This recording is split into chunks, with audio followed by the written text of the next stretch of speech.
Okay, hi, hello everyone. How you doing? How's it going?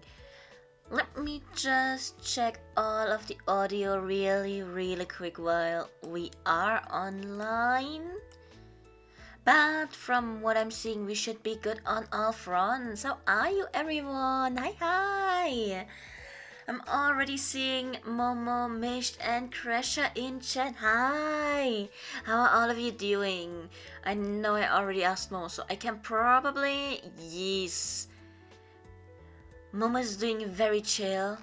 I've already seen that one coming up. Yes.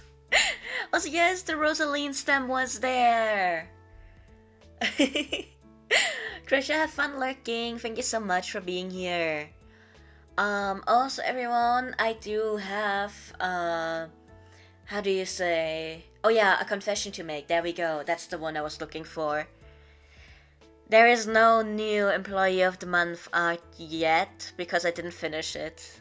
The last Saturday of the month was here earlier than I thought. It is only the 26th and I was like, oh, I have until the end of the month. I did not, in fact, have until the end of the month. That is on me. I will be showing off the art though. And because of that, there is gonna be something special for today's Employee of the Month.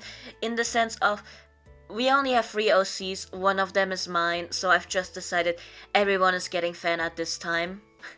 Because I felt kind of bad about that. Also, I wanna do fan art, but also, you know. So yeah, everyone's getting fan art this month. Including me myself, because my girly pop deserves art. So yeah, Mish is playing Pokemon again. Ooh, nice. Still the same game from yesterday? Ultra Sun and Ultra Moon, or did you move on to a different one?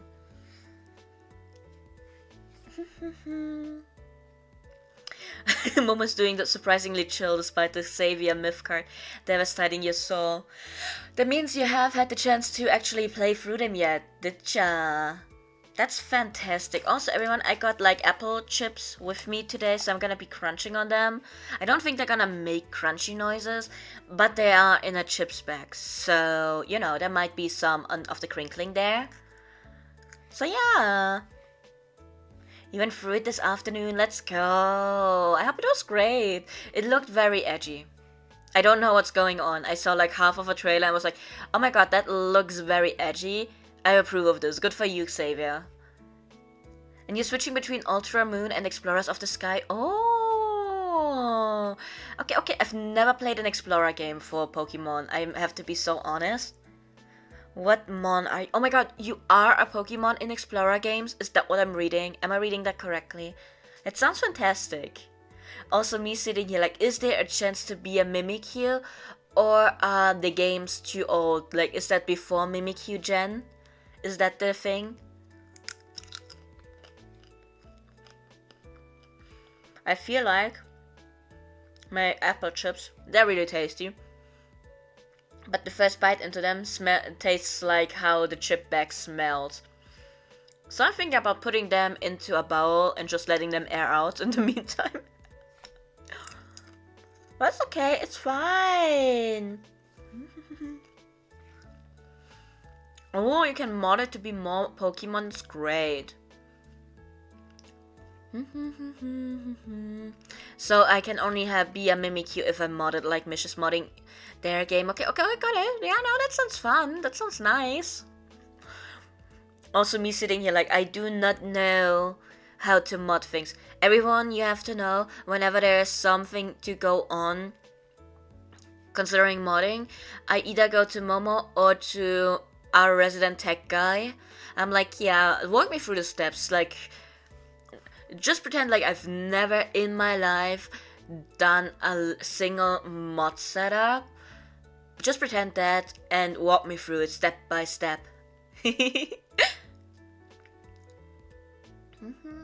Probably. Sky Temple seems to be pretty robust for modding. Oh, okay. Now that there's already patches to add fairy type. Oh. Me sitting here like, I think Mimikyu is a fairy type, no? So yeah. Oh my god, that would be fun.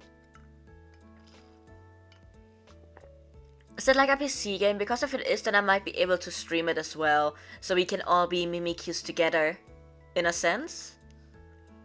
Maybe? So yeah. But yes, also thanks to everyone who gave me the OCs this time. So I'm just sitting here very excited to be talking today. On the one hand, I'm very happy that there's only 3 OCs for today, because looks at yesterday's 7-hour stream where I was constantly talking. I worry for my voice giving out on me at some point. I'm sorry. Talking about Kingdom Hearts designs for 7 hours was not in the equation. I will plan accordingly next month. There will be no Fandom Fridays right before the OC stream. But yes, so I'm glad that we only have 3 OCs. But then I'm sitting here like all of the OCs come with a lot of yap along with them, so you know. Also, hi Blank, how you doing? How's it going? Oh my god, I don't think... Wait, does Momo already know? Momo, do you know? At some point we will get a blank OC. And it's gonna be the best thing from what I've heard. Because you know what? Yes, perfect. Momo, the thing is, I love your notes. I love all the notes. I love all of them. I love it when you guys give me a lot to talk about. I love that. I did not account for a 7-hour stream the day before, where it wasn't even like a gaming stream where I could just shut up for a while and be like, okay, let's concentrate on the game, everyone. It's gameplay time. No, it was me just constantly going on about the designs for Kingdom Hearts. Also, did you guys know I told my sister today about like the stream from yesterday? I was like, oh yeah, do you know what we did on yesterday's stream? And I was like, yeah, we talked about Kingdom Hearts character designs. She just looked at me and was like, you don't even play the games. Like, yeah, that's the fun of it. That's the fun part. So yeah. Blank, we're perceiving you because you bring OC our way, and we love that. I did not get to Yozora. I don't know in which game he is, but the website that I found, it was a Kingdom Hearts wiki, and the way I had it, there was like a slideshow kind of thingy. Maybe question mark. It was like I could jump from one picture to the other. So we were looking at Kingdom Hearts 1 and Kingdom Hearts 3 characters. Yozora did not come up as far as I can tell. So yeah. Oh my god, Momola's OCs and also Blue Dog, let's go! I can look Yozora up right now and tell you what I think.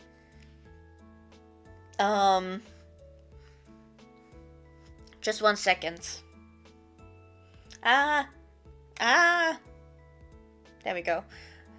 Sorry, my browser wasn't opening on my phone, so that's that. Kingdom Hearts Yozora. Oh my god, he looks like a Final Fantasy character. Oh my god, wait. Isn't this the fit that they gave Riku? Wait a second.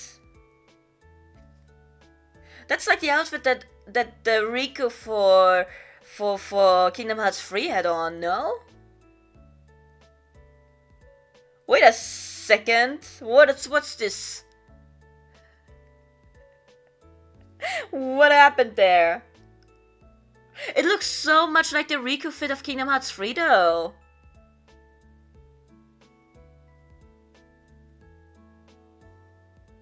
At least in the pictures that I'm seeing. Okay, the sprite art makes it look a bit different, but the ones where he's just there, he looks the way.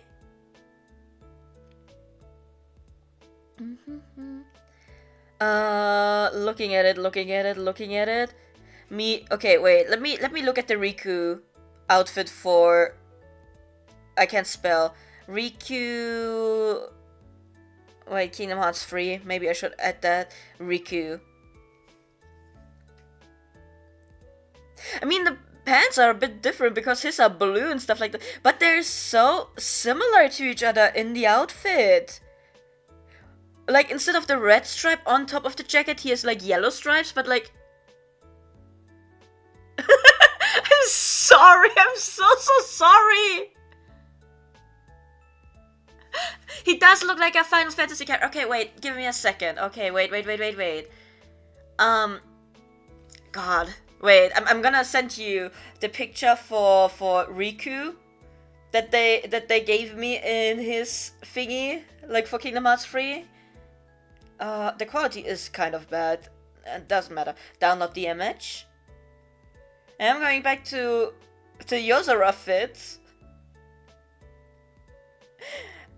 Like, it's almost the same fit. I'm sorry. Where's your, there's your art. Actually, let's go with one of your Final Fantasy looks, I guess. Let me download the image. Okay, where's my Discord? I have to send a message to Momo. To Momo specifically. I'm so sorry. I was just looking at him and I was like, oh my god, that's the Riku fit of the third game. Also, I love that you guys are talking about Blue Lock there. That's great. Where's Momo? There's Momo. I'm so sorry, Momo, but they just look the same to me. Also, the thing is, because of the heightened quality, okay, I sent you like a drawn picture of Riku, right? But if we go with a non-drawn version of him for the third game... Wait, let me go again. Free Riku. Because... he looks so much. Okay, wait. Let me give you the not drawn version where he has like his car key in his hand. Like, look at them. They're the same person. I'm sorry. They have the same fit. Like, compare them to each other right next to each other. They have the same fit. I'm sorry. Okay, I will leave it. I'm not a Kingdom Hearts player. I was just, you know what? It's okay, it's okay. No, don't do this. No. No, take me back, Momo. I'm no.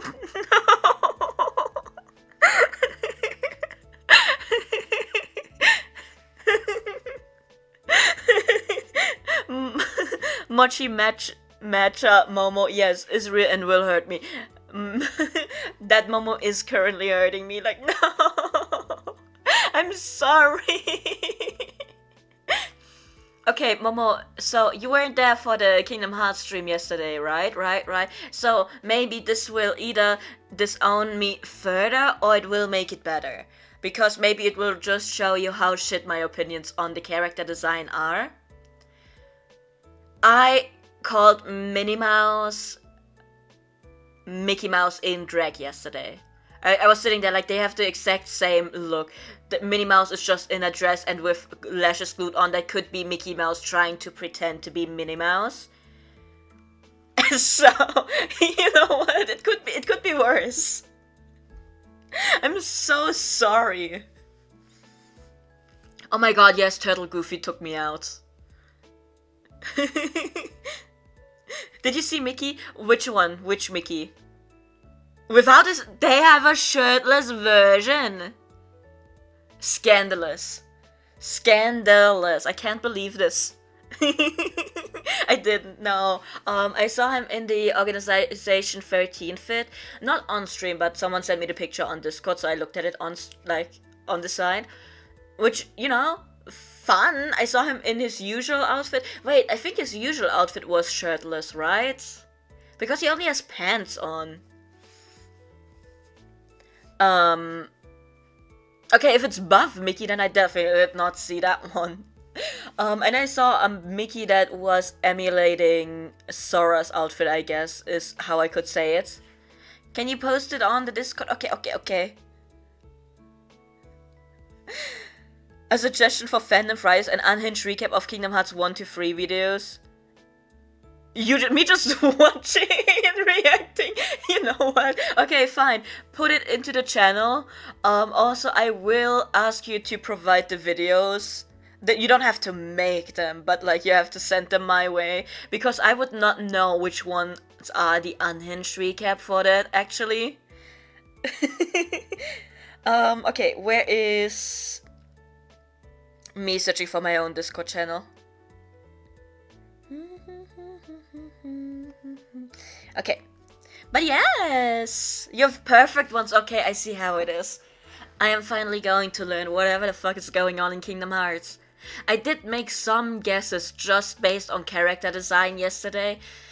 And sometimes I got you're not that far off actually from Crasher, so maybe it's gonna end really well for us, right?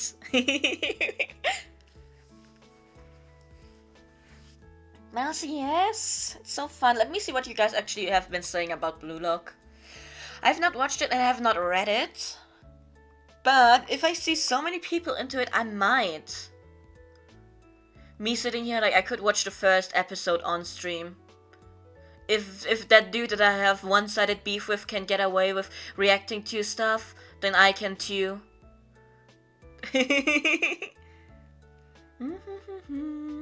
Okay, what happened there?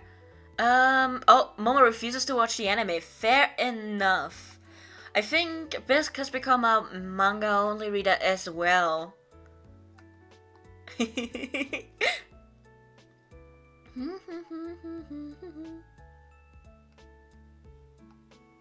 I'm sorry for the Yozora slander, but to be fair, yesterday when I was looking at Riku's design, I did not dislike his design is the thing, but I was talking with Chad about it, and like Crasher told me that he had like really big problems with the design because it just did not feel like Riku, and I said how I can see that, because the design is very, very solid. It's a good design. It probably would have just fit another character better than Riku. Because it does not look like Riku. Like, the short hair and everything. Like, if they just changed the hair and, like, stuck with the theme of the clothing that he had before, okay.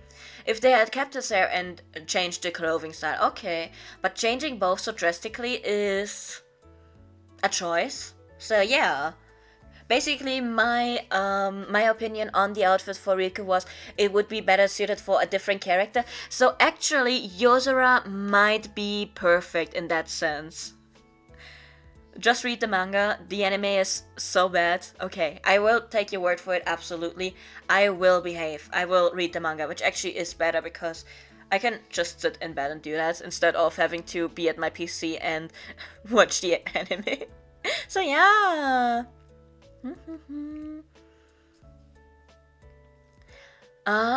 In your opinion, they went too hard into stripping him of his color and gave it all to Sora to really drive home the opposite senses.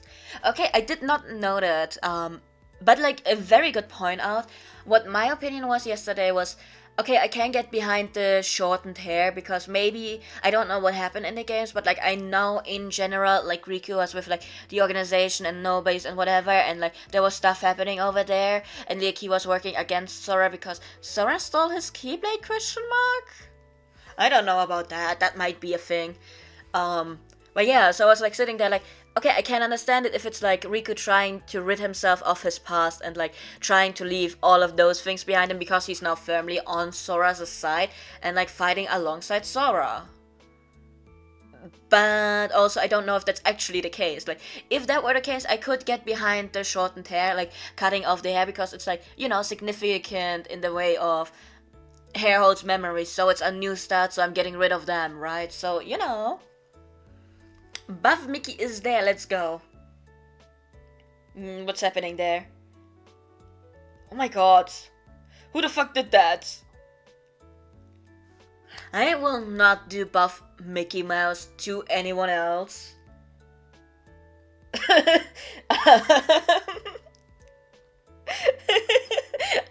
Okay. You know what? Fair enough. Let's go. That is absolutely what Buff of Mickey Mouse should be looking like.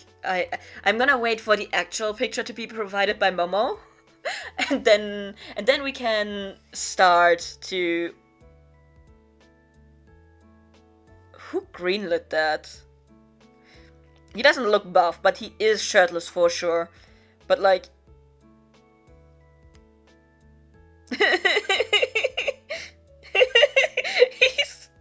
He got little spaghetti arms. Look at him. I'm sorry. I should not make fun of him. He's gonna come and beat my ass.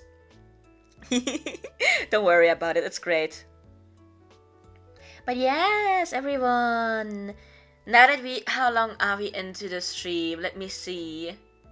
We're almost half an hour in, so I think it is time to think about moving on to OC talking, right? Oh my god, Tori is here now! As if I smelled it. As if I smelled Tori approaching. Hi, how you doing? How's it going? We were just about to get into OCs, or was trying to steer us into the direction of the OCs. If you can believe that. But yes, how are you? How's it going? Tori also provided, yes. I'm looking forward to it. It is not a VTM OC stream, but we can make the next one a VTM OC stream because I still have VTM characters that I can introduce to you guys. Mind you, they are not characters that I've actually played, which would make them better OCs again, which, you know. It's gonna be fun. We have 2 VTM characters today, and we have a Naga to talk about. And it's gonna be great, and I love all of the characters, I'm gonna be honest. I'm so excited!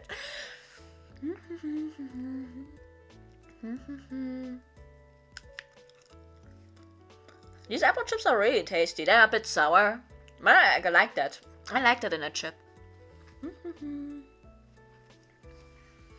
Your blood-sucking girlie ran into some troubles. It's understandable. Very, very understandable. And talking about blood-sucking girlies, you will never guess who I'm about to introduce to you guys. Hi, hello everyone. It's time for us to start the actual OC part of this month's OC stream. I've already made the big announcement of this time every single OC that has been entered is getting fan art. Mostly because I ran late on the one that I was supposed to do for last month's OC. So, big announcement out of the way, it is time to introduce you to our first, well, not victim, to our first star of the day. Say hello to my beautiful Grace. I love her so much. Also, because of reasons, I am not going to get into the backstory yet. That will have to wait for later. We're going to be talking about Grace first. But also, how your breakfast is tasty as well, Tori. Let's go. But yes, hello everyone. This is Grace, my very first Vampire the Masquerade character. And I love her so much. I got to play her in a game that Momo was the storyteller for, and it was so great. Also, yes, Grace.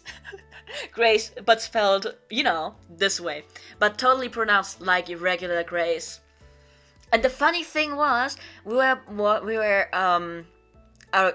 a group of 3 players, right? Like, Momo plus like 3 players, me included. And every single character had some biblical like reference kind of name there, and only when I actually wrote down how Grace is spelled, it was like, oh, okay, so it's not exactly like Grace, you know? Yeah, it was so funny. Because, okay, you all already know about Lazarus because Chi was here and talked about Lazarus in the Fandom Friday about TTRPGs. And the third character was Solomon, right? Yes. That was our third player for that part. One of the players changed to Dexter, which then kind of went through the whole everyone is named after something biblical out of the window. The funny thing was though, none of us talked about it beforehand. And no one knew what the other characters were going to be called. And it just happened. I guess Vampire the Masquerade just brings out that religious trauma or that religious reference in people. Either or. I guess it depends on the person which one it is. But yeah! This is Grace. Her hair is very red, as you can see. She has to dye it every single night. Because if there's one thing you need to know about the vampires in Vampire the Masquerade, their bodies go back to the way they looked when they were turned every single time. So I had my girlie cut her hair and dye her hair every time we had a session. And, you know, it was actually really funny. I'm not gonna lie. Like, probably really annoying for Grace, but for me it was great. Oh yeah, also by the way, new update to the overlay. We do have warnings for the content that's going to come up. So please, please, please, if you feel like you need warnings, read them and decide for yourself if that is something that you are okay with seeing or not. So yeah.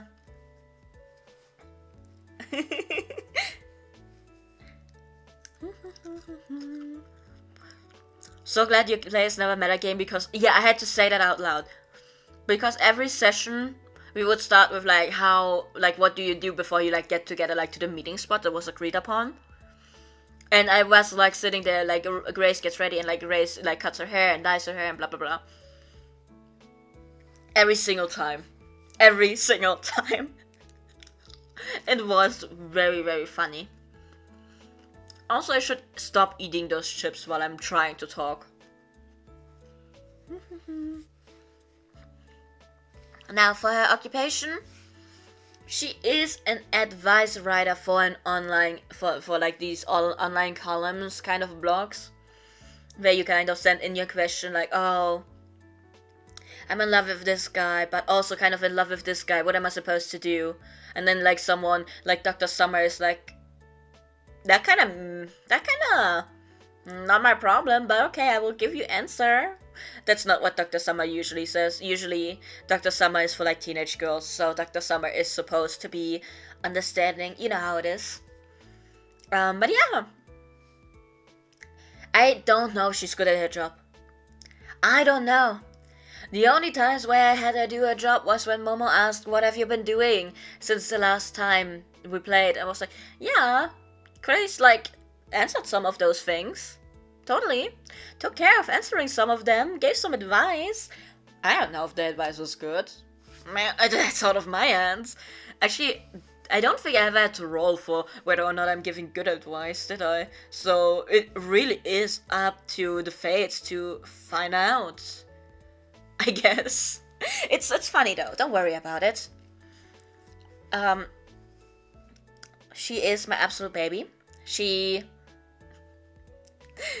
totally normal and a well-adjusted person. I promise you guys, there's absolutely nothing weird going on with her at all. You would never believe that she is a vampire, don't worry about it. Also, oh yeah, did I mention she is a vampire? Don't worry about that. Just, you know, all totally adjusted and normal. Don't worry about that. Also, I play Grace as a very social character. Or like semi-social. Not very social, but like in comparison. You don't know in comparison to what. But like in comparison, I try to play her as a social character without fully mischaracterizing her, because you will find out in a bit why that is. But me sitting here like, oh, you have to roll for something social. Also me absolutely fucking dying looking at her character sheet because, oh my god. Can I even win this roll? Surprisingly, it turned out better than some would expect, right? Anyways, my lovely little Grace, we're not going to stay too long on her. I'm sorry about that. That is because of the last point we have here. She got to stop dyeing her hair because I, as the player, made a big fucky uppy. while playing the game. I will tell you what the fuck yappy was, okay? So, our coterie, which just means our players, like our little group of players, because we're in a coterie together, you know. We went out because we had like something to do. We had to like try to retrieve someone who got kidnapped, or like two someones actually. Don't worry about that part. Don't worry. But yeah, we went there because both of these people were connected to us. One more to my character, and the other one was our mentor. And you will meet this mentor character in a while, after I'm done yapping about my own OC. But yes, so basically, we're sent to, like, you know, do that, and we had this whole plan set out of, because it was like at an abandoned gas station, I'm pretty sure, right? It was like an abandoned gas station, and we realized, like, oh, they're underground, and like, then we made this whole plan, and like, one of our characters was like, I think it was canon that he was in the military beforehand, like, before he started his job and like before he became a vampire, he was in the military, I'm pretty sure. So actually the plan was pretty solid, and you would be sitting here and you would be like, ah, yes, military person. We should listen to the military person when it comes to an infiltration plan, right? Now, see, the plan was one of us, Dexter, is going to stay at the car, and he is going to make the car alarm go off. And then, like, the people are going to come out and look, because, like, there is nothing around. We were literally in the desert at, like, you know, gas station outside of the way. Like, you know, just, you know. Anyways, no people around, so, like, make the car alarm go off, and, like, the people are gonna come out to check, and they will probably help you. You know, because, like, just say you're stranded or whatever. Just lie to them. And we set Dexter there because he was the social character in our group. Like, with the best social stats, let's say it like this. So, yeah. And then the idea was, okay, we're going to hide behind there because we have seen the door that leads to the underground. Like, there's a key lock thingy on there, right? And so we're going to watch and see how the other people get in there, and then we're going to recreate that to get in there, and, you know. Anyways, my character unfortunately recognized the keypad kind of deal thingy. And my character remembered that, oh, I still have the keycard from my previous job, and what that previous job is we will get into in a bit. But basically, me as the player, my idea was, yeah, they are going to take the clearance off of my character because of lore reasons anyways. Like, it's not gonna work anymore, but the name of my character is gonna be in the system. I just wanted to create drama, you know. I wanted to cause drama in that sense for my character, you know.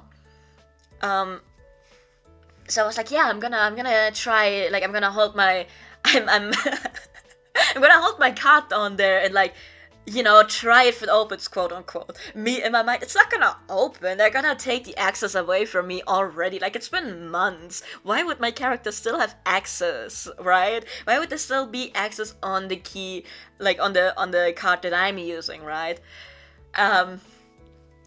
Imagine my surprise when the door opened. Imagine my surprise when the door opened. And there were two other people on the other side of the door being very confused about, hey, why the fuck did that open? Why the fuck do you have a card to open this door? The other characters as well, because we spent like half an hour or longer IRL. Like, in real life, we spent like so much time coming up with that previous plan. And with that one action, I destroyed the entire plan. It was hilarious in a sense. But also, that is the reason why my girlie got to stop dyeing her hair. And you know what else happened? The other thing that happened is me now getting to show you her actual appearance and her actual job, and man, I don't know.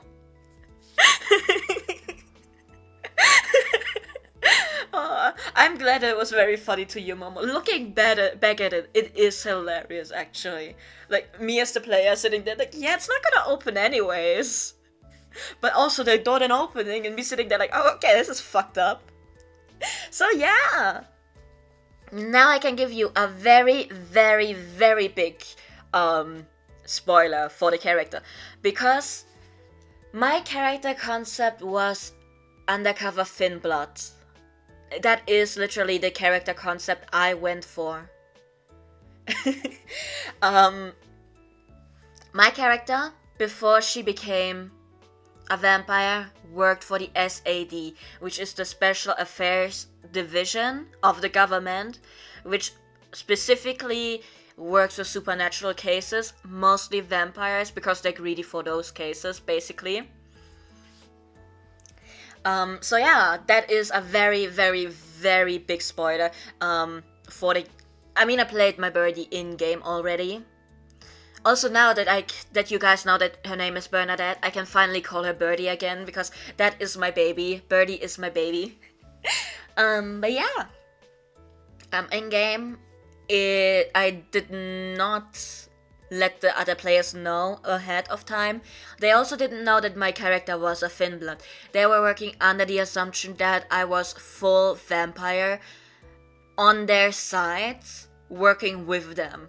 On the other hand, me as the player, I was playing my Grace at the time as a character who is trying to get information from everyone to feed back to the government agency that she's working for.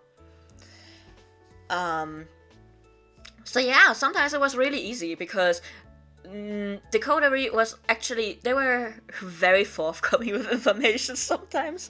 Like me sitting there like, oh, okay, I know the name of the sire of this other character. Now the sire is the one who turned the person into a vampire. So basically it's your parent, in a sense, in a weird sense. I don't think a single character in our campaign, and not one player of us, had their sire actually take care of of our characters. My sire came in later. Basically, the last session we had is when my sire came in to start helping. But like, you know, everyone else's sire was just not doing, like, not in the picture, in a sense. For some other people's reasons, you know, like for mine it was just like he fucked off afterwards. Like after turning Bernadette, he just fucked off. For reasons, don't worry about it. And like for other characters, there were other reasons. So yeah. Also, yes, the SAD literally just spells sad, and that is why I used that picture for her, because it's hilarious. Like obviously, she is wearing the official like training outfit or whatever that they give out to like the SAD employees, like for training camps and stuff like that. You know, that is what she's wearing. But also, if you do not know about the SAD in the universe sense, like in universe, you're also not gonna think, oh, this is like the, you know, training camp outfit for the SAD. You're just gonna be like, oh, that's an interesting hoodie choice, like sweater choice. Like, okay, that's fine. So yeah. Also, yes, Momo allowed it because I did my homework. And by my homework, it is something that I wrote down, right? Yes. My birdie, because of her background as being a hunter previously to becoming a vampire, has 2 different character sheets. And I made her hunter character sheet first, because I needed to know what stats she would have had as a hunter. Like, what would her creed have been, like, what would her character and motivation been, stuff like that. And then I filled out the vampire sheet, actually, and, like, kind of, for the stats, a lot of them, I got to transfer, because, like, my girl, her stats did not change much after becoming a vampire, unfortunately. So there's that. But now that you guys are looking at my little birdie, before I keep on yapping, I actually get to read out her backstory for you guys. Because that I actually have written out. And I am giving you the exact same backstory that I gave my storyteller, which is Momo. And for the people who know Vampire the Masquerade, you will see that I made a mistake in the way I wrote something in the backstory, which was on account of me not entirely yet grasping some of the mechanisms of like how vampires work exactly. After we started playing, it became very clear to me that, oh, okay, I made a mistake there, but also I did not like change it. And I just let Momo do what Momo wants with that. Yes, you made it work and I loved it for you, Momo. I'm so glad you made it work. Because I was looking at it and like later on I was like, oh, so that wouldn't have worked actually. Like that is not something that vampires do. But also I didn't want to be there and like retcon it, I guess, and like take it back because, you know.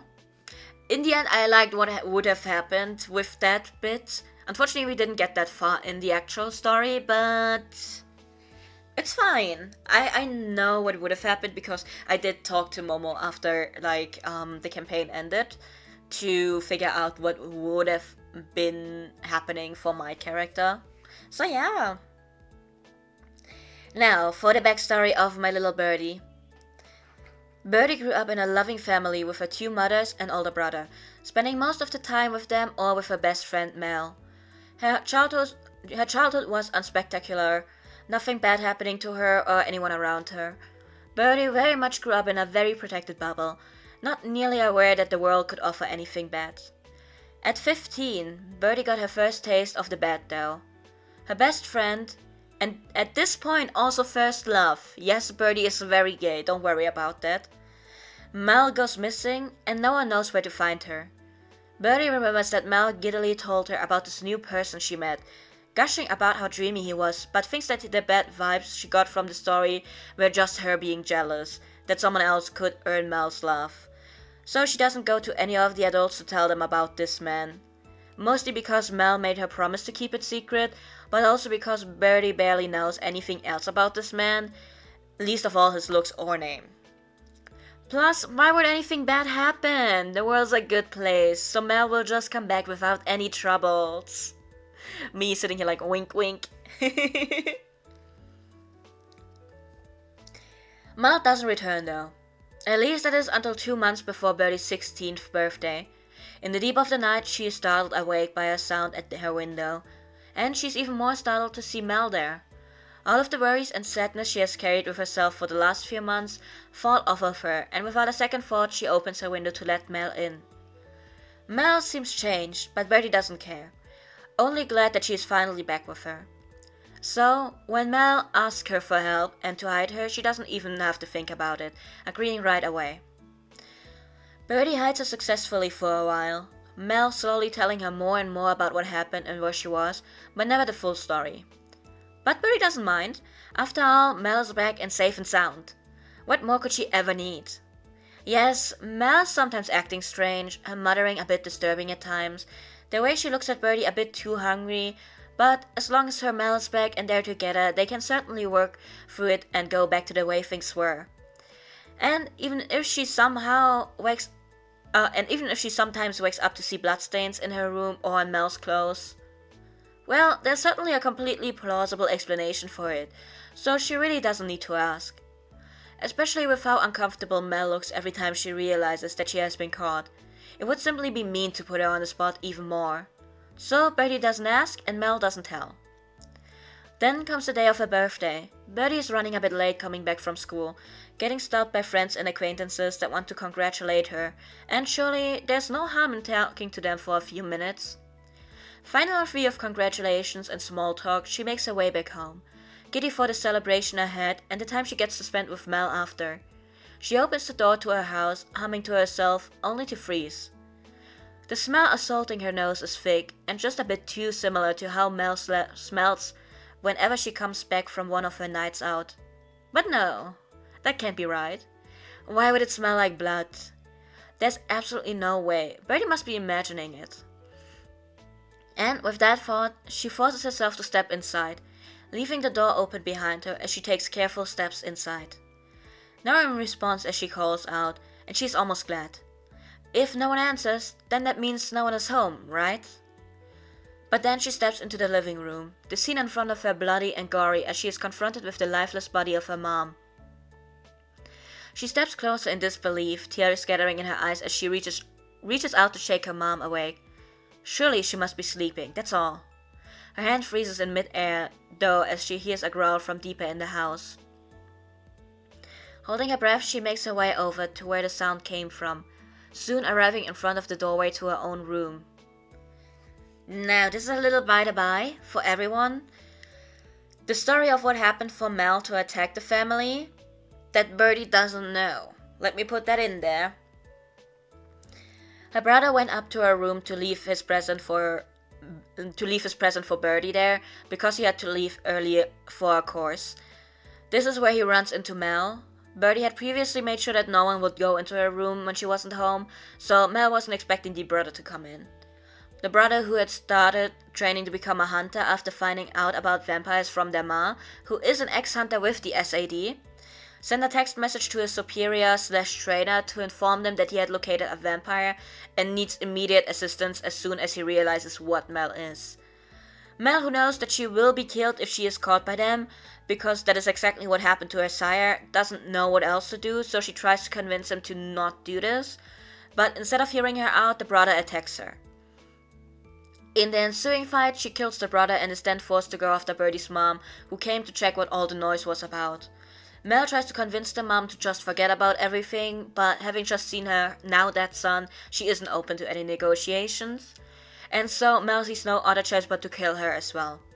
With panic, she only now realizes that the brother had sent a message earlier, and so she goes back to his body, trying desperately to delete the message in hopes that it isn't too late for her yet. And that is when Birdie arrives on the scene, so that is just like additional information for everyone. Also additional information for my storyteller in that sense, because more needed to know what was going on actually, and not just Birdie's recollection of the events. Now, Birdie can't believe what she sees inside. Her brother on the ground, covered in blood and not moving. Mel standing above him, also covered in blood, but fine apart from that. Birdie is rooted to her spot as Mel finally notices her. Her eyes are wide and Birdie can barely recognize her best friend, the one she loves, anymore. As Mel takes a step forward, Birdie takes one back. And before either of them can react, Birdie's ma rushes over to Birdie, standing between her and Mel. She urges Birdie to go back outside and, after a moment, Birdie does. She tries not to look at her brother's or her mom's body as she shakily makes her way out, standing right outside the open door, hoping desperately that all of this is just a bad dream. After a while, Birdie sees someone moving closer to the entrance, and soon enough she can make out the limping and beaten form of Mel. She stops inside the house, just centimeters away from the street light falling inside from the open door. They both stand there, staring at each other without saying a word. Finally, Mel opens her mouth to speak, but that is when Birdie is pulled back by the shoulder, her sight of Mel blocked as people she doesn't recognize make their way towards Mel. What happens next is a blur in Birdie's memory, but the next thing she remembers is being asked a lot of questions by many different people. She doesn't remember her responses, but she is certain that she must have said something to catch their attention, because they offer her a chance to take up training with them, to be able to destroy these monsters. Birdie has the feeling that she might have mentioned something about monsters, and that is why they decided to use the term as well, but she can't be too sure. Still, having lost everything and without any other path to take, she agrees, thinking that maybe this is the right thing to do. I did write down the reason for the job offering, and the reason is Birdie's ma and brothers, the mother that was the hunter for Birdie's side, and the brothers' talents as hunters. The mother was more in the physical sense, the brother more in the intellectual sense, which, maybe it was not the best idea to attack a vampire in that case, but good enough for you, brother. Plus, her academic and physical powers caught the SID's interest, which made them decide that it would be worth a try to see if she would follow her family's talents. So basically, they were just taking a gamble, and like, if it doesn't work out, then it doesn't work out. But, you know, if it does work out, then they are going to have a hunter on their side who is probably going to be capable in one way or the other. Now, after this, Birdie is taken in by Mel's parents because they felt that they couldn't just leave her alone after what happened. The parents were never informed, by the way, that their daughter was the one who murdered Birdie's family. To their knowledge, Mel is still missing. Now, Bernadette puts her all into the training by the SID, trying to distract herself from everything else as she becomes more and more obsessed with the notion of hunting. Her adoptive parents give her free rein to do what she wants to do, thinking that it might just be her way to work through the grief even if it worries them. So, even though they aren't aware that she is training with the SID, they say nothing when she comes back home late with bruises. Time goes by and Bernadette is able to prove herself enough to become an official agent with the SID at age 20. Her specialty turned out to be combat, so that is where she is put for assignments. After she gets the information and intel from her team, she goes with the other combatants, most often just one or two others, to take care of their quarry. Once she has received her orders, she doesn't ask any unnecessary questions, only doing what is asked of her. This works out well for her for quite some time. Of course, she sometimes gets hurt on missions, or one of her colleagues dies, but wounds heal and she was never that close to them anyways, so she isn't really bothered by that. Or at least that is what she tells herself. Even though she draws a definitive line between herself and other people, it isn't easy to constantly have the people around you die, especially if you know you could have prevented it if you had just been a bit better. When she is 26, she is sent out on a collaborative mission with some people of the Society of St. Leopold, which, for everyone who is not aware, is the religious part of the Hunters, so they are working within the church or like under the church. So yeah, basically just keep that in mind. We are going to be talking about them more later when I bring up a what if for Birdie, so that is all we need to know at this point. Now, she is the only government agent in the group that is sent out to take care of the quarry, but that is okay. The mission is easy enough, so it should be over soon. Or at least that is how it seemed. But something goes wrong. Something goes very, very wrong. And soon, Bernadette finds herself wounded and unable to fight, while the rest of the team is spread around the ground, already dead. The vampire that got the better of them, Bernadette is still not sure how he did it, no matter how often she replays the scene, stands above her, his grin wide as he reaches out for her.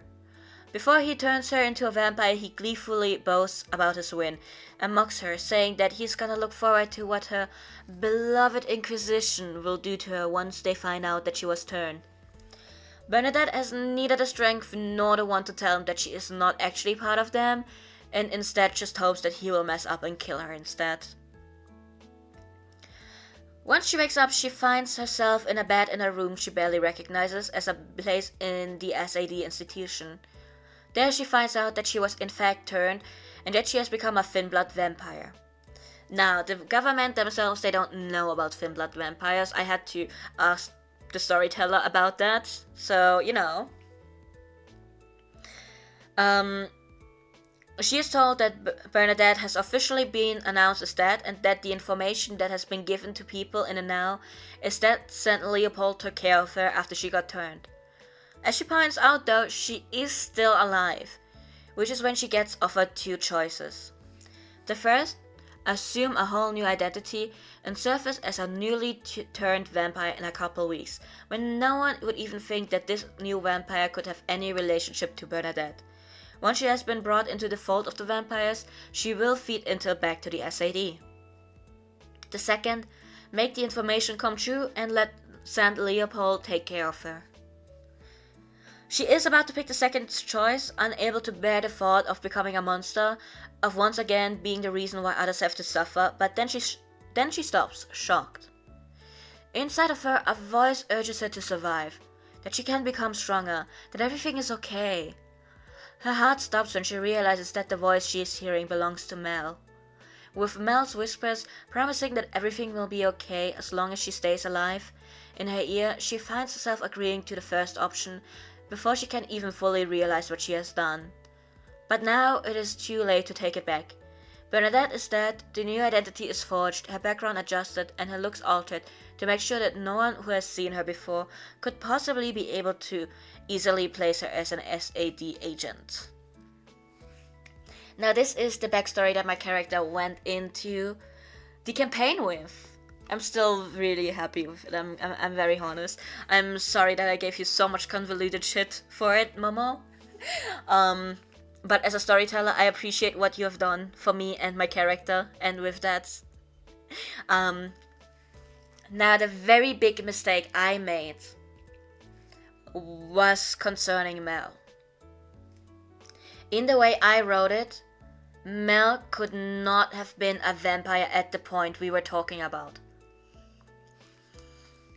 Yes, and I let Momo absolutely use that mistake to her advantage, because you know what? Me sitting there like, actually it's a good mistake. Like, why kill off every NPC in my background if we could have one come back to haunt the narrative in a sense, you know?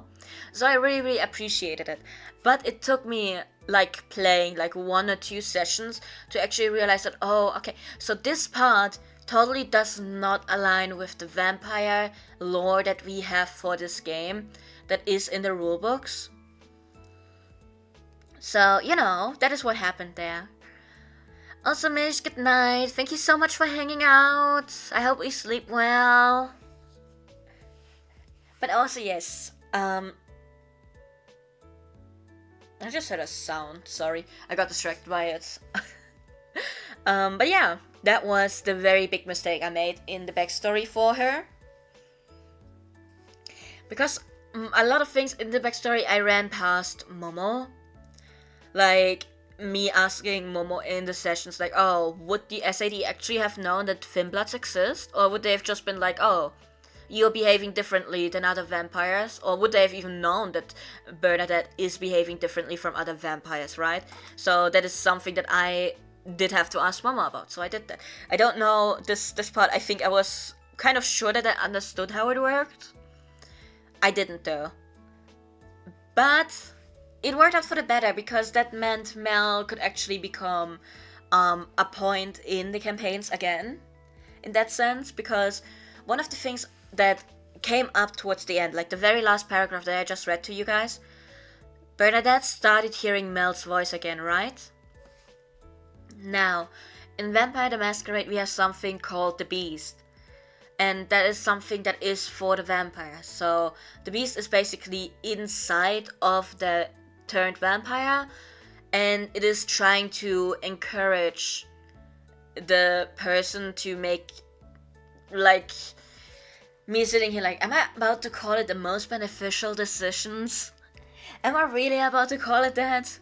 Well, most beneficial to the Beast itself. Giving in to your Beast a lot can lower your humanity and stuff like that, so there is that. Usually you don't want to give in to your Beasts, because there's always kind of drawbacks with it. We're going to get into some of the drawbacks later on, when I'm actually talking about what the session, like the progression of Birdie throughout the sessions was. But yeah, basically I gave the Beast Mel's voice so that my lovely little birdie could become even more delusional, because oh, if I can hear Mel's voice, that means she's still living. She's like living inside of me, and like I have to protect her.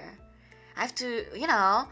Also I gave that to Momo because it would be easier to to manipulate Birdie in that sense with it. You know how it is. Sometimes you just need to give your DM a way to manipulate your character very, very easily. And that was the way I did that. Now, some other notes that I wrote down before we go into the actual progression, because all of the information I wrote down at this point is before we actually start the game, right? So, you know, also I love my Delulu baby as well. I wish I could have been more delusional with her. But sometimes I really got to lean into that. I loved it. We're going to get to one point later on where my character was just like, oh yeah, let's just embrace whatever is going on because it's good for me and my delusions. And like everyone was just like, okay, I guess we're gonna listen to you. And I'm sitting there like, why are you listening to me, you guys? I'm very clearly making the wrong decision here. I made the decision in character, but also I'm making very clearly the wrong decision here, everyone. Don't listen to me. But yes.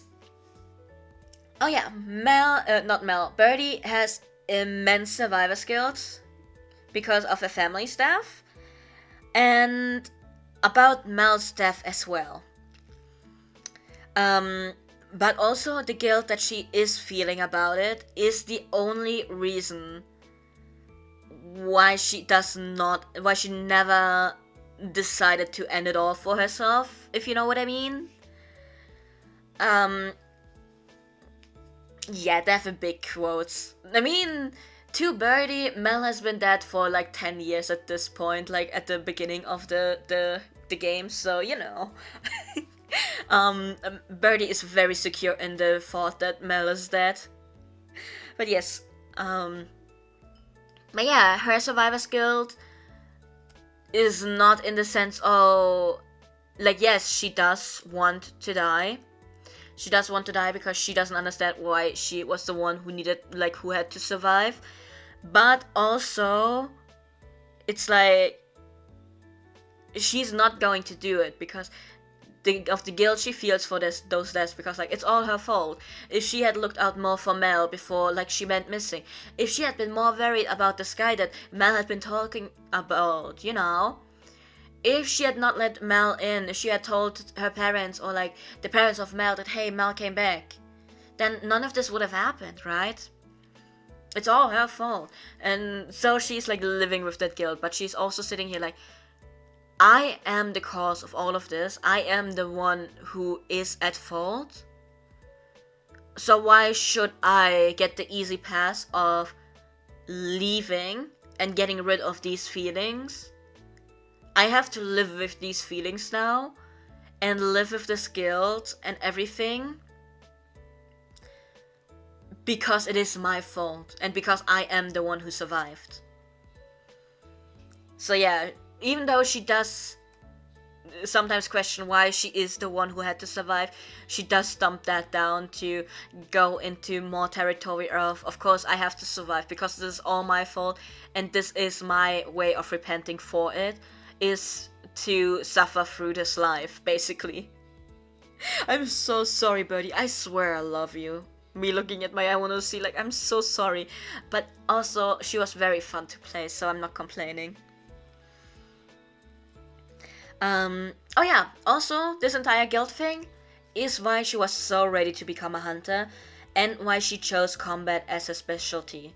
Now, if I'm not going to show you the character sheet because I don't have it on hand right now. I have it on my phone. And like I have it on my PC, but it's not the updated one, unfortunately. But yeah. She became a hunter and specialized in combat, even though she might have been more suited for more social things because she was doing well in school. She was well liked, she got along well with classmates and everything. Like obviously she was besties with Mel specifically, but it's not like that was her only friend. Like she was well liked, she got along with people. She was one of the popular kids along with Mel. But like the entire death situation and her becoming a hunter and deciding to focus on combat is what kind of shot her social skills, because she herself decided that there is no need for them anymore. She doesn't need them anymore, and quite literally decided to focus on combat, even if that's like not her specialty. She made it her specialty. And now why would she go through the trouble of doing that? Because hunter is hunter. You can hunt those monsters either way. Right? So what I wrote down for her is She will not purposefully mess up and get herself killed. No, that would be too easy. But if the opponent is too strong or smart and she ends up dying, well, she won't lie and say that she wouldn't feel a certain degree of relief. Basically, she is very passively suicidal in her work as a hunter. Yes, she won't go and get herself killed on purpose. But the thing that happened with her sire, she was legitimately hoping that he would kill her. Not just to escape the fate of becoming a vampire, but just to escape in general. Because look at that, all of these other hunters from the Saint Leopold church group, they all died. Of course, this is a formidable foe, so it would just make sense for her to die against him. And like, if she dies like this, then she doesn't have to feel bad about it, because she died doing what she needed to do, right? At least that is how she was talking to herself about it, you know.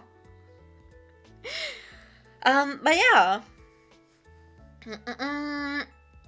Next note I wrote down: because Grace's beast sounds like Mel, she is now more protective of quote-unquote herself, in the sense that she will actually, even in like a fight that looks like the opponent is going to be stronger, she will try to find a way to get out of it and like either kill the opponent, get out of it in some other way, because she needs to protect Mel. Not because of herself, but because she needs to protect Mel. So yeah. Also, thank you for the reminder, Crasher. Everyone, it's time to hydrate, stretch, and unshrimp. Very good reminder. We're an hour in. Let's go.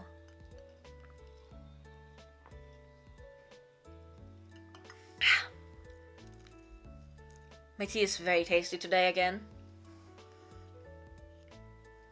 Okay, now we go into her being my denial queen. I love her so much. Grace is in big denial about a lot of things in her life. Even if she knows deep down what the truth is, she cannot admit any of it to herself without the risk of falling into deep despair that she will never be able to return from. So basically, her being delusional is her coping mechanism. Because if she accepted the truth of the world and how things are, she would not be able to go on, even if in her passively suicidal state. Not even that one. She would not be passively suicidal anymore at that point. If she let go of her delusions and her denial of the real world and like how things are going, it would be over. So yeah. Why are you guys at war? Not the Pepsi against Coke war. Oh my god, I can't believe you guys. But yes, I love my birdie, my little bit delusional birdie. I love her so much. Now, while she was still a hunter, she follows orders without question, desperately hoping that keeping the supernatural away from other people and especially families will someday take away the guilt she feels. So her hunting is basically just a try of making herself feel better, because she herself believes that vampires are just monsters. She does not see them as something even human, vaguely human resembling, which actually has lore reasons, and the lore reason is the SAD is not actually that good at what they are doing. Even in the rulebook for the hunters, the SAD is more in it for, you know, the prestige of, oh, we got the vampires. And so, especially for the parts where Birdie was involved,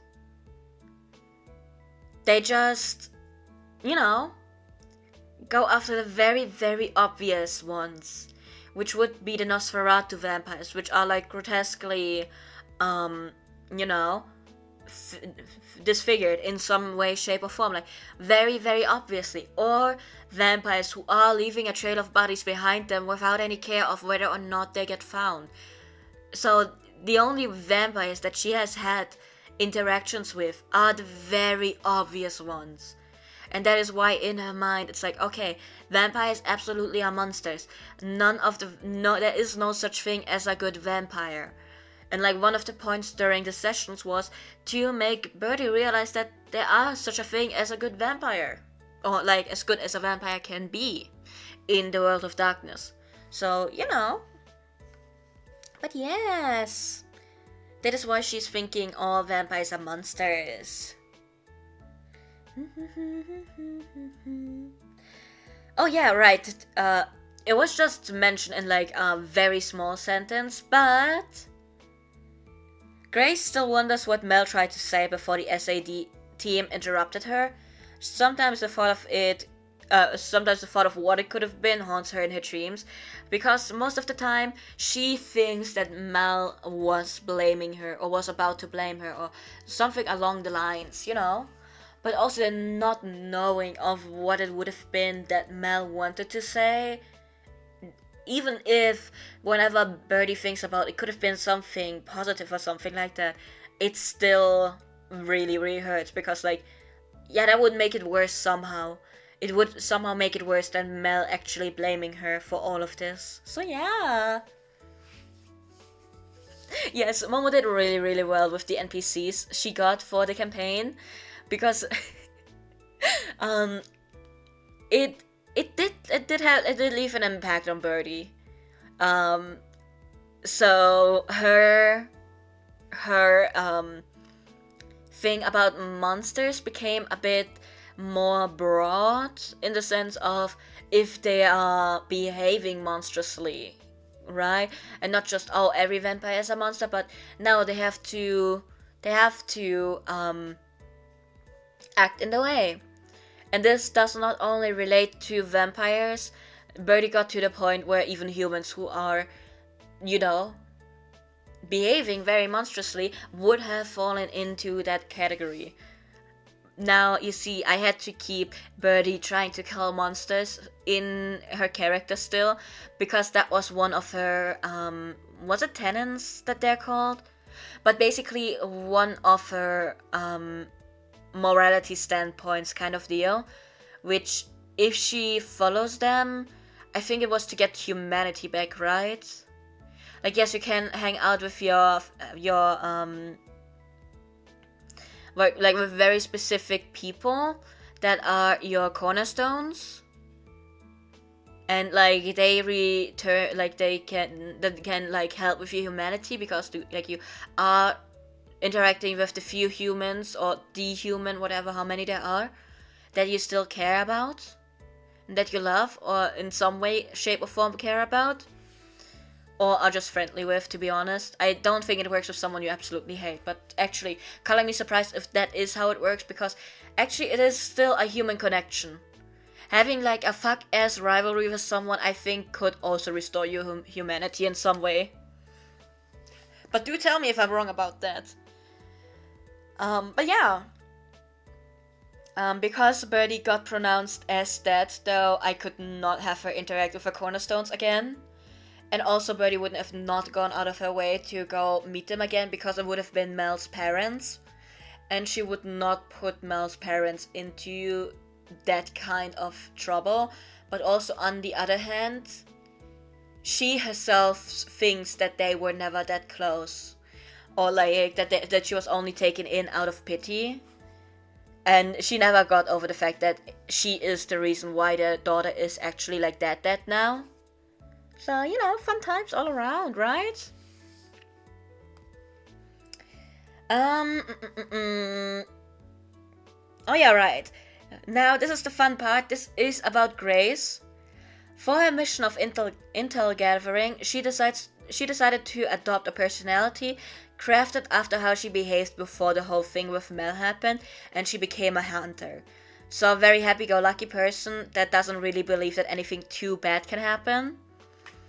Which, I don't know if I played into that enough. I did try. I'm not gonna lie, I did try. I played her a lot nicer and social than I played Birdie once Birdie was revealed to the other players. Not too sure about how happy-go-lucky I made Grace, but I think for considering that she was 26 and like an adult, I think I made her adequately happy-go-lucky without making her seem absolutely delusional. But yeah. Oh yeah. Birdie, Grace, neither of them, they really know what the beast is about. Because that is not something the SAD would know. So Birdie is just entirely convinced that Mel has come back to help her.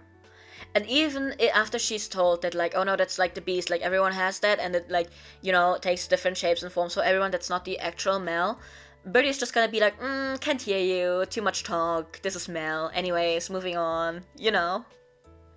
I love her so damn much, you cannot believe it. Oh yeah, this is a point, because now, my girlie is a Markavian Finblood. Now, Markavian is, I almost called them a club. Damn.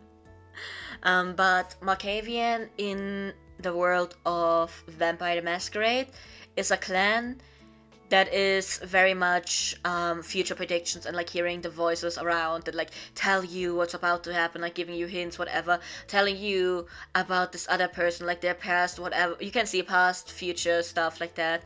Mostly past is what I've seen, right? Now I've also seen the future, never mind. Pretty sure I have. But yeah. Yeah, something to do with Moon. I think that was the future side. Also, it was so funny because I will tell you about that later. It has to do with my sire. But yes, basically, they have the supernatural ability of knowing, if you want to call it that.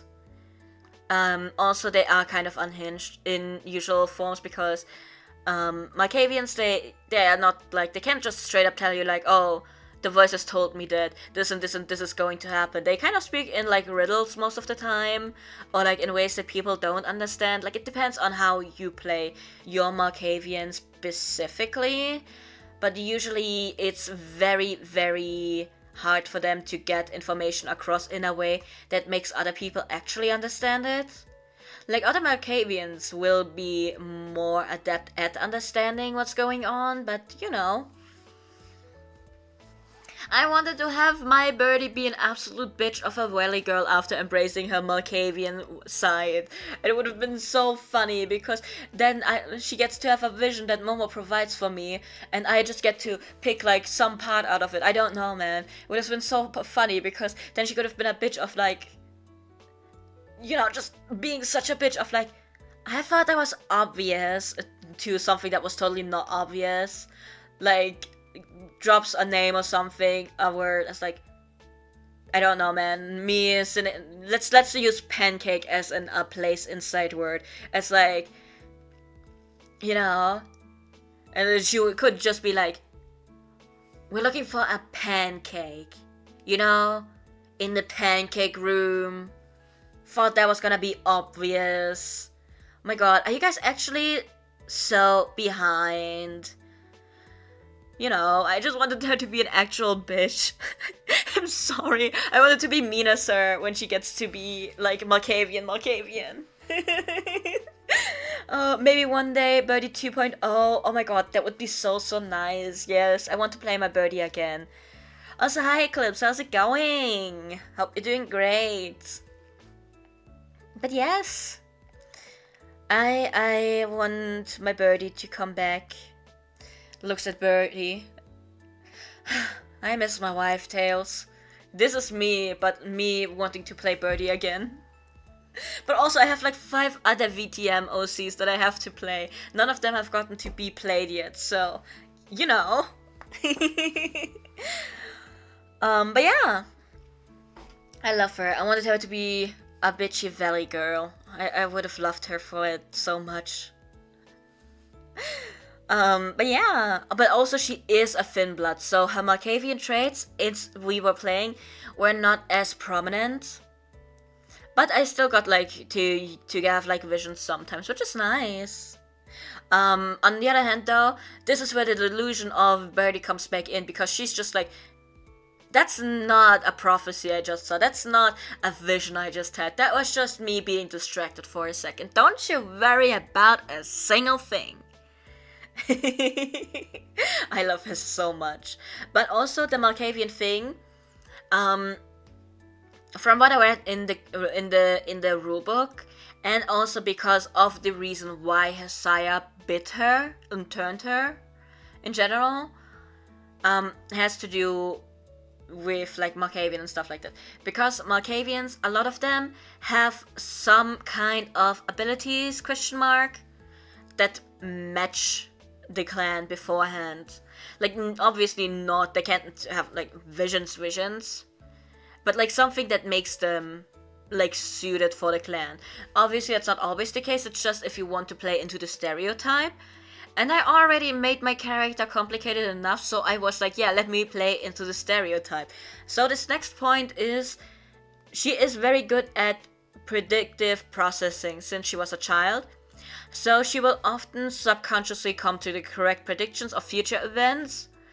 But she does not believe in her own predictions because her hunter mother made her believe that this meant nothing because she was worried that the supernatural might get interested in Birdie if they find out about this. So basically, the hunter ma tried to keep Birdie safe by being like, no, kid, though that's just you being,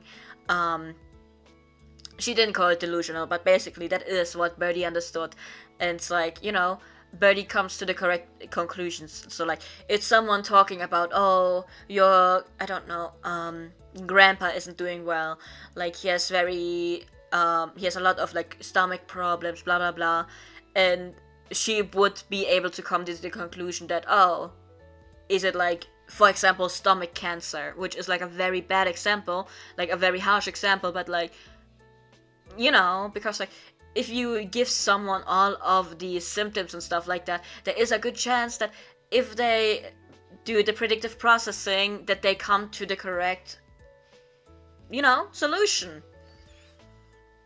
Actually, the example I just gave you, actually, I did do that before, so it does work. But basically, her hunter mother, because she is aware of the supernatural, was like, okay, we kind of have to,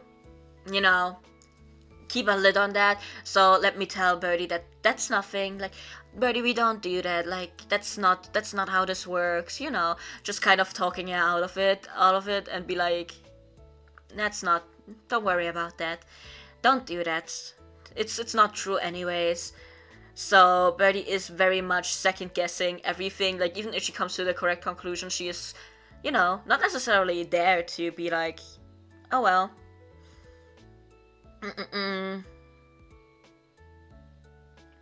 Oh yeah, also, Birdie does not have actual supernatural abilities before she becomes like a vampire. What I just told you is like actual just predictive processing, which is not anything supernatural. Birdie was just really, really good at seeing the patterns of the things and coming to the right conclusion. And her mom was like, oh no, she has like some oracle kind of abilities. They're not pronounced enough yet that anyone would have gotten attention to that, But also, that's not even what was going on.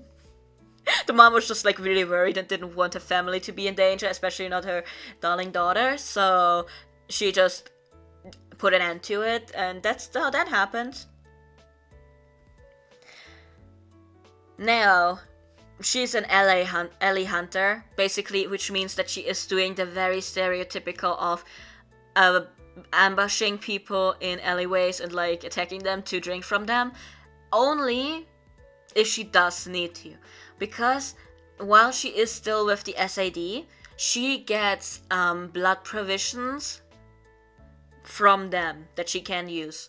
Also, because we are Finnblood, I did get Finnblood alchemy a bit later on, so I never actually had to drink from an actual person. Which, you know what, good for me. We did make some kind of coffee blood sludge though, that apparently wasn't that bad, to be honest. Like, woohoo for Finnblood alchemy, let's go. But also, I picked the Ellie kind of hunting. Because Birdie was under the assumption that that was the only way. But it was just like, yeah, no, that is how vampires hunt. She was not aware that any vampires hunt differently, that there were like different options. So she was just like, well, I guess I gotta follow that now. Guess I gotta attack people in the middle of the night and bite them. So, made you realize you were being too nice when she kept using the easiest option to you, despite all our actual feeding predator types. That is very true, yes. Now, to be honest, for Birdie, it would have very much like I think I had both predator types written down, like the one like from the bags, and the one for the Ellie cat. I think it was Ellie cat.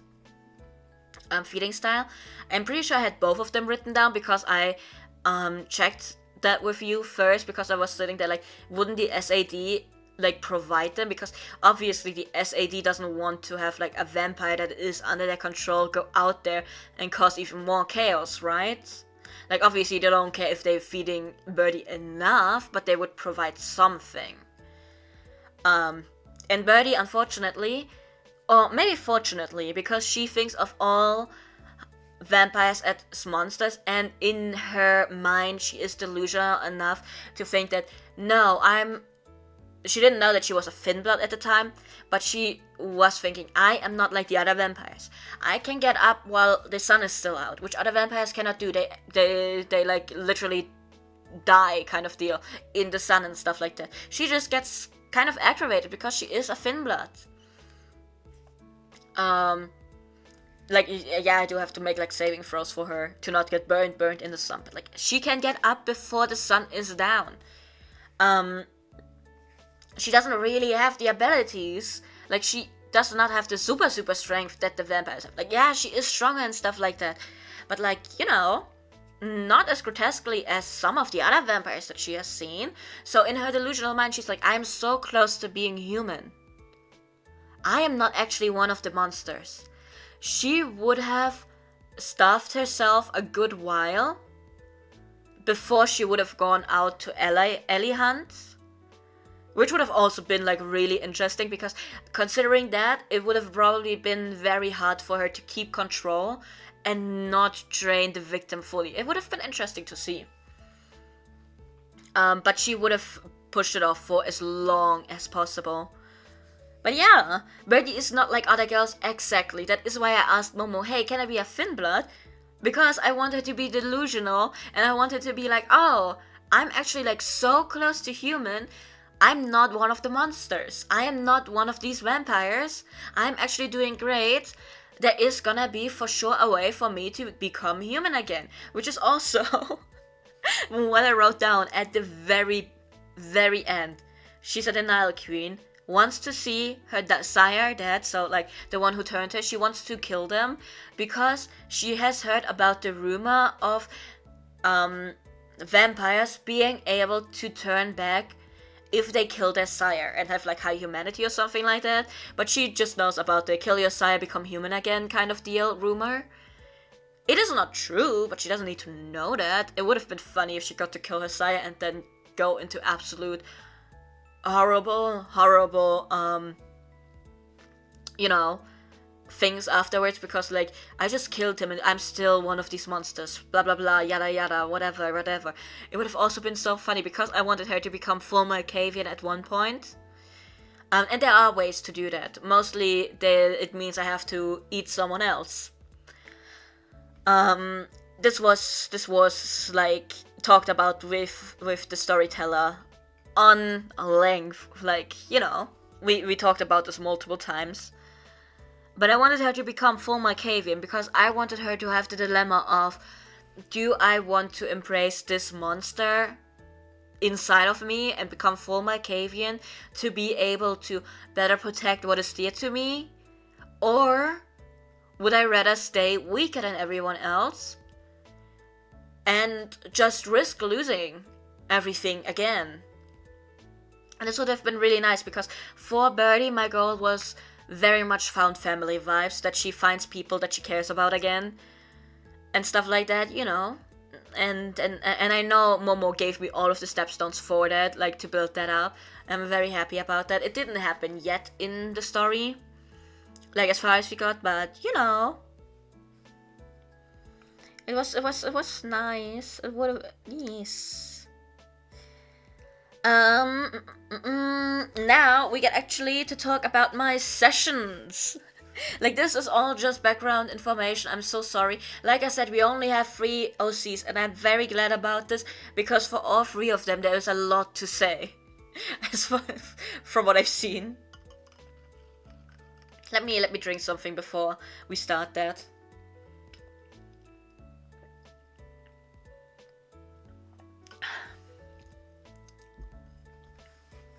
Now, before we go into the session notes, I lied. There is one thing that I have mentioned like twice already. Or like once, and it's like on this overlay again. Y'all, I was suffering trying to play Grace. The reason for that is what I told you. I made Birdie for combat. I made her a full-on combat character, which makes sense because she was a hunter. Like, you need to have the combat abilities to be able to go against vampires. I mean, although I didn't make her the intellectual kind of hunter, which is like going off of information, like trying to find the vampires, you know. I went with the combat one. Very stereotypical, don't worry about it, but it worked. So me trying to play Grace. Look at my character sheet. There's one thing you need to know about Vampire the Masquerade.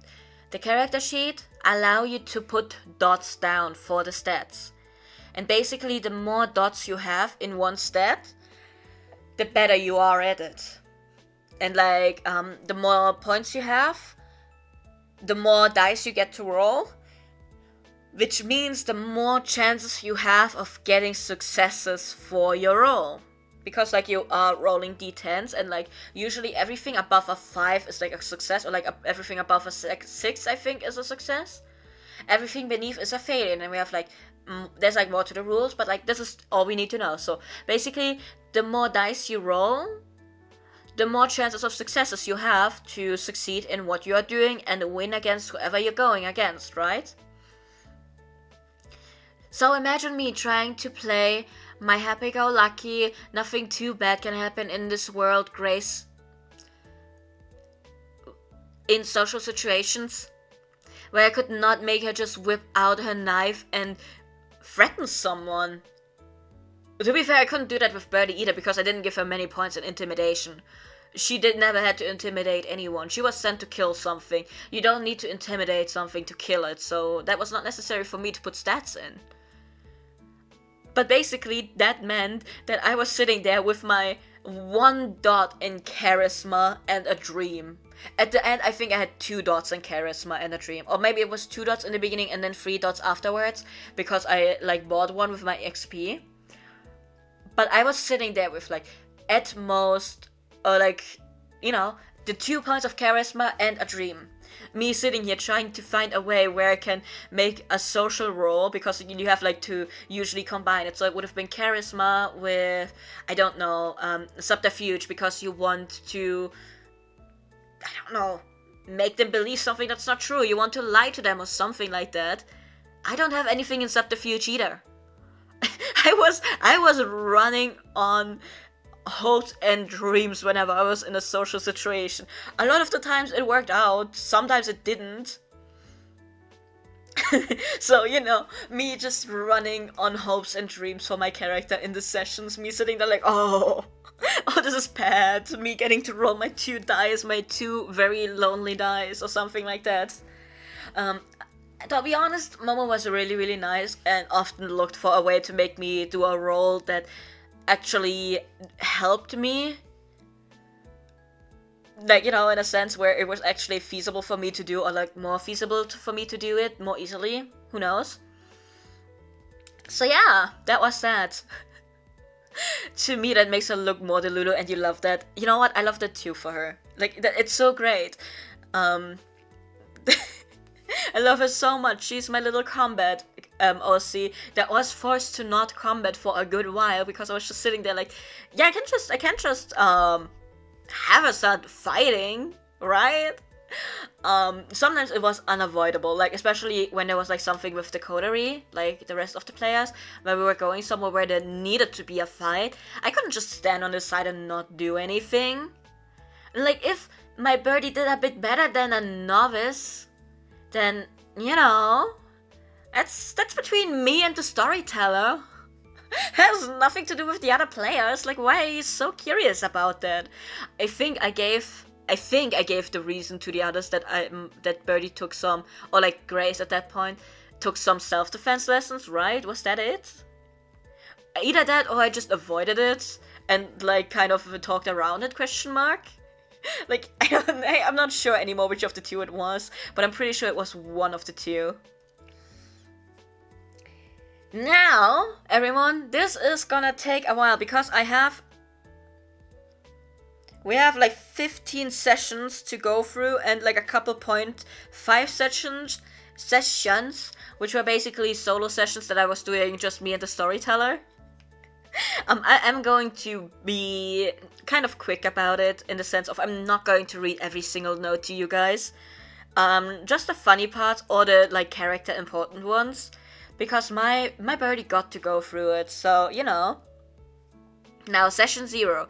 First time I got to play Grace or Birdie. I was sent, we were in Las Vegas, like our campaign was put into Las Vegas. Guess where Birdie was beforehand. Because apparently they moved me from Area 51 to the trailer park that my Grace got to live in for a while. She was just living in a trailer, by the way, you guys. Don't worry about it. It was a very nice trailer, all things considered. So yeah. Now this was a lot of information for me as the character, no, as the player, on what my character has.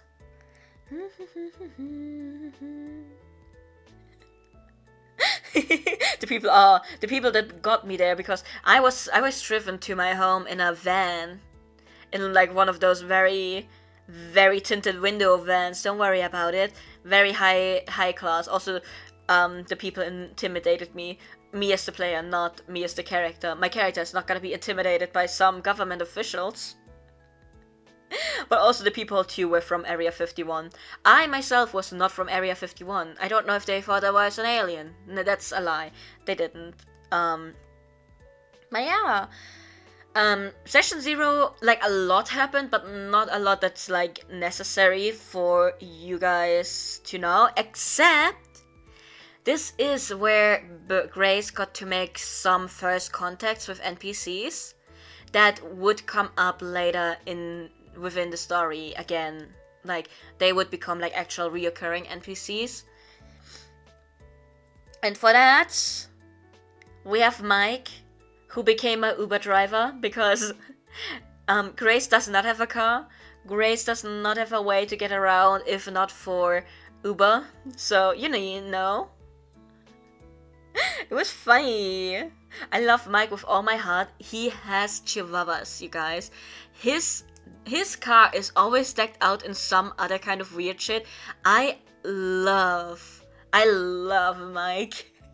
There was actually, okay, so there's a thing in VTM called ghouling, which is basically you as the vampire give the human your blood, like feed the human your blood, and then they become your ghoul. And like if you do it correctly, then they still remain like somewhat independent-ish, like in the sense of, yes, they're going to be very much more following your orders and stuff like that, but they're still gonna have like their own personality. If you feed them too often in a short span of time, you kind of make them mindless. I just want to follow you and I want to get your attention and affection and stuff like that. Don't worry about it. That totally did not happen in our sessions. But a Finblood cannot ghoul anyone.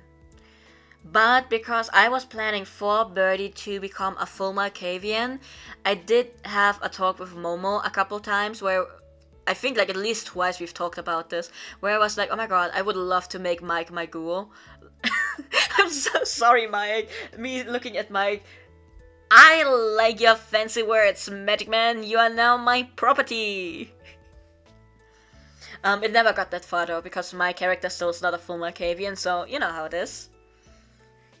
Emily was not meant to be as big as she was, yes, you know? But I love Emily and her girlfriend.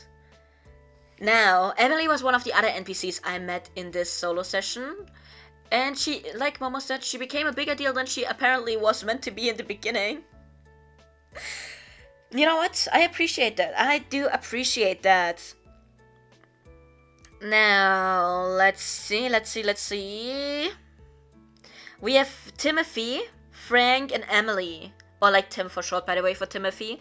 So we have Frank, Tim, and Emily that we met. 3 NPCs that are more important than others, except for Frank because I had beef with Frank, so I never sought him out again afterwards. And the beef that I have with Frank is basically just, he got a booty call from his ex or something like that. I was like, oh, I gotta go. And I was like, oh my god, he's leaving us alone. I can't believe him. Can't believe him. He would drop us. Me, as someone who just entered the group like 5 minutes ago, I can't believe he'd do this to us. Like me as the player, though. Grace didn't say a word about that, I think, if I remember correctly. So yeah. Oh, we also have JJ. Okay, so JJ and Emily, they're girlfriends. I love them.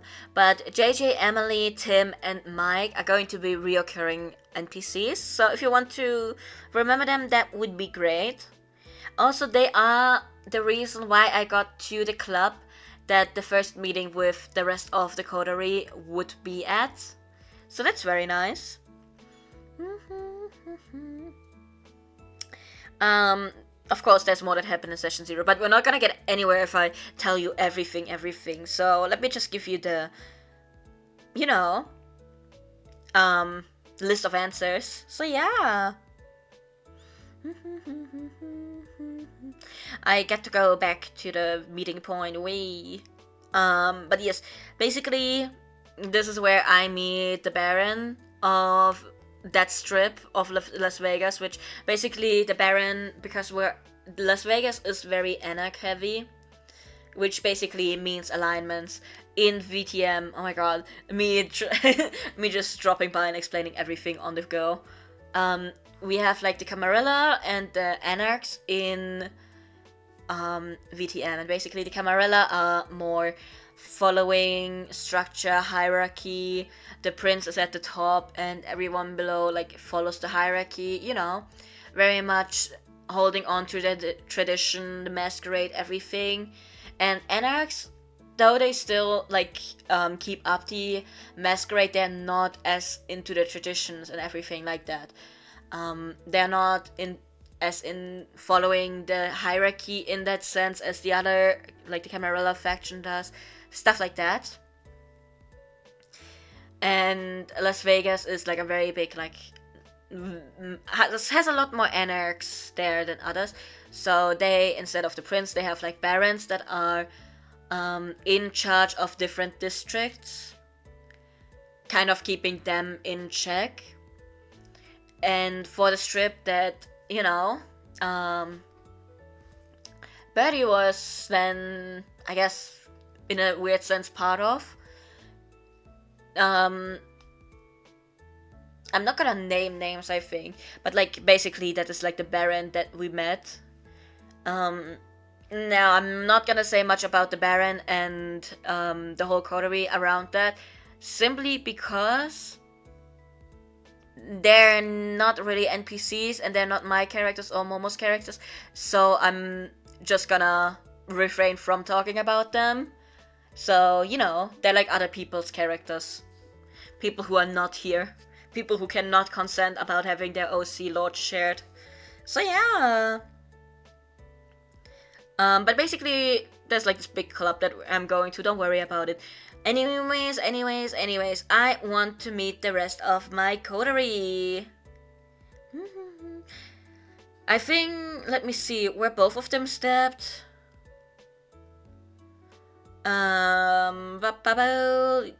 Right, they're like in a sun room, which basically just means a room where the sun shines in, but like they're not in the sun, I guess. Who got stabbed? It must have been Lazarus, right? Oh yeah, the tanning room, not the sunroom, my bad, the tanning room. Me trying to figure out who got stabbed. I'm pretty sure someone got stabbed. Gold and Les both got stabbed. Okay, both of them. Because I was sitting here like, did just one of them get stabbed or was it both of them? Oh yeah, right. They didn't get staked because Gold would have died by staking, right? Like died, final death died and not just been immobilized, right? I think there was something like that. But yeah, basically, Birdie walks in like a regular person into that and gets introduced to a coterie who are both in chairs, both paralyzed at least. Gold was paralyzed with blood magic, right? And Lazarus was like kind of staked down. So, you know, and this is how Grace got introduced to her coterie mates. It was a really bad first meeting, but you know what? It kept getting worse, actually. Don't worry about it. But yeah. Let me see what else is going on. Like, we're talking to the Baron, blah blah blah. She gives us a mentor, and you're going to meet the mentor after I'm done talking about Birdie for you guys. Because the mentor is the character that Momo's going to introduce to us today. Oh well, I'm going to introduce to you, but like, it is Momo's character. There we go.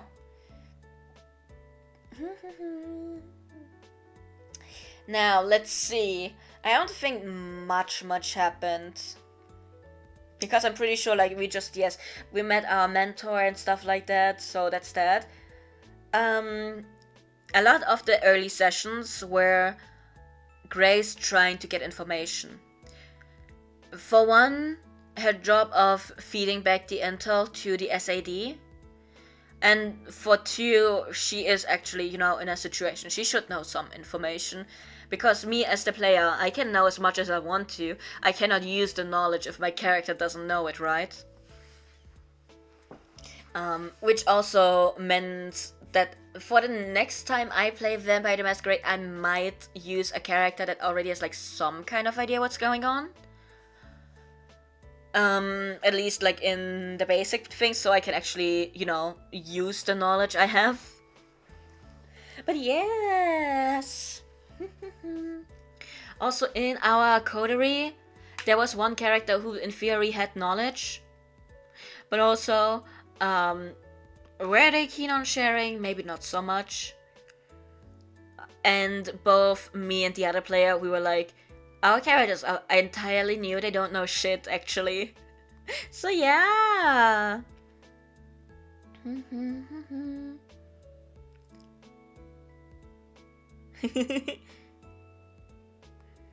Okay. Oh my god. Me sitting here like, everyone, you need to know there is a ghoul on Momo's side for Momo's character. And the first time he appeared, I wrote down in all caps, smoking hot tattoo ghoul boy incoming, I was very excited. I wrote that entire thing in caps. That was the first appearance of the ghoul. I don't know, man. I forgot I wrote that too. I was like, oh, I all caps that line. Usually it draws my attention because I'm usually freaking out if I all caps, like about something, either this or that. You know how it is. So yeah. Where are we going on? Where are we going?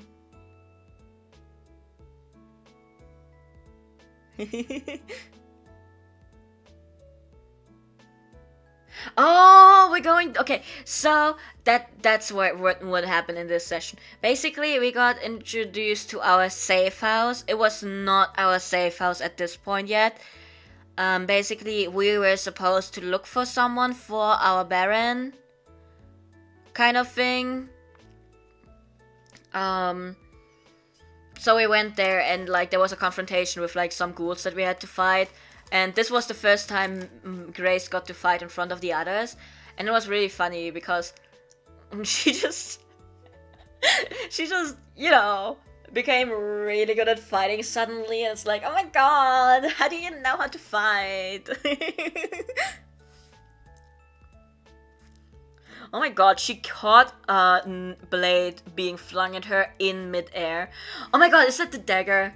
Okay, you need to know. This dagger became a reoccurring character in this session simply because I would make sure to mention that, oh yeah, I have this with me and I also have the dagger that I caught back then.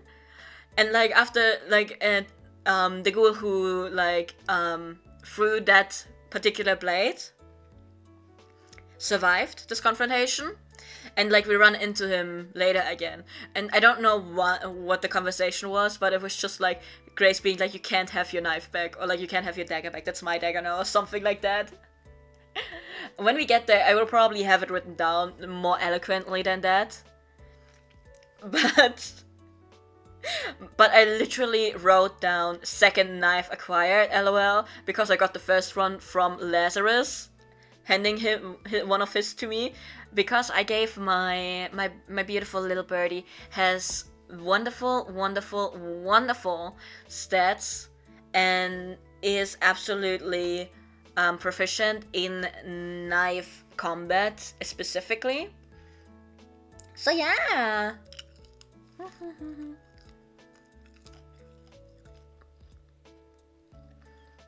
Did I think I'm about to decapitate someone.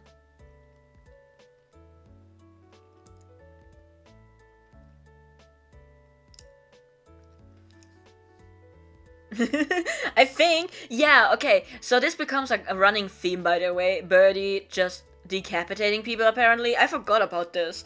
Can't believe that the first decapitation was this early on. Hey, it happens. But basically after the fight we like make our way further up, like still in stealth mode because, you know, and we run into the actual vampire, and the vampire that we were looking for, who is kind of kidnapped, if you can believe it. Don't worry about that too much. We diddly do all of that. I think her name was Tara, right? It is Tara, yes. Tara becomes a reoccurring NPC as well. So do remember her. I love her. She's very great.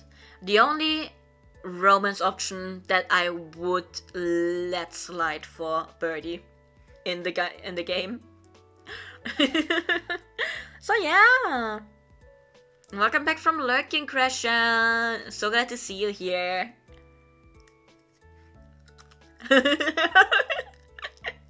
That's true. Lazarus kept smashing walls and floors, and Birdie was just a decapitator on accident. Like half the time I didn't even mean to get the head off of someone. So, you know. The things you missed were just me talking about my OC. Don't worry, we're still at the first OC.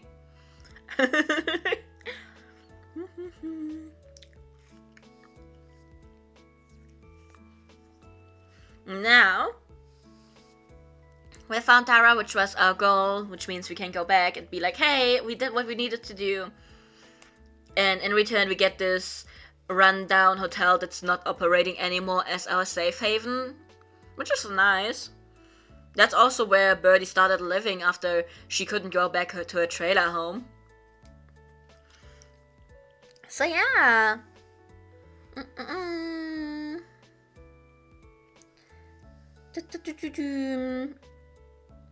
Okay, let me just see if there's anything.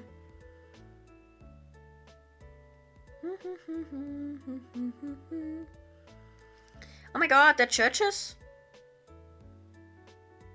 Oh my god, this is a solo session? It is, it's a solo session. Okay, my bad, this was the solo session where Ash, I think, introduces Grace to other characters of Momo's.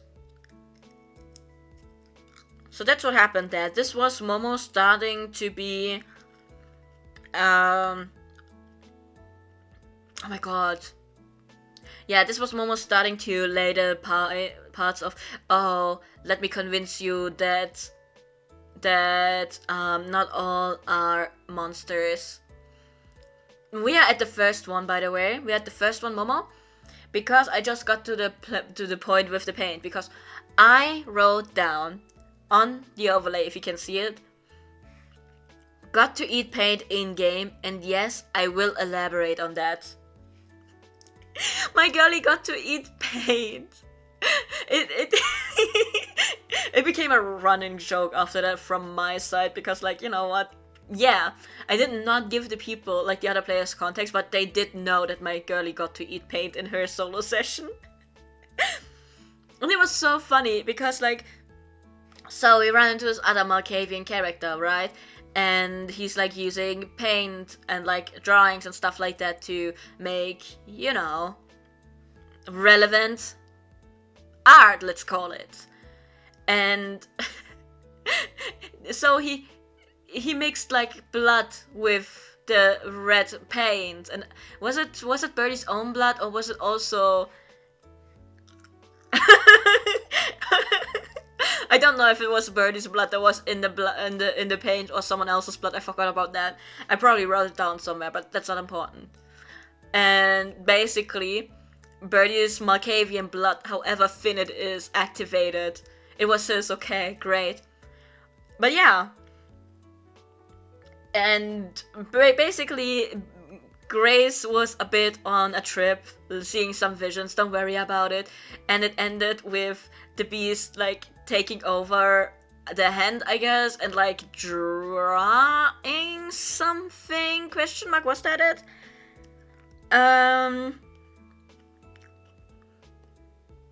Let me actually see before I misrepresent the situation.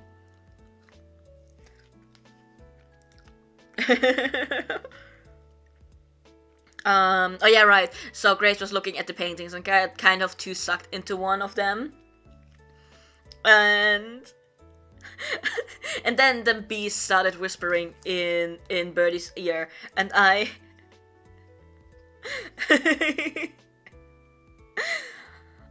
so yeah, you know, don't worry about that. I did roll really, really badly. In my defense, I rolled really, really badly when Grace actually did try to break away from whatever was having a hold on her. I just fucked up. I'm pretty sure, you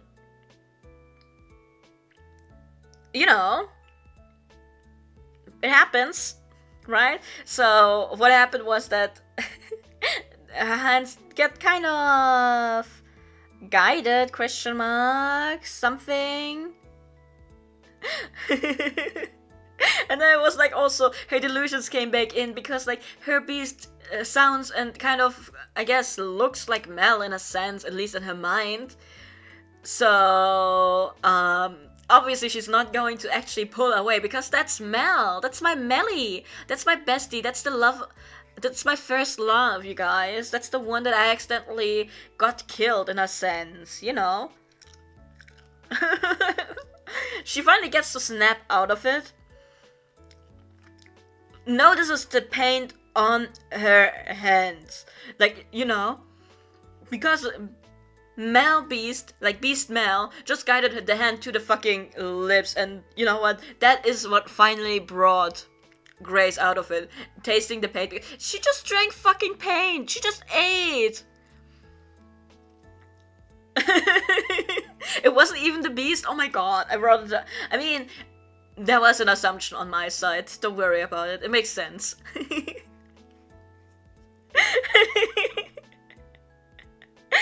So yeah. Also, my character almost got shanked by one of Momo's characters. I'm very glad to the other Malkavian character holding her back. Like, good for you for not killing me, thank you. That would have been a very short-lived campaign for me. This is only, like, session 2.5.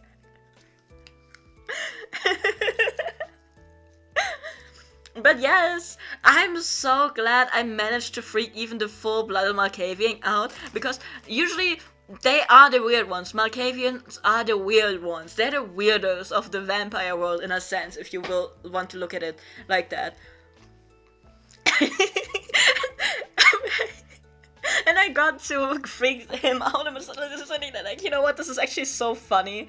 Me informing the others of my solo session Oh, I got to eat paint today. Nothing else. Oopsie oopsie. But yes! Also, Rue was not. Don't worry about that. My painting got. Whatever the painting was got burned afterwards, so you know, it happens. Anyways, I got to eat paint, and it's still the funniest shit that ever happened to me. Let's go. I got a lot of information from this session because the character Momo gave me actually answered my questions, and I love that. Now, the next session I had with friends. Let's see.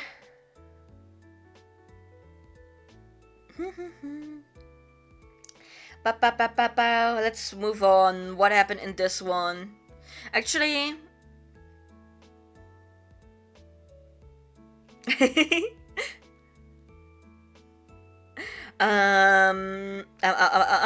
so that was this. I wrote down letters to such a fucking nerd. Key smash. Oh my god, yes. Okay, so this one. Okay, this one would be where I think we lost Solomon. Already. Question mark? Oh my god, it is. It is. Okay, so we have lost one of our coterie mates at this point. I can play the non-actual player NPCs if we want. Oh, it's okay. I mean, we've moved on from that for now, right? Until the next solo session comes up, I guess. But yes, also, we lost one of our coterie mates at this point, so we're like, okay, we kinda gotta find them again, you know? So we're like looking through the stuff, and like, Lazarus is using his, I don't know, tech savviness. I don't know, is that what he's doing? But he's doing it. And okay, we find a number, like we find like different stuff. Like we're looking through Solomon's phone, I think it was. Yes, the phone, and like Lazarus was like using his laptop to like go in there and like look at everything and blah blah blah and yada yada yada. And so we found like some numbers. Your favorite scene? Thank you. It was the scene that gave me the most anxiety ever. So yeah, we're doing that, and then like I'm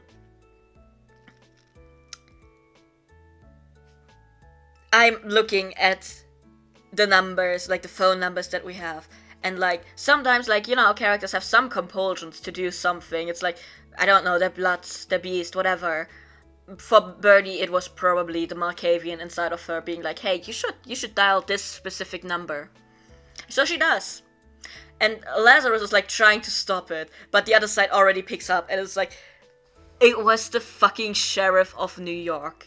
You know, the one that works for the prince of the Camarilla in New York. You know, the one who is in charge of, I guess, killing people if they step out of line and, like, become a threat to the masquerade, you know.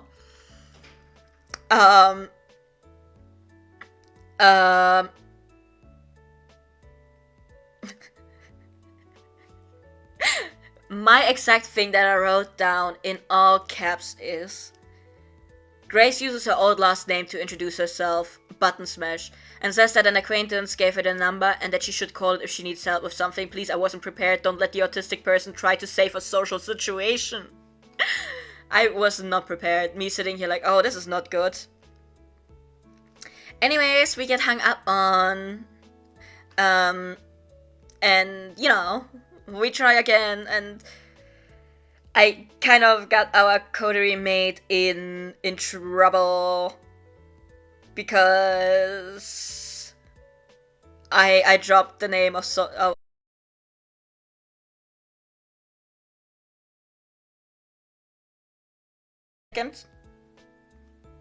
Okay, are we back? Hello? Are we back?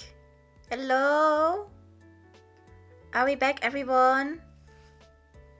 I just saw my stream reconnecting, so we're good. Okay, we're good. Okay. Me watching my PC try desperately to reconnect. I'm sorry. How much did you guys miss? Like, was there a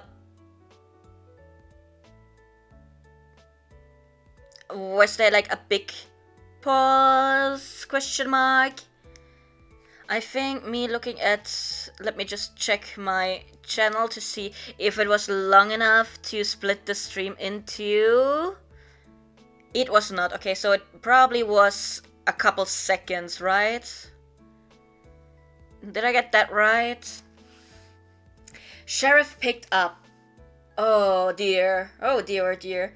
The first time or the second time? Did Sheriff pick up the first time or the second time? Because both of these situations gave me a lot of anxiety. I'm gonna be honest. The first time? That's where we were? Okay. So yeah, basically I was freaking out because I'm like sitting there like I was not prepared to actually do a social situation and like actually play social character. I don't have a social character. I can't lie my way through this in the hopes of like, you know, doing it correctly. So my character was just like, oh,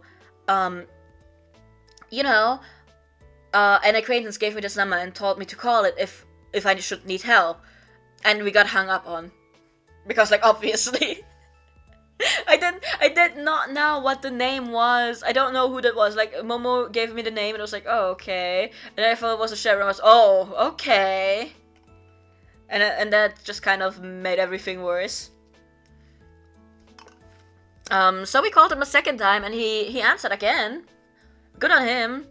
Actually, did I have to roll to figure out if someone answered the call? Question mark. I don't know. But this time I name dropped the other player, like, oh, I'm calling on behalf of player, like, character's name.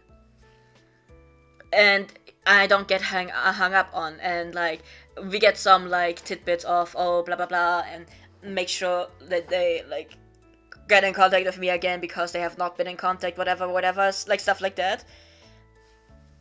And basically the sheriff tells me that, oh yeah, make sure to tell Solomon to get in contact. Okay. Because I think we also told him that, oh, Solomon cannot be found right now or something like that. Pretty sure.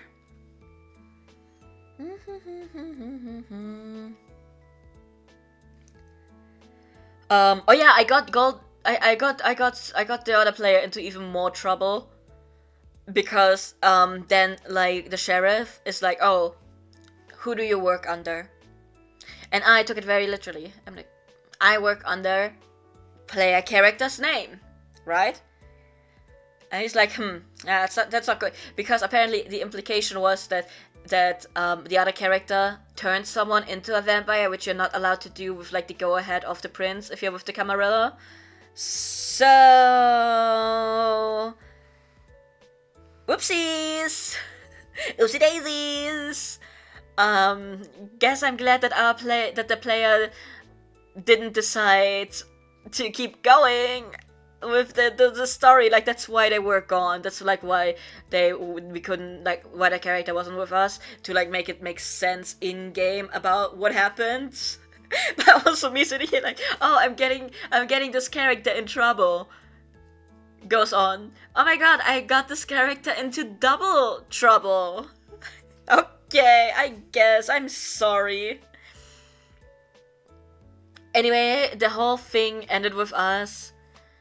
I'm pretty sure it was already in this session where we go to this, like, it's not abandoned. I'm pretty sure it wasn't abandoned, but like, we go out to go fight the other character and like beat him up.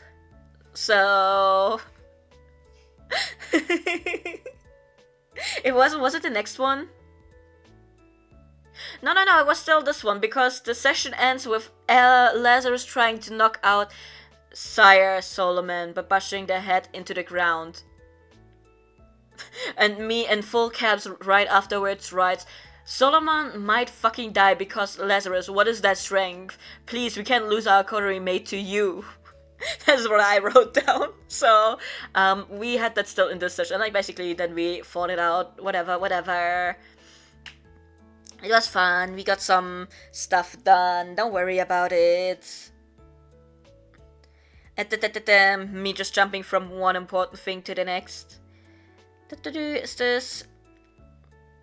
Okay, this is the church meeting where we're going to the church, and then like this is a solo session, so this was very important for like Birdie as like character growth, in the sense of Momo's character took Birdie around to like different places. I got damage from looking at a church for too long. I literally took mental damage or something. So yes. Oh, that was the... It wasn't... Okay. It was so useful because you got to push out the Camarilla plotline earlier into the works, but by contacting the sheriff, someone was gonna come after him, so that's so fair, actually, yes. Can't have a rogue going vampire, I guess.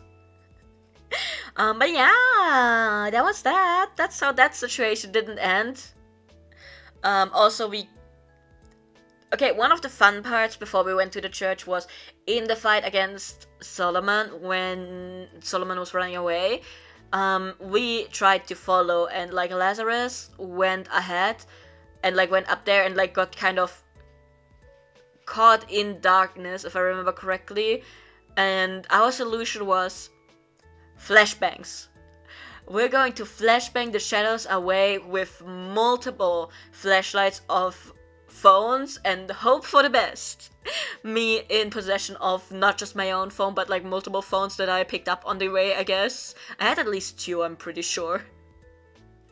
But yes, that was our solution. Just flashbang it. So that was fun. But yes, in the solo session, Birdie basically got taken from part to part to kind of show the humanity of vampires in a way, so that Birdie can start to maybe question her thinking of every vampire is a monster and they're all unhuman and stuff like that, you know, just the usual Friday evening. Actually, this worked out really well because this came up later in like an actual like how do you say, like an actual cam session with the other players, because we needed to get some information, and in this one we met a Nosferatu vampire. Like in my solo session, I met up with a Nosferatu vampire and like met his very human family beforehand, a very human family that he is not allowed to contact because he is a Nosferatu and he looks the part, right? So I got to use that as a bargaining chip later on to make a deal and basically be like, I can take your kids to Disneyland. Me, a Finnblood, being like, yeah, I can take them to Disneyland. I can go out in the day. I can do that for you. You faking a Brooklyn accent badly. Actually, favorite parts are faking accents badly. It's okay. I don't know what a Brooklyn accent actually sounds like, so I'm just sitting here like, yeah, that's about right. So yeah, there was a lot of stuff going on in this solo session because you were like going from one piece, like one NPC very curated point to the next, which was like very much see how they're human, see how there's still humanity left in them.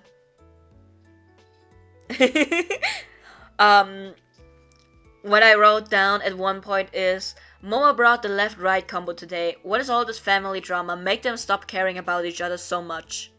Me writing that down, all caps, and crying emote afterwards. No! Don't remember that, Crasher. Do not. But also we met Tara and JJ again in this one, so I now know that they are siblings, and that's so cute, right? Anyways, let's see, what are we doing for next?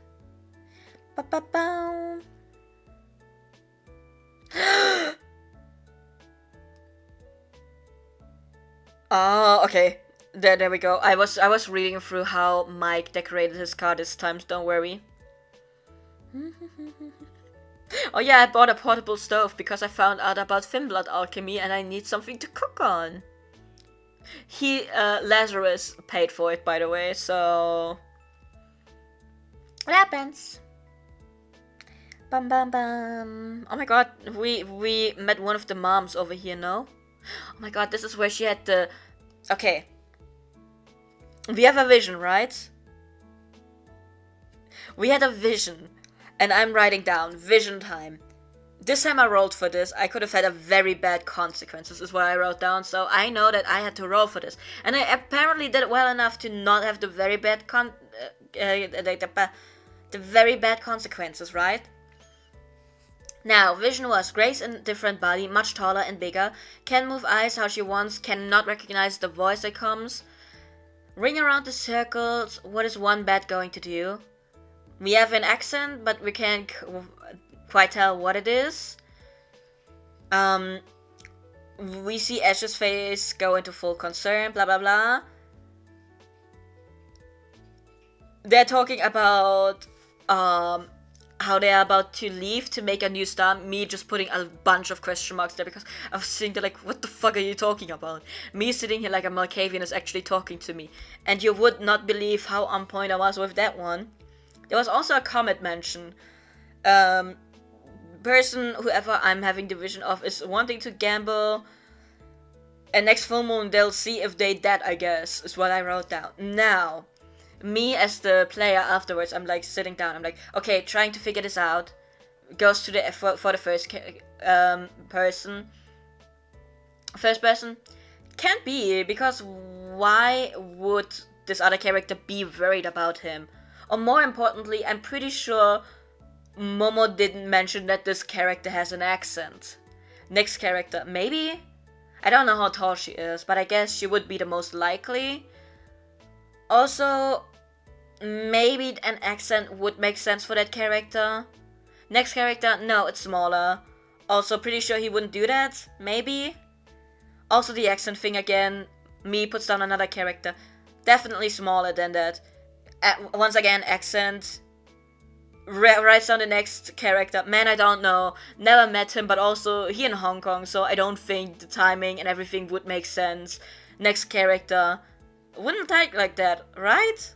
But at least the height checks out. Me then having the fucking realization of what is going on. Wait, I'm a fucking idiot. Is this Liam? Does it make sense though? I mean, he is Malkavian, so the way of speaking checks out, but also, is he taller than Ash?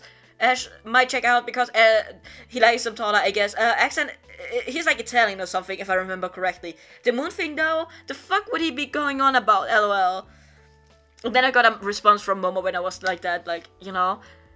And I was sitting there like, I can't believe that I forgot about my own sire. I forgot about my birdie's vampire parent. Me goes through everyone, every single character, and it's like, I don't know, it doesn't make sense. Me, a day later, being like, oh my god. It's the fucking Grim Reaper. I don't know, man. No, it's okay, it's okay. I was just a fucking idiot, Momo. You did not mess up. I was just a fucking idiot who didn't remember that actually it would make sense for my sire to be there at some points. Don't worry about it. But also that was like that was the most important part of that session. I'm very sure. So yeah. Let's go. Let's go. We go back to our haven, like the safe haven, and like stuff like that. Now, what are we doing this time? Is this a point? No, it's not a point, so we are going in with all of them again. Oh my god, we called our hotel, by the way, the safe haven that we called it the Rorschach Hotel. You know, like the Rorschach test? Because we had like an in-character group chat with like the players inside, and at one point Lazarus said like a a picture and was like, oh, what do you see in that? My character was like, is that like a Rorschach test or something like that? And that became like a running thing that kept going. So that is why the hotel was called the Rorschach Hotel. Well, also, yes, RIP to MRPG. I miss it every day. I did find an alternative, but it's not as good. So yes, I hope that something MRPG adjacent comes back so it can be fun again. Now let's keep moving.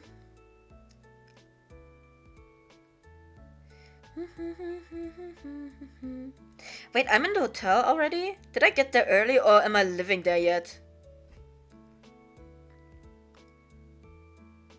Oh, okay, no, I'm still working with them, never mind. Me sitting here like, why am I in the hotel before everyone else? It is because I take my responsibility serious and I do not attend late to meetings. That is why I'm the last one to the first one to be there. There we go.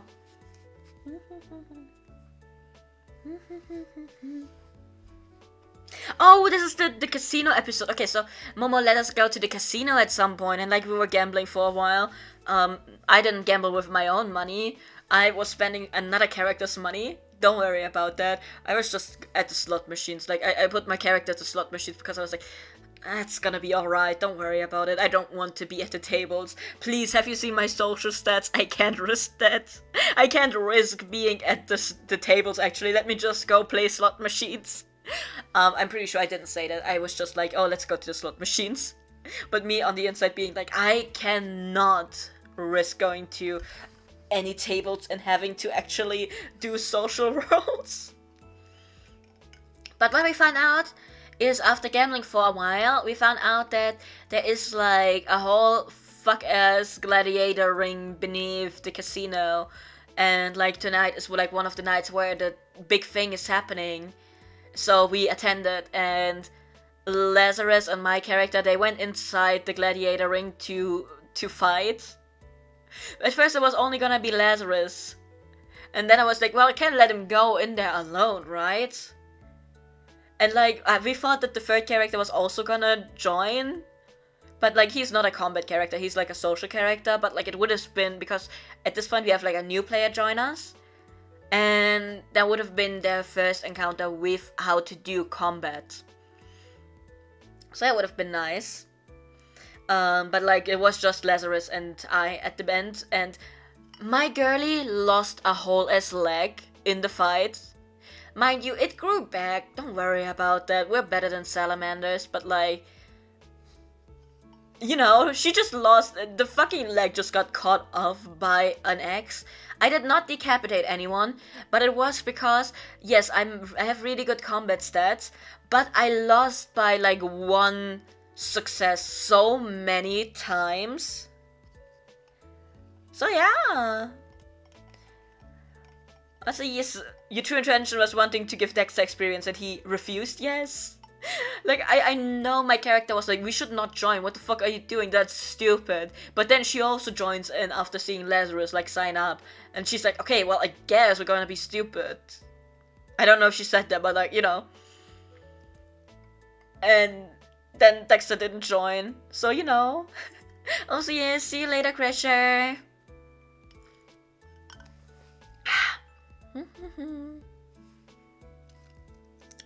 Let's go. Anyways, the fight was fun.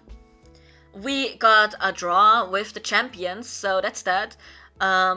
Definitely got us some respect, question mark. I'm pretty sure reputation or respect, one of those things we got.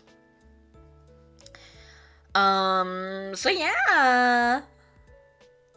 Was anything else going on? Ba-ba-ba. Okay, don't worry about it. Nothing else went on there that's too important for like character stuff for Birdie. Oh my god, yeah, we had to get a fake ID for our baby boy because he was too young. He wasn't even legal age to drink. So yeah. Bam bam bam bam.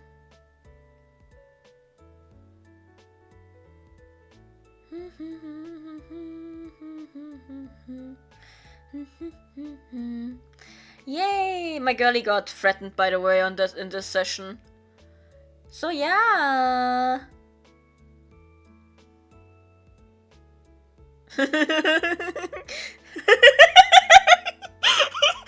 Sorry, I read one of my notes and I am going to read it out to you. So, you know,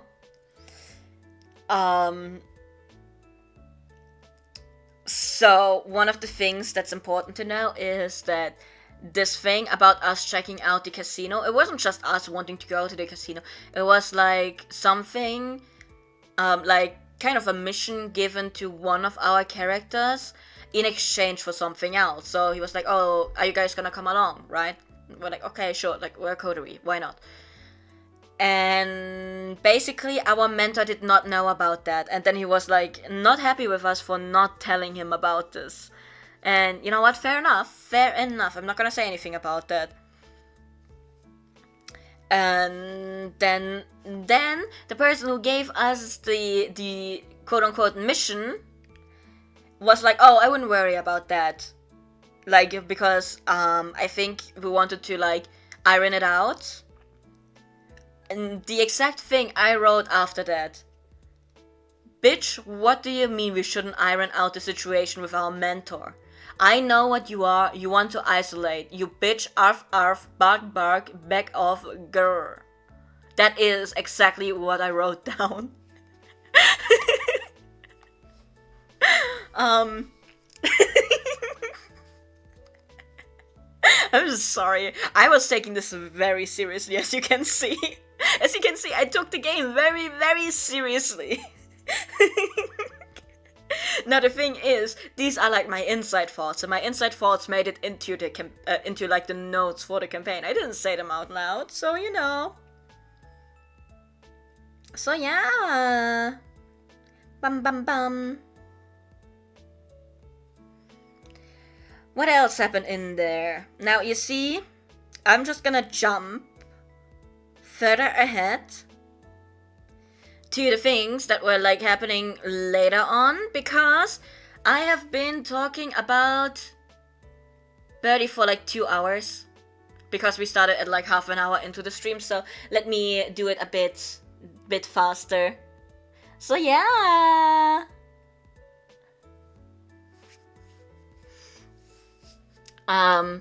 So later on,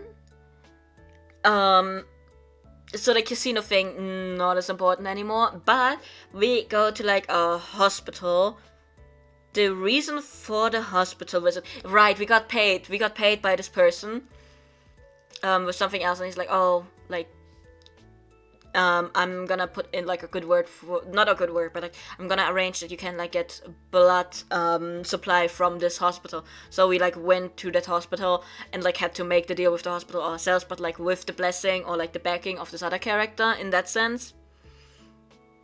And like we had our social character, so I from the beginning I was like, hey Dexter, I'm gonna let you do the talking. You are the social character for us. You do you. You can do this. You're gonna do great. Also, me pushing the player into role playing.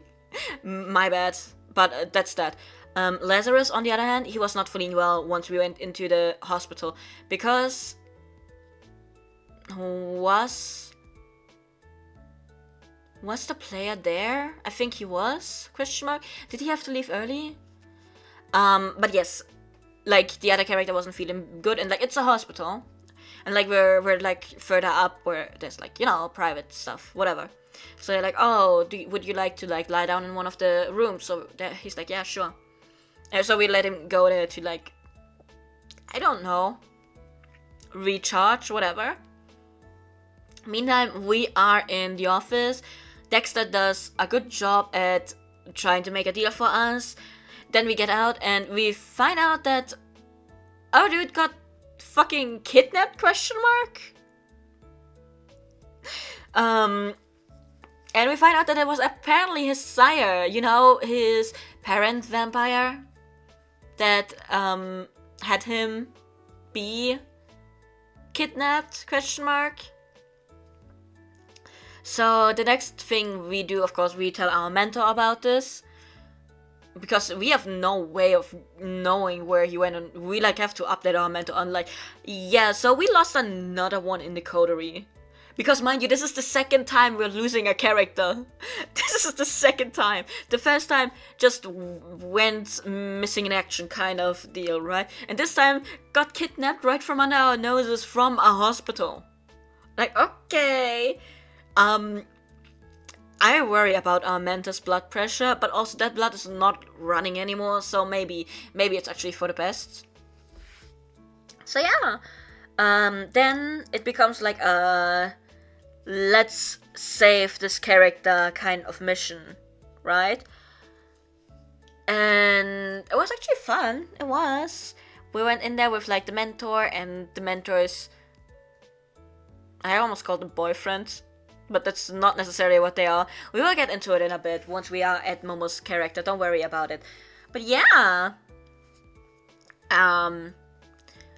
Basically, we are going into the sewers because that is where the Sire lives in the sewers. Also, this is where I got to meet my favorite character. It's the meatball. No, I'm kidding. So there is a clan in VTM. I think it's Ritzy. Is that right? I just call it the Dragon Clan all of the time, because they remind me of dragons in that sense, so I'm just like, Dragon Clan, that's them, and I love that clan so much, and they have like flash mending, and that is where the meatball comes from, because that meatball is just an amalgamation of putting things together. Yes, yes! Your self-impostor has my heart. Now, everyone, let's not look too deep into that. This might be religious trauma or something, but also there is an entire alternative universe in my head where Bailey, you know, the character that I'm obsessed with currently, is a pastor. So, do with that information what you will. I don't know, man. This is not on me. But yeah. Lovely character. We got along surprisingly well with him. Wait, I jumped a bit too far ahead. Anyways, we are walking around as Bernadette at this point, by the way. Because I did tell you earlier that we were going to save, right? I explained that to you when I did my very big oopsie explanation. Like, this happened between the casino thing and this thing. This is where the very big oopsie that I explained to everyone earlier happened, right? So that's the timeline kind of deal. Just as a heads up, so you know that happened in between. So we are Bernadette at this point. We're no longer Grace. So, like, we're getting along surprisingly well with that vampire, and he helps us get inside, question mark. But also, me and Dexter fucking knock out sometime at some point. Well, not knock out, but like we get like caught in darkness, and then the next session starts with us being like in a dream kind of world. And this is where the delusion came in for Bernadette, because like it was like a world where they are going through like very nicely crafted specialties for themselves. It's like a Christmas kind of episode. Like you would have been able to call it a Christmas special. Like, it's like, you know, it was so nice. No fighting, question mark, until it wasn't nice anymore, but you know. So we have like this whole like a dinner with the grandma of Lazarus, and then like Bernadette gets to call like Mel's parents, because like, you know, it's like, oh, like, are they gonna blah blah blah, like talking to them and stuff like that on the phone, because like she has realized like something weird is going on. But she is also the queen of delusions, so she's actually like, now this is great. This is great. I have to convince everyone else to just play along with this, because this is gonna be great. I'm gonna be able to see Mel again, and like the people I care about again, and you know. So when the others are like, oh, so like, what should we do? Bernadette is just like, we should just play along. Like, don't ruin this for me, right? So don't worry about a single thing. My girlie's illusions would never put anyone else at risk. Don't worry, I'm totally not lying to you at this very moment. So yeah, after that, like, it was like, because Bernadette asked, like, oh yeah, what was the plan actually? Like, we're here with you, like, eating, and then it's like, yeah, and then you go over, like, to Mel's house and blah blah blah, and then after that to this and blah, you know. So we like walked over to, like, after this, we walked over to where like Mel's house is, quote unquote. That is not where it is IRL. Don't worry about it. Don't question it either. And like the boys are doing a snowball fight. But also, Bernadette has met Mel again. And you know what? That is all that she cares about. So she's just like, yeah, you guys do whatever you want. Just don't cause trouble. I'm gonna hang with my bestie, actually. And it was so nice. It was so nice. And it wasn't nice anymore. And like, there was like deep talk between like Mel and Bernadette, but like also it ended with this very nice situation being gone and Bernadette being in this house, like in her hunter outfit and like in her hunter mindset of, oh, I have to get the monster because like there's just like fucking bodies strewn everywhere and like they're all dead. And then she's like, okay, so it must be in the attic, and we go into the attic and it's like Mel once again, and like it's not Mel but it's like the beast of Bernadette, and like the beast is like, yeah, I will help you if you promise that we like work to becoming full Malkavian or something like that. A very, very paraphrased is why I say something like that, by the way. That is what was the thing, but like, I'm very paraphrasing on how it was said, right? And my girlie is like, if that helps me like get closer to Mel or something, because there was like an implication of finding out about Mel and stuff like that. So she was like, yeah, if it helps me find out more about Mel, I will do it. And that is basically the price that my character, quote unquote, paid, because I wasn't paid much. Like, obviously, if she breaks like this promise and like works against it, then obviously there would have been like negative stuff coming up. But for the moment, that is what I, as the player, and the character, as Bernadette, would have worked towards. So there's that. The others also had like their price to pay. Lazarus killed his own grandma by bringing the entire house down. Huh?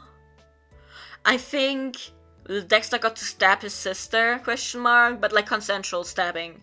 I'm pretty sure the sister kind of forced him to stab her, question mark.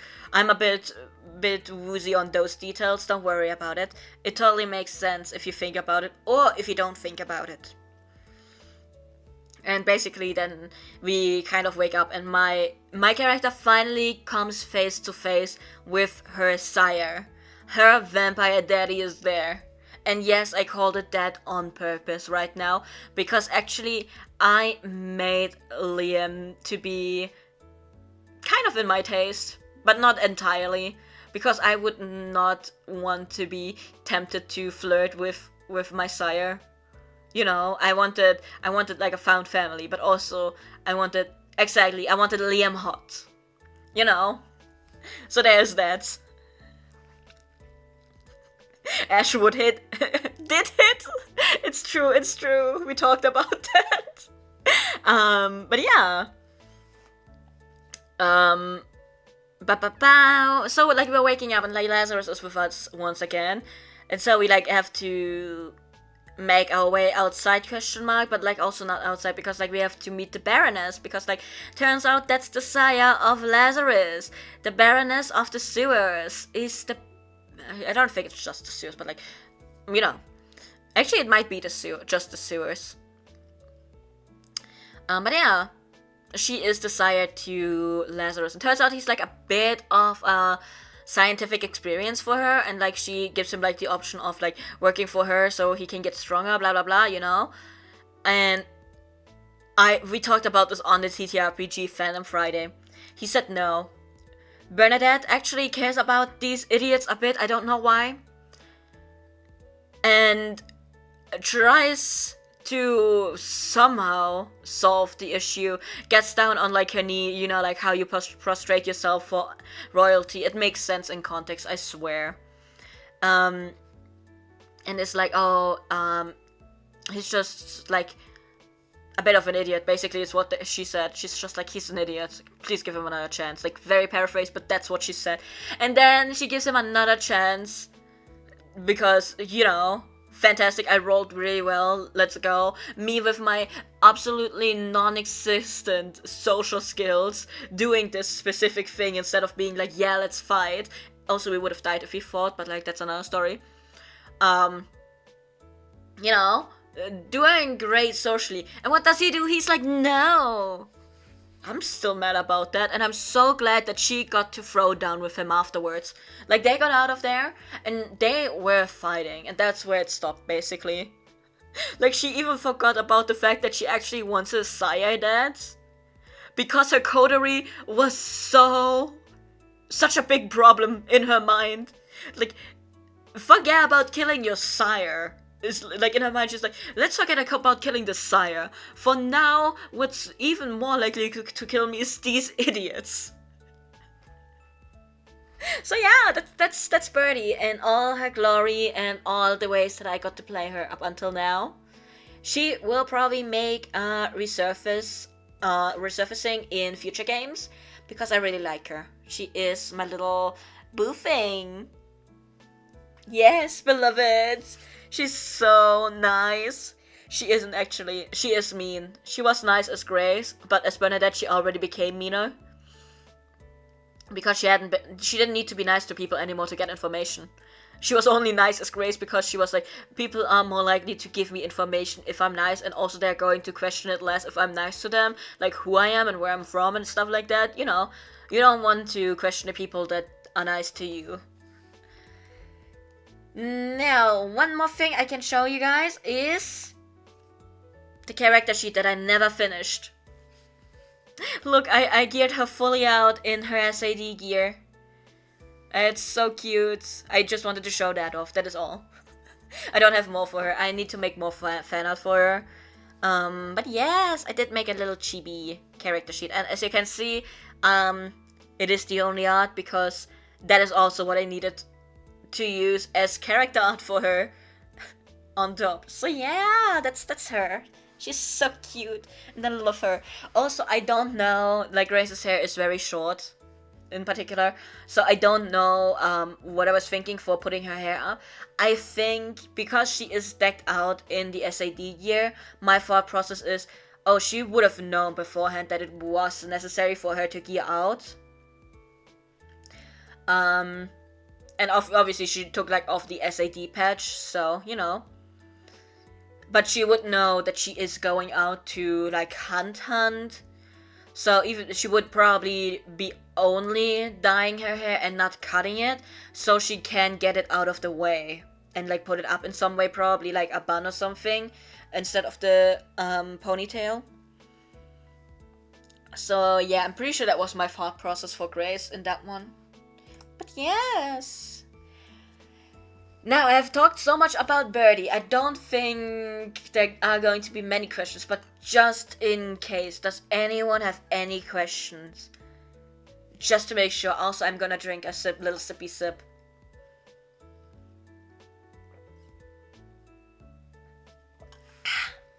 Tasty. Let me, in the meantime, open another Google Doc that was shared with me. Boop, boop, boop, shared.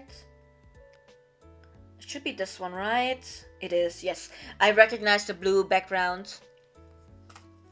No question, very nice character, thank you. I spent actually a lot of thought process on making her for the campaign, because I wanted there to be like a lot that can be done with her in story-wise, which is why I gave so many twists to her character. Like, she was a hunter before becoming a vampire, but no one knows that. She's still a hunter, she's undercover. She's actively feeding the information you give her back to her superiors, yeah? So, you know, like that would have been the first thing. Second thing is, like, she doesn't even look the way she's presenting. She isn't, like, the personality that she's presenting isn't even her personality. You know how it is. Then we have the Finnblood part about her, which she also did not disclose, mostly because she doesn't know that she's a Finnblood. But like also, after finding out that she's a Finnblood, she's still using it to advantage. Like looking at the offer of like, hey, I can take your family to Disneyland if you do this favor for me, right? So like she takes advantage of that, even without telling people outright that, hey, I'm a Finnblood, by the way. Like her coterie, I think they started suspecting it at this point. Like when I made the offer to that very same character. But she never outright told them, hey, by the way, I'm a Finnblood.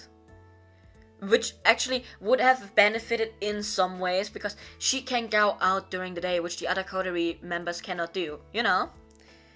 But yeah, so I just wanted her to have like a lot of things that can be played with in the narrative, and that can make her like a secretive character, even if it doesn't appear like it. And I love her for it. But yes, thank you so much for listening to me talking about Bernadette. It is time to move on to the next character. This one belongs to our very own Momo. And like I said, I told you you were going to meet the mentor of our characters for that campaign. And here he is! Also, I just realized something that's going to bother me, so I'm going to fix that right now. 1, 2. There we go. That's it. That's all I needed. All I needed to do. That bothered me a lot, don't worry about it. Also to Momo, I did have to take one of the points out, simply because I did not have the space on the PowerPoint. I'm sorry. Once again, everyone, we have new warnings for this one, so please do read them and make sure that you are okay with everything that comes up in this one. Please, please, please. Would not want anyone to be uncomfortable with what is going to be coming up. Yes. I shortened them a bit. I will read out the more explanational, there we go. Explanational way that you wrote it down, Momo. But first of all, this here is Ash. Or Ashelia. Did I get the pronunciation right? I don't know. Questionable. H. Please read at your own discretion. Actually, should I tell? You know what? Yes. The H is naughty, asking such a pretty man his age. How dare you? Now, there is another part where I had to shorten something, so I will also be reading that out for you. Occupation is club/bar owner. It depends on the setting and how rich Momo wants him to outwardly show himself to be. So that is that. So, right? Yes. Now, for one, I love Ash because I've seen Ash in multiple renditions, let's call it. Because as Momo says, this is the resident has alternative selves across other properties OC, and I love Ash for that. I love every iteration I have seen of Ash up until this point.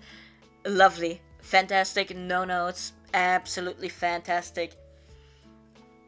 Name localized for Western peers' convenience, which is very nice, because if you can believe it, I will probably have trouble pronouncing non-Westernized names, in the sense of I would have to ask multiple times if I'm doing it correctly. Like I would ask, like, am I doing it correctly? And I would take the pointer of, you need to do this a bit more, or like, this sounds a bit off. I would take that, but also it would take me multiple tries to get there and to remember to see where the adjustments are for the name pronunciation that I need to do, so, you know. Now let me just read the points out to you, because Momo wrote them down so beautifully. And I'm gonna read them from the document that Momo sent me, because that means I cannot forget about that one point I took out. And then we can go into Ash himself. Also, please, please, please perceive how pretty he is. Right. His name is localized for his Western peers' convenience. He has a Chinese name, of course. Not that you deserve to learn it. Maybe if you ask him nicely. Go ahead, he won't bite. Probably. I love that. Don't worry, he probably won't bite. In the game, we too did not learn Ash's name. We knew him as Ash. We didn't even get his full first name. Just Ash. No last name, nothing. So you can imagine how much he liked us. Momo told me, like, when she sent me that document, yeah, he really didn't like you guys. He never even learned his name. And like saying like, yeah, I guess so. Honestly, I can't blame the man. Honestly, the smartest choice he could have made. Now, he prefers Ash anyways. Like, he could probably count the number of people who call him Ashalia on one hand, because they're the only ones allowed to do it. So don't do it, everyone. Stick to Ash. He's a Toreador, if that wasn't just apparently obvious on sight. Now look at this pretty baby. And basically, Toreador are the ones famed for beauty. Like in the clans for VTM, famed for beauty, like the arts and stuff like that. Like it's also very much, if I remember correctly, one of the examples was like someone turning like a very good singer because they want the talent and the beauty of that one for themselves, right? There is an obsession with beauty, and this beauty usually can be kind of not objective, the other thing, subjective, so like it depends on every person's perception of beauty kind of deal. But the Toreador clan is the one obsessed with that. Except if I got it wrong and I am misremembering the clan. But yes, pretty boy in pretty boy clan basically is what we have here. Oh yeah. You're doing really well. Okay, lovely.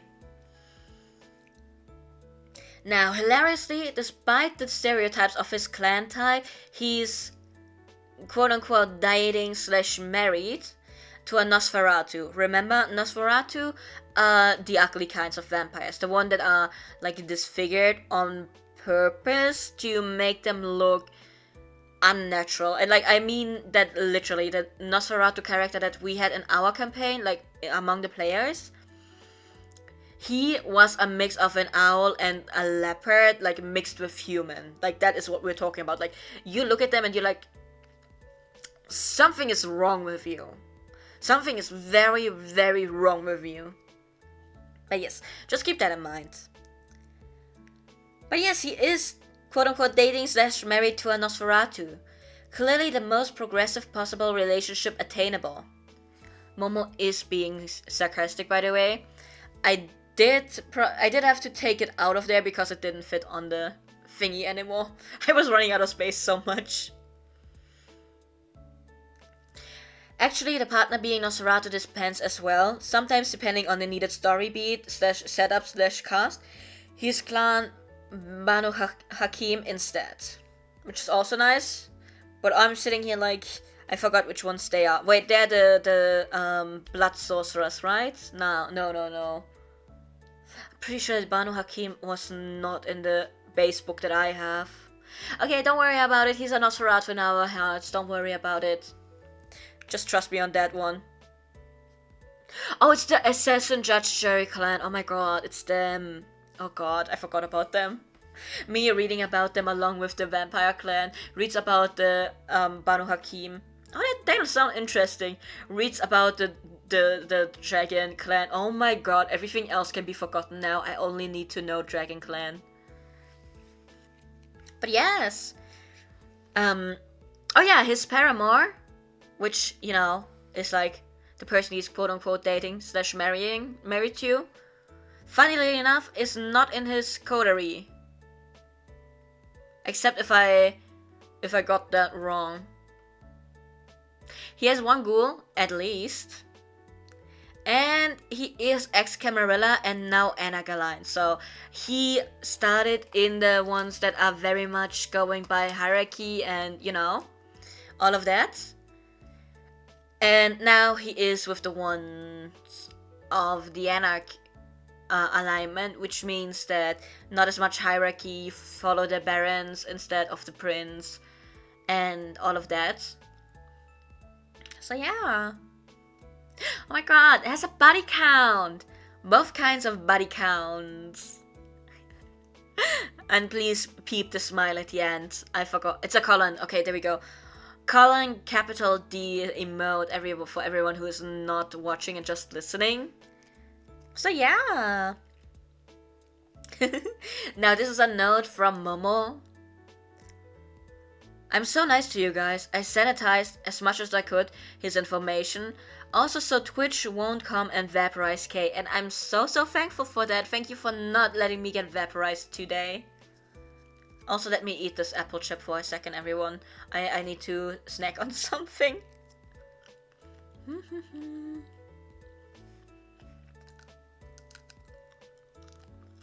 Okay. Now we get into the trigger warnings. Or warnings in general. I shortened them for our warnings down there. But Momo wrote them out with some more pointers, so we have warnings for toxic/unhealthy relationships, both past and present, of which there are several cases of power imbalance/unequal power in a relationship, and emotional manipulation, coercion, control taken away/autonomy stripped away by a partner to the other in a relation. Allusions to abuse, physical, though none of it is plainly stated, warning anyways, grooming and incestuous undertones, not explicit, unhealthy coping mechanisms. So this is the full list of warnings that Momo has given us. So please keep those in mind as we keep going forward. And if you are not okay with them, I understand muting while we are on Ash or clicking away. I won't be mad about that. Keep your peace safe, please. Now, he was previously of the Ivory Tower. Ash is now a rather renowned, be it popular or infamous is up to you to decide, Toriada club or bar owner in whichever city the game is taking place. Which is great. This is more for a post-game/NPC Ash. If PC, he's an up-and-coming owner instead. He's on Clan Toreador, as if that wasn't painfully obvious on the way he looks, carries himself, or behaves. If you ask people around him at least, as they would find Ash a very good example of the Toreador stereotype, on paper. Okay, now this... Okay, now we have a quote on a Toreador. I would say to underline the stereotype thing, so I'm reading a quote to you guys, okay? Many Toreador think that to be truly understood, you must find your lover within the clan. If you want beauty and refinement, why look anywhere else? They may well be right, yet I prefer to have my romantic escapades outside our own clan. God knows we've all done that thing where we fall in love with a mortal, embrace them, and then it falls apart because it always does. Romance inside the clan has always felt to me like an extension of that. A little too incestuous for my taste. This does not mean I haven't loved other divas, of course. My very first vampire lover was Messiah after all. And you will find our clan full of pretty girls and handsome boys, embraced because one of our peers decided they were drawn to something lovable about them. If you look, you'll be able to see it too, at least for a little while.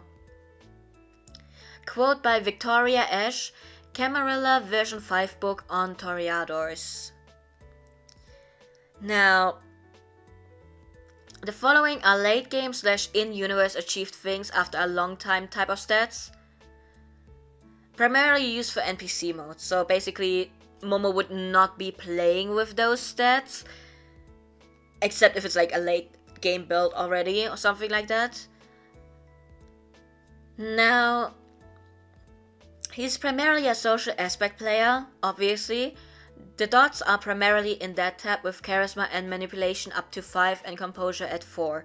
Now, for everyone, points are like 5 dots are the most you can have in stats. So basically, fully maxed out charisma and manipulation, and composure is almost there. Like, that's a 4 out of 5. So very, very good. Skill-wise, has high dots in etiquette, performance, persuasion, subterfuge, politics, where he has 5 dots, and academics. No, he has all of them in 5 dots. My bad, I misread. He has all of these skills in 5 dots. So again, 5 dots for etiquette, performance, persuasion, subterfuge, politics. And then we have 4 dots for academics, awareness, investigation, firearms, and streetwise. Now, for the disciplines, we have Auspex at 4 dots, which basically is for like sensing stuff. I only just talked with Momo about this, and I confused myself.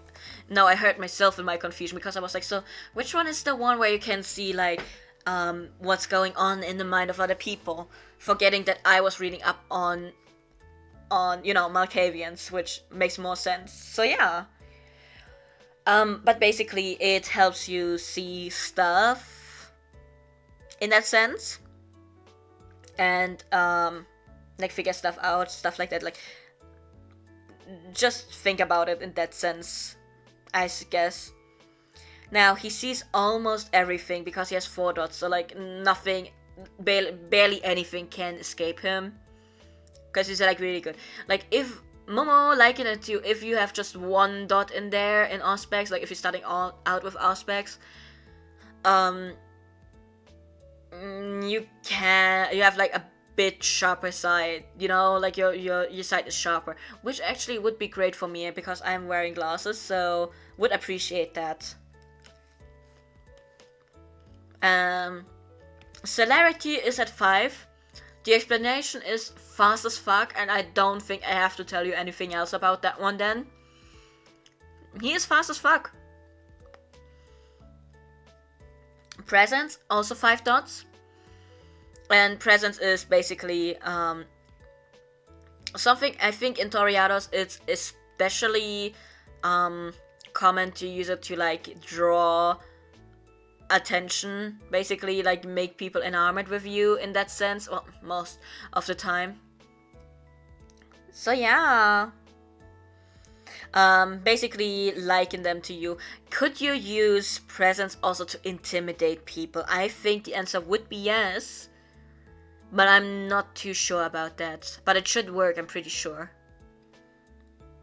Maybe. Explanation by Momo. I'ma be so real with you. With his charisma and subterfuge at 5, he doesn't also need presence at 5 too, but it's just his best asset. And you know what? You are right about that. Also, you could use it for intimidation tactics. Okay, great. Obfuscate is at 3 dots, and Obfuscate is basically hiding in plain sight. I love that I know more about this one than the other ones, even though I don't have that one either. One of our players kept using it, so basically you do hide yourself away from sight. Kind of like blending into the shadows, question mark, is like a very easy way to explain it, but it's not always like that. But that is an easy way to explain it that is probably understandable for everyone. Now this was quote-unquote given to him by his paramour. Invisibility hack, but IRL. You know what, actually, maybe that is even more understandable than blending into the shadows. Or like, slipping into the shadows. Fantastic. And then we have Blood Sorcery, which was quote-unquote taught to him by someone in his coterie. And Blood Sorcery is very much the way it sounds. You use blood for sorcery. I don't know what else to say about that, I'm sorry. Now, Klaus-wise tends to dress in what I can best describe as dark academia fits for the club, or clearly meant to catch your eye. Exceedingly capable of running in heels, and we love that, of course he can. He's the most useful as an ally, and for the most part he's pretty willing to be on good terms with a whole lot of types. Good for business and all that. You could say the exception is the Ivory Tower, but he also is on pretty neutral terms with a good deal of them, for his own benefit, by the way. Which is great. Also, I did not read up on the Ivory Tower, so just... it has to do with, like, the Camarilla, is what I remember. Pretty sure. So, everyone is on the same page as me right now. Let's go. It's what Yanax called him. Oh my god, I forgot about that. I was like, yeah, the Ivory Tower. Me sitting here like, it definitely had something to do with the Camarilla, but I forgot what. Okay, it's just another name. Let's go. Okay. Now, in his club/bar, he offers blood doll services because of course he does. Now, blood dolls, everyone, basically are humans. I'm pretty... do they also work with vampires? I think less so, probably, because, like, of the whole blood bonding thing. But yes, blood dolls, usually humans who are in the know-ish. I don't know how much they need to know to become a blood doll, but basically they are willing to let vampires drink from them. And that's why they're called, like, blood dolls, because, like, you know, you can go to them and consensually drink from them. Yes, they want to be fed on because it feels good. It feels very, very good. From all of the things, the descriptions that I have read, it is supposed to feel really, really good. So, you know, that is why they are going there, to get bitten.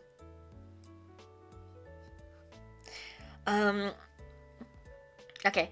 On the blood doll services he has a strict policy on how kindred can treat/behave with them.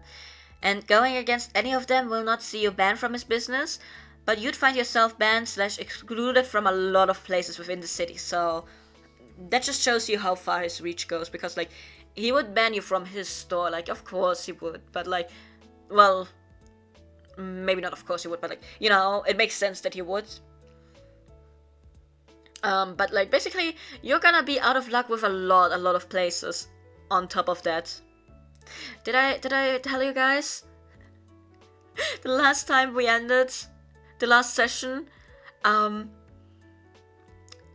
Ash kind of implied that we are not welcome back at his club anymore. The thing was only for, like, one of our player characters. But, like, my character was just, like, interpreting it like, oh, okay, so we're all fucked now, I guess.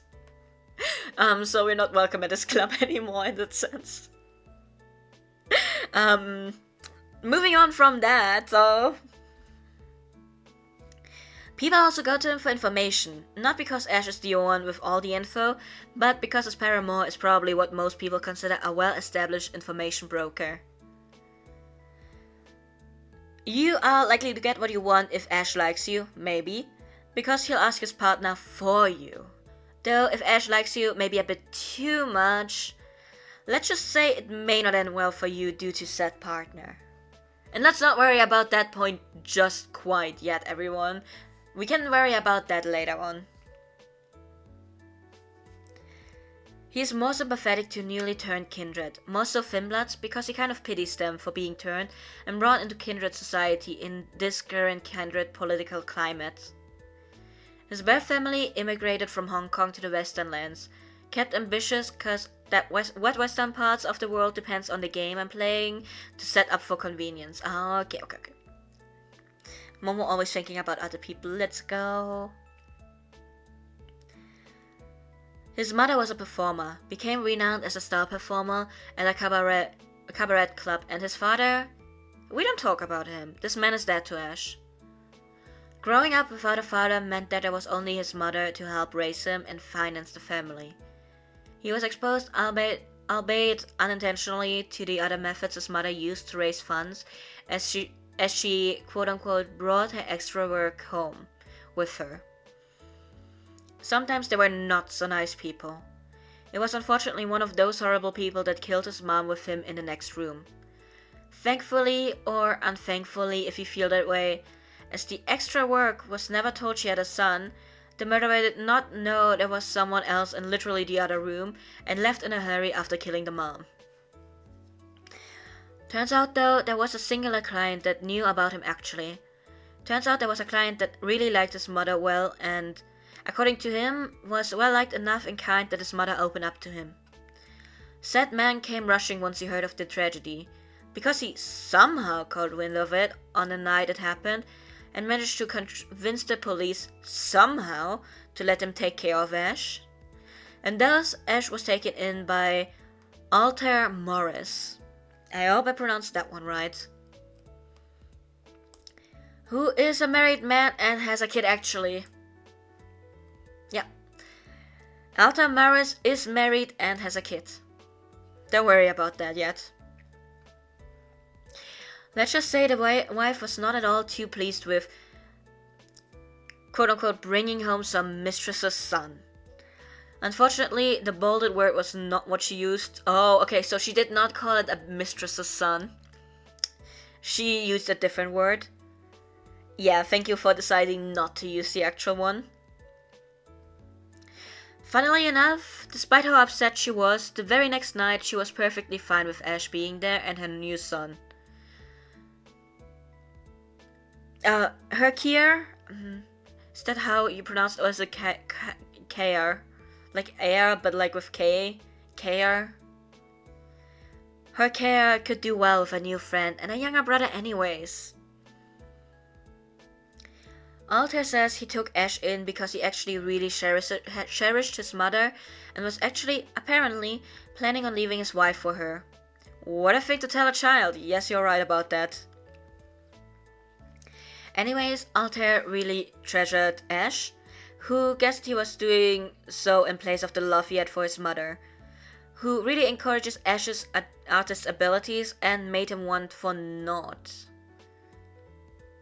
So basically, Altair treasures Ash, encourages him to do his art, gives him whatever Ash wants, and Ash is kind of thinking, okay, so this is just you giving me the love you had for my mother in place of her because like she's dead. That is what that meant. Don't worry about it, everyone. It's easier to understand if it's like being like in writing. So I'm just making sure that me reading it out loud is also just as clear. To say Ash got emotionally attached to his adoptive father is an understatement. Really adored his new dad, past that fully non-existent. A bit too much that Ash never questioned why his dad never ages. Like, come on guys, maybe he uses a really good skin serum. Oh my god, Ash was the OG denial girly. Sorry, that was a bad joke. On Altair, think bordering on Silverfox. Almost Gilf basically. A dandy, gentleman, Dilf energy instead. Has graying hair, but he obviously wears it well, and we love that. Sorry, he sounds attractive and I'm sorry. This is just showing my true colors. I should look at the sketches that... They're not even sketches, the pre-line art of Bailey that Bisk sent me to get myself under control again.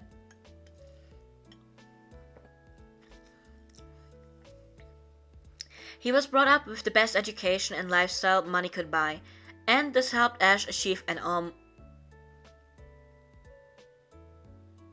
almost? I think there's a word missing. I'm assuming almost anything. Let's go. Post Ash graduating from medical school. Yeah. So, Ash was in medical school, everyone. Yes, medical school. Yet his science is at 3 dots. So I leave how he graduated and how good a surgeon he is up to you guys. That's so funny, actually. I didn't read how many dots he had in science, so this is new information to me, and this is hilarious. Also, welcome back, Blank. Hope you were doing well while you were gone, Zos.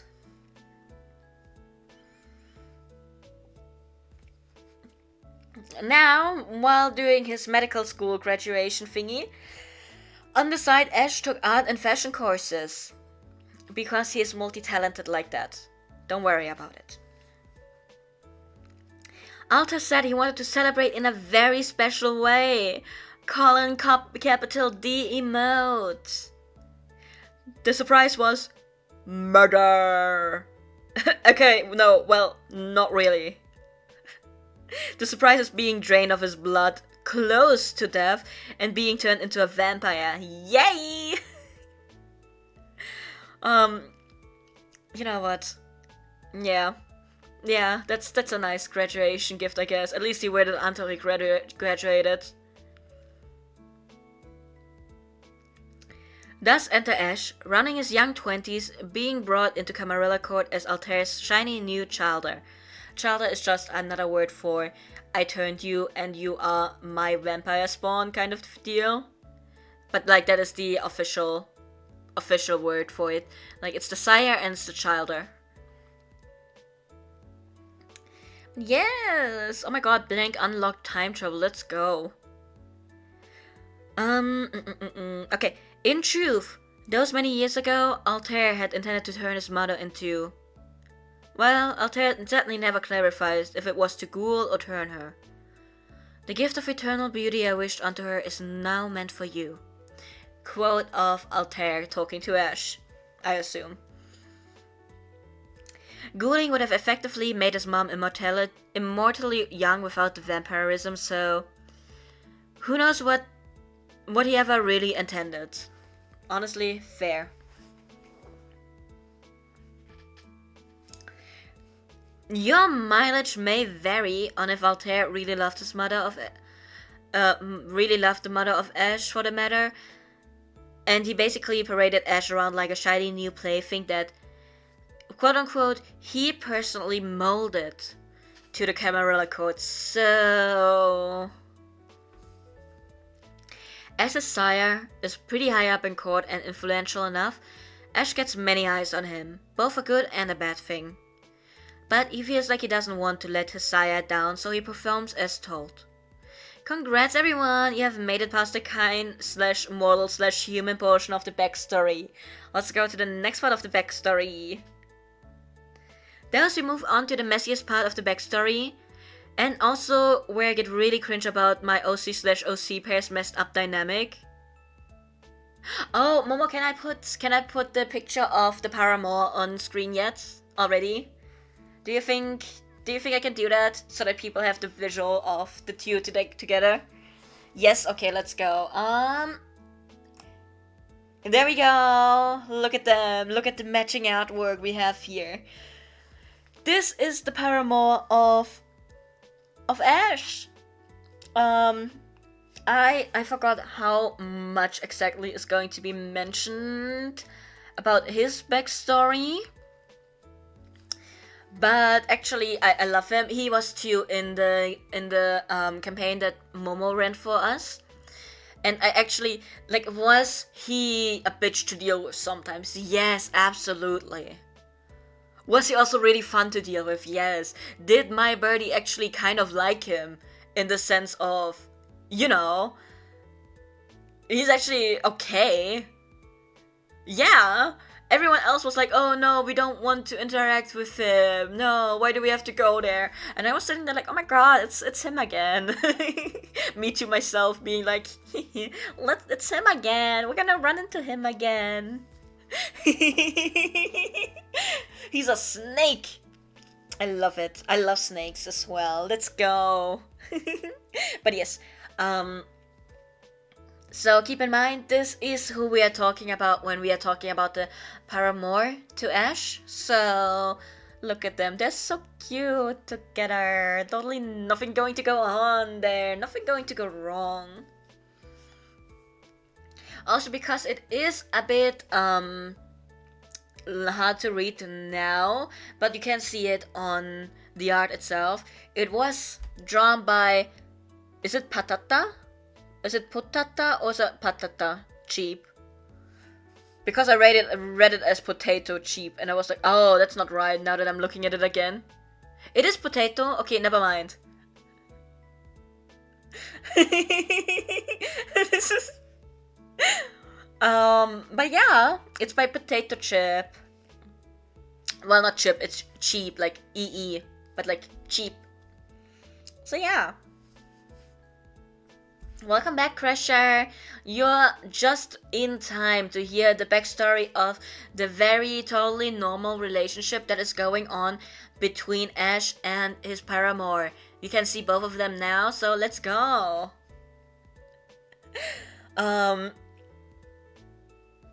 Yes, let's go. How do I sum up the dynamics / general vibes of the paramour and Ash? We are both using each other to our advantage, and we need to one-up one another because one of us has to be superior in this relationship. Also, this is purely business. This relationship, we are both not invested in the slightest. They're actually the healthiest version of Ash and this OC, if you can believe it. Yeah, I know all too well about it, because Momo wrote after that, Kay knows all too well what I mean, and yes I do. And actually, I love the really messed up dynamics that they have going on for some of the other canons. So, you know, great. Small tangent on the paramour, because I have continuously been using paramour / partner. I should probably introduce him real quick. Oh, this is where I can show the picture. I asked a bit too early, my bad. The paramour in question is a guy named Seraph Castor. Me sitting here, yeah, that was probably the right pronunciation on Castor. Like the tiny info blurb states, Seraph is either a Nosferatu or a Banu Hakim. Momo wrote right beneath that, would love to see how Kay explains either one of those clans in their own words. Actually, do Toriada too, if that wasn't explained yet either. I'm sitting here like, thank you, lovely. So yeah. Oh, not Tori Momo, it's Toreador. It's Toreador. It's a clan in Vampire the Masquerade. Also me sitting here like, did I understand correctly? Yes, probably. Now, once again, a quote from the official book. Every Toreador should have an affair with a Nosferatu at least once. There's something so touching about how grateful and sincere they are. They look at you like at a gift from God. They introduce you to their vagrant friends who watch your affair with meek envy. The very first time I did this, there was a young man, my lover's childie, who became so jealous he kidnapped me and demanded I love him like I had loved his sire. It was all quite thrilling. He tied me up, made me speeches about his love, wrote poetry, brought me humans to feed from. After a week I got tired of it and killed him, but I still cherish the memory. It's rare to see such commitment. Quote by Victoria Ash, Camarilla version 5 book on Nosferatu.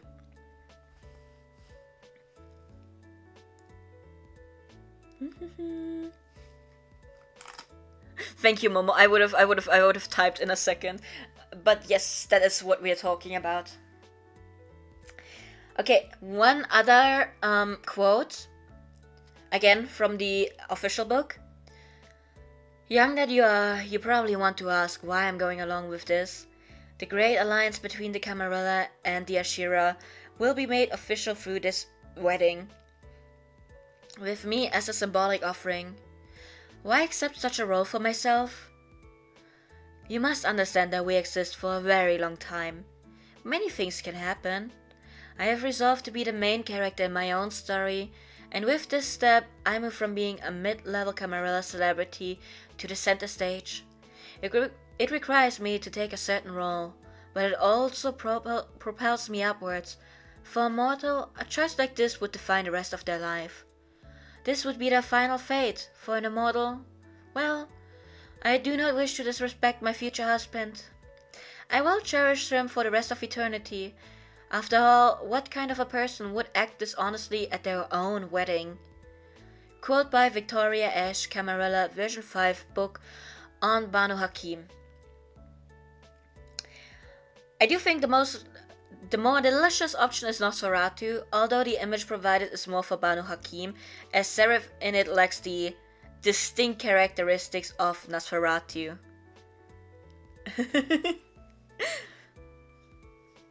Oh yeah, Banu Hakim are new to the Camarilla. I guess that is why the marriage happened, right? That's why the wedding happened?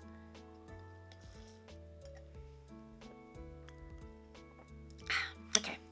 Everyone please make sure to stay hydrated and stretch if you can. But yes. How to sum up Serif?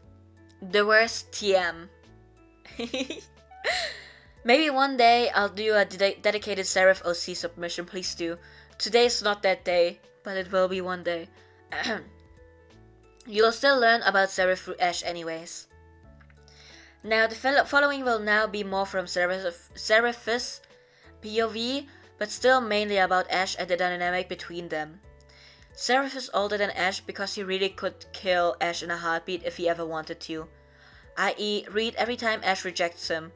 But that'd be boring. Serif's not old enough to be dragged away by the calling that all the older ones are being lured by. So the calling, basically, the really high up generations, like the really, really old vampires, they're basically being called into this desert thing to... We don't know the reason, like there's even older vampires waking up. Question mark, I'm pretty sure. Wait, was that the reason? I'm pretty sure. Like even older vampires are getting up, waking up, like ancient ones, question mark. Actually, just remember, the calling is taking grip of the old ones and calling them to follow along. So they are basically leaving the spots that they filled up earlier empty. That is all you need to know. I don't need to give you the exact thing of what happens to them afterwards. You just need to know that they are being called, and it's a very strong call, and there's not really much they can do against it. So yeah. And he is deluded enough to think even if he were old enough, his obsession with Ash would win out anyways because the power of love, am I right, boys? You're so right. But he is older in generation and age than Ash by a good amount that it counts in sheer blood potency. There we go. He's a neutral figure, neither Anak nor Camarilla, and even has his fingers dipped into the sword of Cain, but shush, no one needs to know. Oh, know that. Sorry. And he is equally hated. Me unable to pronounce the word, as he is highly respected.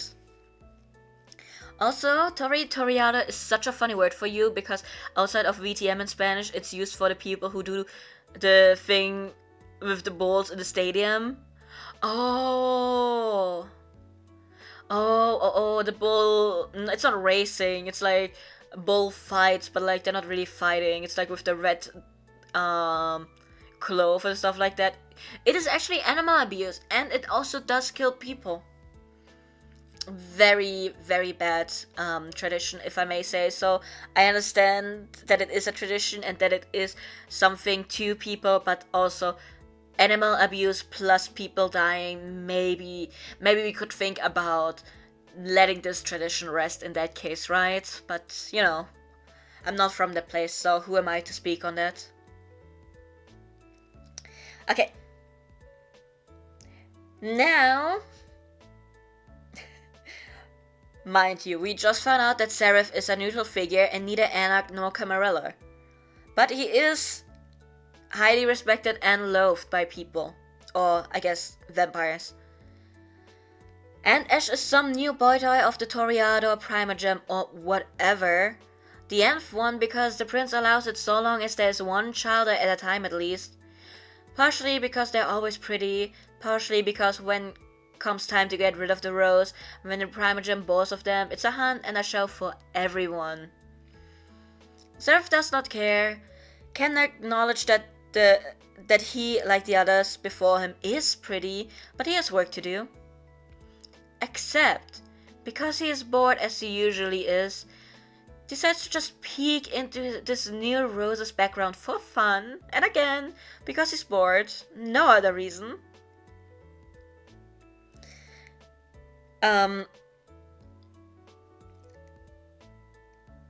Altair is really awful, basically. Yes, the implication there being that if he gets bored of his new pretty toy, he is going to psych the dogs on him and have it killed so he can get a new toy.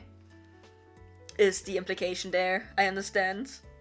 And in case me just spelling it out for the people. But yes. Okay, let's go on. Seraph is peeping. Well, never mind then. He's no longer bored because Mr. Too Pretty to Function is a fucking serial killer wielding a knife like a work of art. Oh my god, it's love at first slice, everyone.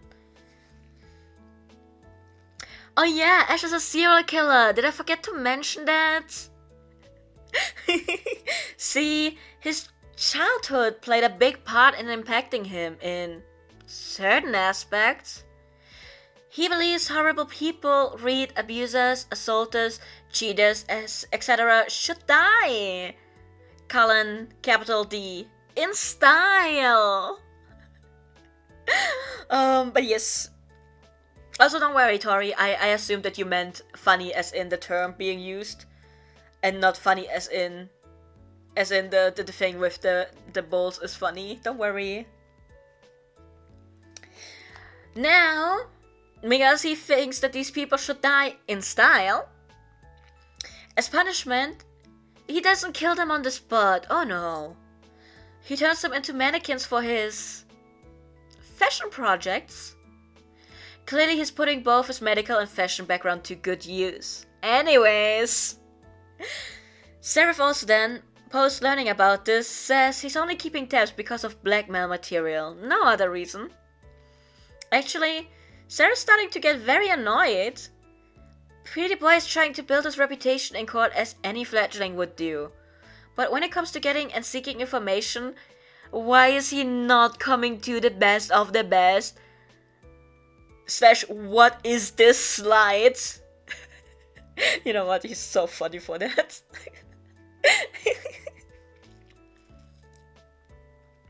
Every interaction for a good while is just unresolved sexual tension and passive-aggressive politeness between the two of them. Despite that, Seraph does things from the shadows to improve Ash's standing / reputation in court. And he makes it known to Ash that he's been helping him. As he should.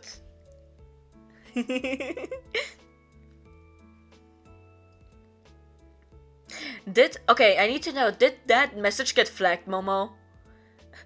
Ash's MO, think forcefully freezing your joints and contorting your form for what Ash does. And ripping out your vocal cords, because can't have them screaming. You're right about that, Momo. Can't have them screaming. Okay, great. Ash remains a bitch. I mean, passive-aggressive and dismissive of Seraph regardless. It remains like this long enough that Seraph does indeed get impatient. Seraph has done so much for his Rose, but it's really all take no give, isn't it? His Rose even dared to leave the current city's court to play Anak in a whole ass different country across the sea without telling him. Not even the dignity to say goodbye. Can you believe the fucking audacity? At least the, quote, hunt gets entertaining. Though seeing what is his sling around with gutter trash is not. I'm not saying Seraph cornered and staked Ash to starve him because what is Seraph anyways? A monster? Yes. Yes, he is. Don't worry about that. He didn't starve him. No. He fed him, of course. Mostly his blood, of course. Now, you see, there's this funny little thing in VTM, and we talked about the ghouls earlier, didn't we? But there's also a funny thing called the blood bond. And basically, if vampires feed from each other often enough, they create a blood bond, which basically means you can't really feed from anything else anymore. Also, like some other things, like, you know, control thingies, if I remember correctly, are in there somewhat. But don't worry about that part. Let's take a sippy sip, everyone.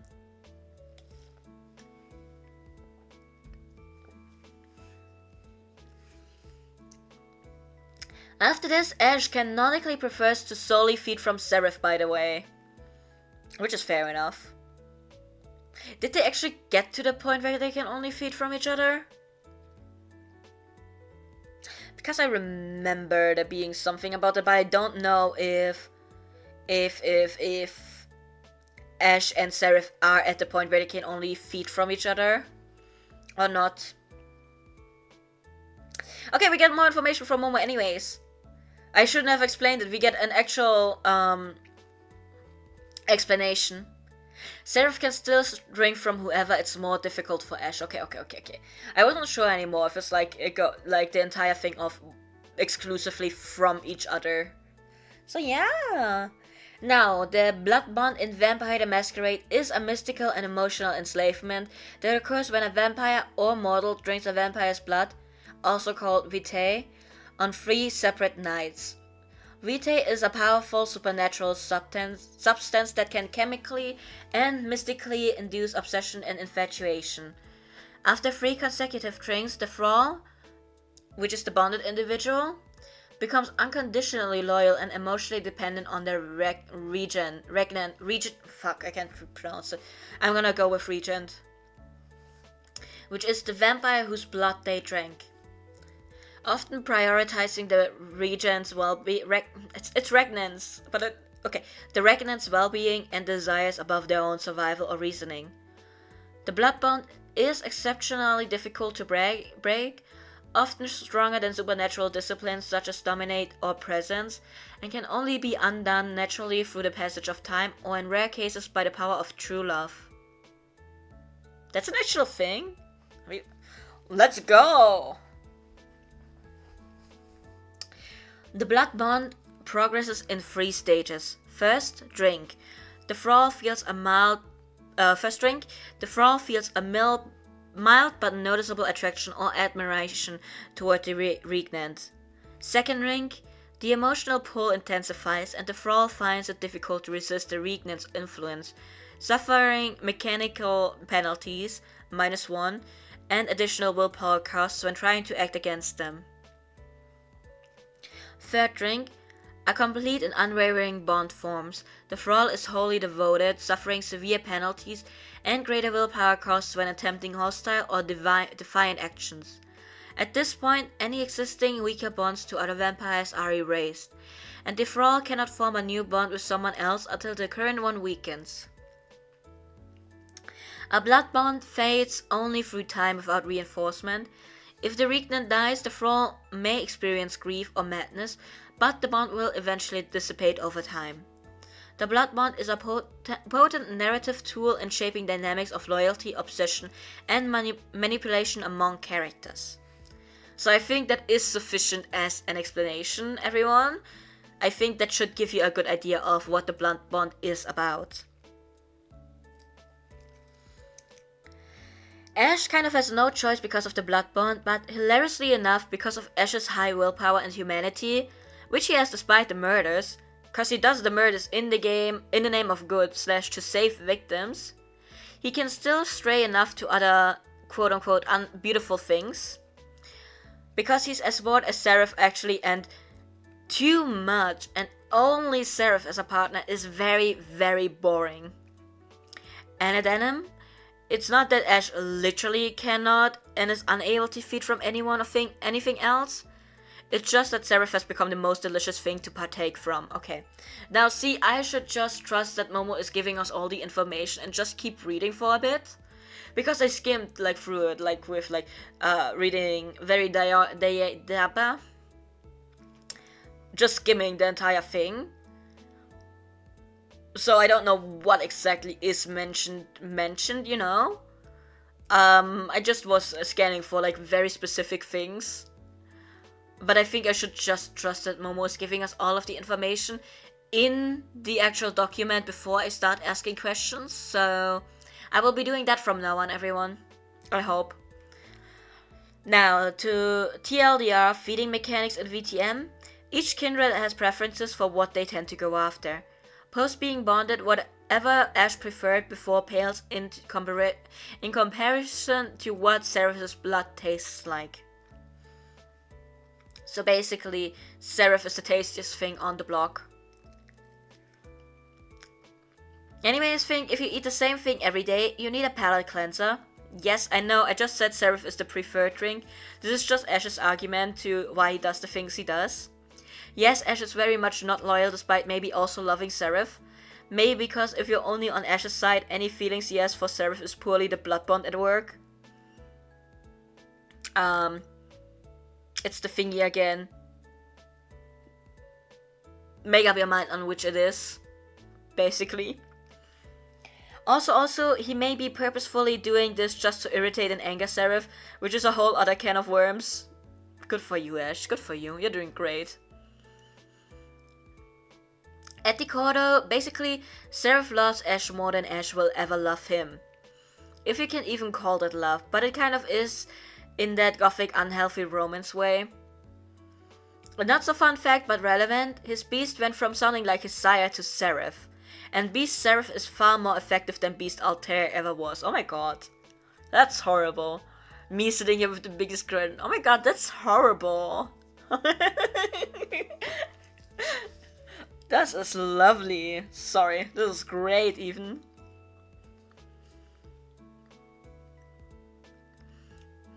Because Seraph is so confident that this will ensure his rose will never leave him. Not meaning physically, of course, in the Ash will always come back to him kind of way. This course of action is a tad bit risky because by this point Ash got adopted by a whole other coterie and said matriarch of the group is quite terrifying, but hey!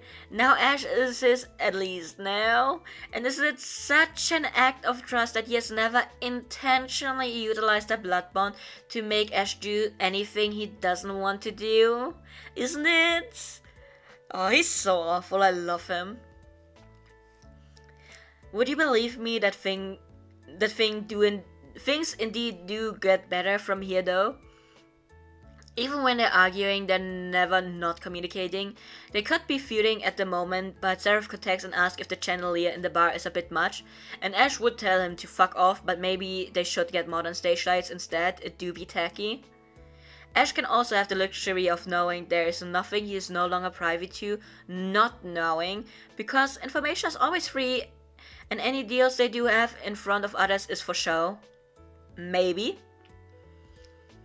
Well, there is that small detail that maybe one day...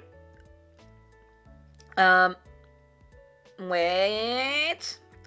Well, there is that small detail that Seraph may one day really kill his family. And Ash doesn't actually know if he feels more for Seraph or his family, but hey! Okay. Well, that's awful, but let's go. This makes for great content. Me knowing why Ash just won't fucking eat Seraph whole / Diablerie, because honestly, okay, Diablerie, by the way, everyone, is when you eat another vampire fully, and you kind of get like stat boosts thanks to that, because like whatever they had kind of transfers over to you a bit. This is how my character would have become a full Markavian, so you can imagine how that works in that sense, like with stats, like giving more stats. So yeah, basically if you Diablerie someone, you eat them. Also, Nee, thank you so much for the follow. I hope you enjoy your time here. But yes, basically, you think it sounds really, really good, right? But on the other hand, you have to consider that if the vampire is like now inside of you, they're also going to be fighting against you for control, right? So like if you eat them, there's gonna be like more than just the beast inside of you. So yeah. But yes, that is the explanation for Diablerie. Very short, but you know. Now, let's start that one again. Me knowing why Ash just won't fucking eat Seraph whole / Diablerie, because honestly, Seraph would love to be Diablerized. Like, what better way to die than to not actually die and be part of his beloved forever, Lamau. He can't get rid of him now after all. Anyways, clearly Seraph is so understanding. Clearly that clearly that he obviously has no issue with Ash getting a kinda romantic situationship turned ghoul, of course. In contrast to Seraph, the ghoul, Lee is sweetly obedient, if not stoic, and not much of a conversationalist. Oh well. In this household, we love Lee, everyone. Just remember that. He's handsome, quite a hunk, and deeply loyal to Ash, which is what Ash values. Not that Lee could betray Ash because of the ghoul bloodbound situation. Cause to make ghouls you need to feed them said kindred's blood. Because blood bonding does indeed work on regular human/kind too. So that is what we were talking about earlier with the making a ghoul. Bonus for being a hot biker man type / good with cars / mechanics / leather jacket type vibes. That's a lot of slashes, but you know what, I like all of them. Or like a more casually dressed bodyguard, and we love that too. He tries to, quote, fight for Ash's attention with Seraph, which never goes well for him. I'm not saying Ash solely sees Lee as a tool / muscle that can walk around in the daytime for errands Ash needs done under the sun / to protect him during the day, but Lee is nowhere even capable of being compared to Seraph in regards to where that bastard stands in Ash's mind's eye. Lee is more akin to a really loyal Doberman in Ash's deep down honest opinion of him. Look, I never painted Ash as the best kind of person either. High humanity does not necessarily mean high good person, which is valid. That aside, it's a pretty functional situation between Ash and Seraph in more modern times, I promise. And Ash is doing pretty well as a bar / club owner, so hey! Got his somewhat happy situation for now. To be honest, Momo, when I go into detail into some games regarding Ash, a lot of the info, backstory aside, is post-game / NPC Ash, right? That is what we're talking about. But due to a whole cavalcade? I don't know that word. I just learned a new word, you guys. I'm just gonna... But due to a whole cavalcade of stuff, I can't get too much into it. We'll try to give you guys more misc info because I do adore my darling baby though. I love that we're all just obsessed with our VTM characters, everyone. This is fantastic. He not only owns the bar / club, he makes a pretty charming bartender too, and is great at mixology despite the whole, inability to taste human food and drinks now. Oh yeah, I never mentioned that. Vampires kind of got the short end of the stick because everything just doesn't taste good anymore to them. Whoopsie daisies. Of course, his true specialty is bloody cocktails, with a touch of blood magic to give a little kick if he really likes you. Or you're a high profile clientele. So either or, that's how you get them good drinks. He's his own face of the business, while Seraph actually handles a lot of the administrative and paperwork stuff. Not that Ash can't do it, it's just that Seraph is the best at it between the two of them. He designs and models his own outfits. They're more often than not just regular clothes. They sometimes have a little something to them, like fire resistance built into the cloth, and we love that. We love a crafty man. Also, while not made really clear, Ash is not exactly young, thus the eternal youth being a factor he's vainly thankful for. How old is he? Didn't I already say it's not something you'd be privy to even know? Let's just say that which era of modern knights that he's been fledgling are certainly not recent in the slightest. For funsies, I'll go into some details of NPC Ash in the game. You ran for me! Oh my god, let's go! Because at least you can divulge information regarding that, yes! Ash was one of the 2 NPCs I had in my pocket to play mentor to the PCs, and only won the spot because things started on the wrong foot, kind of. Let's just say the PCs needed a far gentler touch than a trial by fire mentor, who would have given them so much more benefits social-wise, but Ash was the more patient pick. He thinks the fledglings are kinda idiots, Yes, affectionate thank you. But he had a soft enough spot for them that he was defo keen on mentoring them on more than just the first night they were slept onto his lap. There was, however, much internal yelling about Grace/Birdie because girl thinks she's so safe. Meanwhile, Seraph Night 1, she's in town. Hey love, we have a hunter Fimblood in our midst. Fun! it's so funny because like of course Grace Birdie didn't know about it. Of course not. Me sitting here like, yeah, of course Grace would know. Like, how would she know? Seraph already knowing every single step she's taking. It's like, don't worry about it. It's gonna be fine.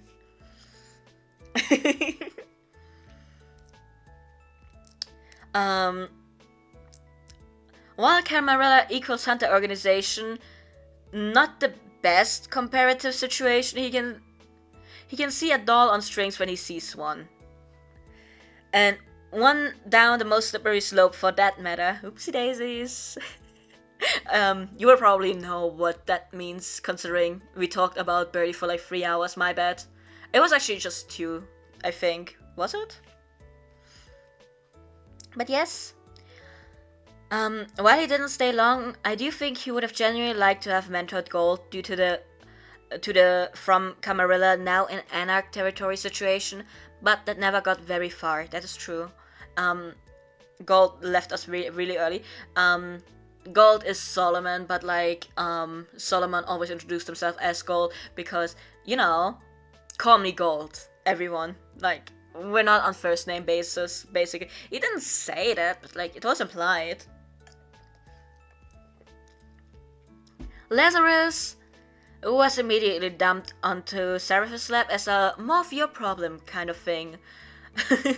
I'm sorry, Chi, but outside of Seraph, Ash kind of still is pretty bitchy towards Nosferatus. Not helping matters was that Ash deemed Lazarus poorly politically savvy, and honestly, fair enough. May looks at Lazarus again and shakes him. My girlie went down on her knees in front of your sire to get you a second chance to try and undo whatever you just did. And you're like, nah, fuck that. Me sitting here like, this close to crying because what do you mean? I was not actually that close to crying, don't worry about it, but you know how it is. Sadly, after Gold's player dip, there was no one that would have been good to be put under Ash's wing fully. So Momo gave the place other potential mentors, which made him more of a general mentor to the coterie as a whole, but nothing too deep. Was ready to go a good mile for these dumb kids after they saved him from coffin fire death though. Yes! We got to save him. I'm so glad we got to save him and that he didn't die. Did we accidentally shoot the coffin that he was in? Absolutely irrelevant. Absolutely not the point right now. Also, yes, everyone, please take a drink, hydrate some, unshrimp if you can, stretch even better if that is what you are able to do right now. So yeah. Let me also take a little sippy sip, actually.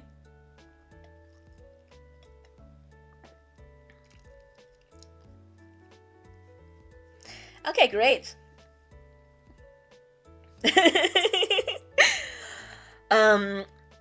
So yeah, he was ready to go a good mile for these dumb kids, and I'm so glad. Thank you, Ash. And was about to throw hands for them too, probably at the final arc. To be honest, if the game continued and got to reach the Camarilla intrigue arc, he would have been a more prominent NPC, as he would have been key to utilize for the players due to his background.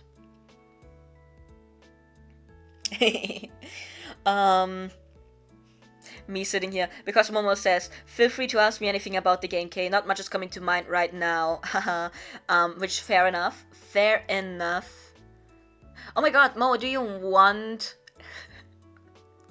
to, because like this was the final session we had, and I know you wrote down like from Ash's point of view all the time, right? Do you want to share his final thoughts that he had on the 3 player characters that we had? Like his final thoughts? Because like, you know, it's not gonna continue. He's not gonna have more thoughts on them. But yes, while you might be typing that out, we are going over to the other miscellaneous information. Did you send them to me before? I don't know. I think you told me in a voice chat about what Ash was thinking about everyone by the end. But I don't know if you wrote them down. And I have arrived at the other miscellaneous info part of your document, so there's that. But yes, I don't think you ever sent me your Ash notes in general, which is good. Don't worry about it. I don't want to look into his brain. It's more funny if you tell me what's going on in that brain. So yes. Now, other miscellaneous information. I don't think Ash would ever have it in him to sire his own child unless it was forced onto him. Like, someone he cared about pleaded with him to turn them, or someone they cared about because they were going to die and being kindred was a way to technically not die. But even then, it would take a lot of convincing and an extremely close bond. NPC/endgame Ash would own several properties that he opens to kindred new in town or those just visiting. As far as someone who owns domains go, he's a pretty generous landlord. The prices are not that high. Though he would have to have at least a neutral opinion on you to even be allowed in his domain.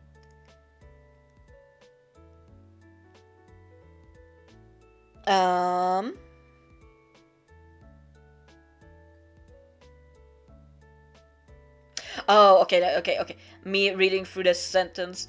Okay.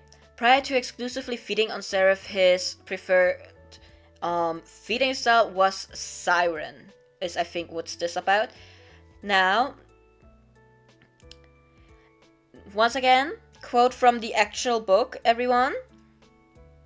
Everyone knows that physical intimacy sells, and the Siren uses this to their advantage. Almost exclusively feeding while feigning physical intimacy or interest in physical intimacy. They utilize disciplines and seduction to lure away a possible meal. Moving through clubs and one-night stands are skills they've mastered, and regardless of how sexy they feel, deep in their darkest moments, they realize at best they are problematic and at worst a serial physical intimacy assaulter. In life, they might have been a scriptwriter, a small-time actor who never reached the big screen, a well-known kingster, or even a virgin looking to make up for the lost time. Quote from the version 5 Vampire the Masquerade core book. It was edited to rework certain words. All of the physical intimacies that we have in there were replaced words. Don't worry about it. He tended to use his feeding style to find new murder victims as well. 2 birds, 1 stone kind of thing. Which, you know what? We love a crafty guy. Let's go. I guess while we're on the topic of seduction, Ash has reached the level of utilizing what he has to a deadly extent. Because I was being really nice to my friends, and that Ash was on their side anyways, there wasn't really a need to play him to such an extreme extent. What extent? A single touch, let alone a kiss, would have driven weaker men insane, and even down a spiral of obsession. And you know what? I can see that considering his stats. Ash is in a kind of spot where, if not a kindred, I unfortunately see him becoming an obsession to one and would have ended up as a ghoul regardless of his wants and will. The Bloody Knights would have called for him one way or the other. My favorite and consistent trope for darling Ash is, so beautiful it's a curse. Which, you know what? Lovely. Love that for him. Or, I guess I should hate that for him, but loved it for him. If not Toreador, I would have chosen La Sombra or Ravnos for him probably. Now La Sombra were the ones that talk to the dead, right? Me sitting here like that was the ones who talk to the dead, right? The Ravnos, I'm not sure which clan that one is. Aside from everything I have said, feel free to ask questions, yes. Or invite yourself to a game with us, yes. Invite yourself to a Vampire the Masquerade game, everyone. Let's go. Oh, La Sombra was the Shadow Clan. Okay, my bad. Oh shit, that was the ones that were working with the sire of Lazarus. I should have known that. My bad. Um, well, not just the Shadow Clan, like someone from the Shadow Clan was there, but like was not mainly them. So yeah. Yes, that is all that Momo has written to me. So everyone, if you have questions for Ash, please put them out now. Momo, thank you so much for sharing Ash with us. I am now going to look into the chat to see what we have gotten for the last thoughts of Ash about the little game that we played, like that I got to be a player in. Now, the opinion for Lazarus is banned from life from his club. Dump of ass at the most important moment when it came down to it. What do you mean you pissed off your sire who was Baron of this neighborhood? We could have used that, you idiot sandwich. I'm sorry. Also, that really shallow part of Ash cringing at last becoming full Nossi, which is short for Nosferatu to everyone. Would have therefore been a way to earn back Ash's favor, but it would have been steep. Yeah, I can see that. Dexter kind of feels sorry for the kid because it seemed like he was brought along for a ride he didn't ask for. Would have been willing to let Dex work at his bar, and if Dexter steered more to the social aspect, which means Ash would have gotten to mentor someone personally after all. That's true. Tori, you love pretty boys? Yes, and he is the prettiest boy on campus. He's not even on a campus, don't worry about it. But he is the prettiest boy. Sometimes almost lets me fan out of him. Not necessarily like VTM related ones, but just fan out of Ash in general. Because like Momo said in the very beginning, she loves putting Ash in situations. And these situations often happen in other canons of like other other universes, I guess is what you could call them. But yes! Do we have any questions about Ash? Do we have any questions about VTM? Do we have any people that would be willing to play in a VTM game with us? I swear I'm not going to bring Birdie around because like I've put everything for Birdie on the plate right now. So yeah. Oh my god, Tori is raising the hand. Momo, go catch Tori. Go catch. Go catch before Tori can change her mind. Let's go. Let's get Tori. Let's initiate Tori into you are there. You will be there. I'm sorry. I'm normal about VTM games, I swear. Yes, catch the burp, everyone. The burp cannot escape. Okay, last opinion we have is for Birdie. Proud of her, not gonna lie. Would have not been so good if Birdie chose Hunters instead, of course. I'm sorry, if not for Ciel, to be honest, he would have taken her out really early on. Oh yeah, that's the thing. Ciel is the one that was like bringing Birdie around to places and was the one like, oh, but she can change her ways. Trust me, please, let me do this. So otherwise, my character would have been dead.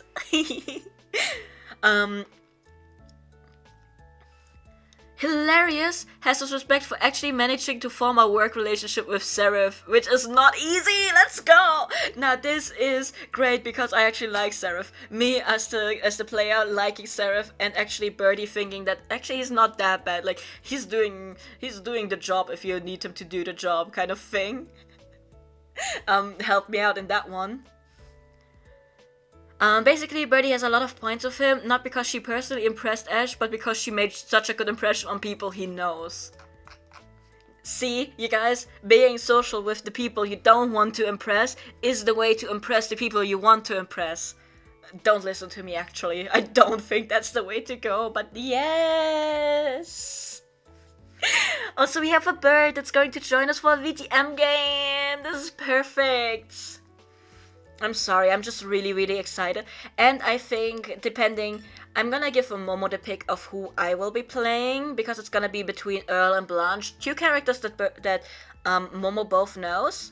So I will just be like, here, pick whichever one you think fits better with the rest. So, you know. Momo got taken out trying to get Earl to play. But also basically Ash prefers people who actually form networking and potential political plays. Yes. Now see, me as the player, like I made my entire character for Birdie very combat heavy and wanted to switch over to a more social character, like having her be a, in the beginning she would be unbalanced, but the longer we play, the better she would be at playing the game, or the better she would become at playing the game. And I would have been able to up her social stats and stuff like that with the XP I could get, but, well, it didn't happen. I'm sorry if you play Mentor, I do not need to make an NPC for that, yes. Earl is so great though. He's such a good boy. That's my grandpa, you guys. I'm sorry. I love Earl, especially the Earl and Blanche combination, because they are two characters that belong together. Not in the way that Ash and Seraph belong together, but in the way of kind of teacher-student, but also older mentor and mentee. But also, actually, you are the closest thing I have had to a family that cares about me, and I will take you in as my family. I will keep you from doing the stupid thing kind of deal, so, you know. Also, everyone, I will have to leave you for a second on the picture of these two pretty boys, if you can believe that. I have to leave you for, like, 2 minutes. I'm gonna be right back. Please keep talking to each other if you would like to. Momo, this is Momo's character. Momo can give you answers in chat while I'm gone as well. So like, let's go. I'll be back in like 2-3 minutes. Just don't run anywhere, okay?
Okay, I'm back, everyone. Hello.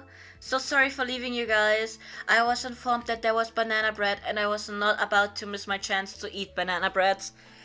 I'm so sorry. Banana bread is very, very dear to my heart. So, I could not miss the chance. I'm sorry. Let me put my little Krabby back on my mic. Did I ever tell you guys? My sister brought me back like a little crab plushie when she was on holidays recently. To I think Malta. And I just have this little crab on my mic at the entire time, and I just pretend that the crab is the little viewers, like you guys, that I'm talking to, and it's really helpful because it's like, oh my god, I'm actually talking to someone. I'm not just talking into the void, you know? So I'm just talking at the script the entire time and just sitting on my mic actually. And it's also cute, so just know you guys are crap. You guys are crap. The cutest little crap. But let me see, what have you guys been talking about? Oh my god. Most of Tori's VTM knowledge comes from the game, the 2004 one. And what loosely research when your brain goes through one is vampires are cool faces.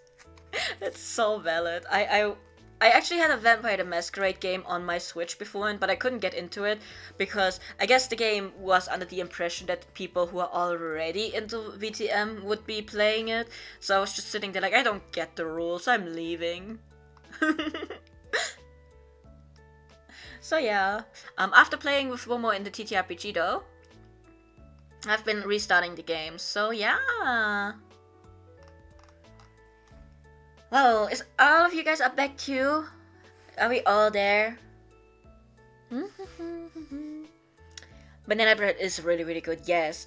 It's it's banana bread, yes.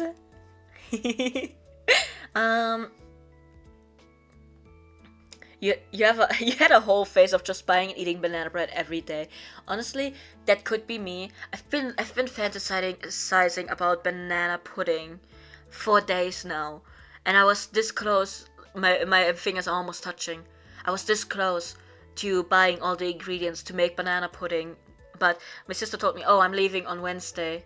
I'm like, "What do you mean you're leaving on Wednesday?" She's like, I'm going on vacation. You should know that." I'm like, "Okay, my bad. I forgot again. It happens." So I was like, "Okay, so I shouldn't make banana pudding because then I have to eat the whole thing myself, and I'm gonna be so sick."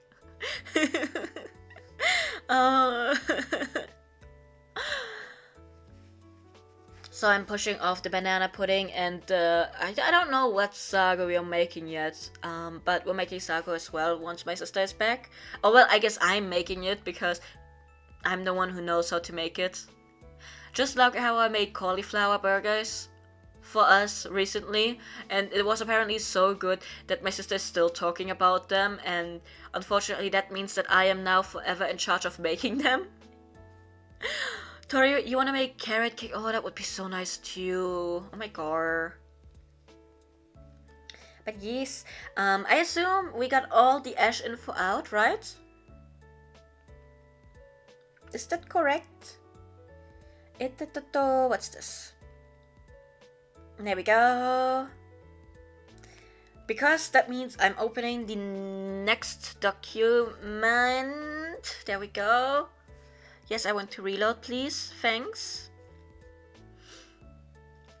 Yes, now we wiggle like snakes. Let's go. Oh my god, we have a snake on on screen right now, and we're gonna have a snake on screen in a second as well. Now everyone say goodbye to Ash, and wait, actually let me get rid of Sarah first. There we go. Let's all say goodbye to Ash for now and move on to the next character we have for today. This is Vitria, given to us by Tori. Which also, you know, me giving another heads up, by the way, Tori, I too had to take out, I think, a sentence, one of the points for the about, because I couldn't make it fit. So I will be reading all of the about points in a moment. But don't worry about it, everyone. Or I guess I will be reading through them after we have gone through the document, just to make sure that that isn't the point that we overlooked. But also I know which point I took out. So I took out the gray ice one. Because I was hoping that would come up again in the rest of the writing. So yeah. But also thank you so much for sharing your OC with us. This OC, everyone, is a Naga. And we love Nagas on this channel. You would not believe it. There we go. First of all, question for Crasher. Banana milkshake is also great. That is also what we sometimes make when our bananas are about to go bad. Also, everyone please take a moment to read to read the thingy about Vitrea because I have to eat my banana bread. I'm so sorry.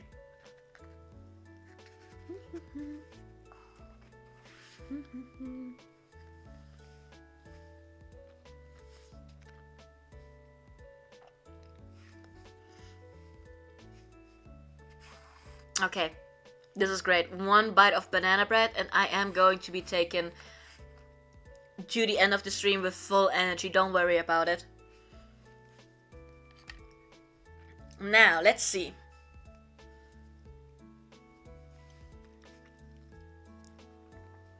From Tori for today, we got Vitrea Mismandlusteri. I don't know what accent I just tried to emulate, my bad. The former title was Duke of Robat, and now it is Regent of the Iron Reef. Occupation, formerly, Prime Minister of the Empire of Luista. I'm gonna be honest with you, Chief, I ran out of names for places and people like 3 months ago and haven't had the time to refresh it. Don't worry about it, but on that note, Vitrea's name was specifically saved for them. Okay, this is great, don't worry about it. I understand, sometimes names do be like that, but I understand. Now, Regent of the Iron Reef. Pronouns they them. Age 46. Oh my god, I mistyped.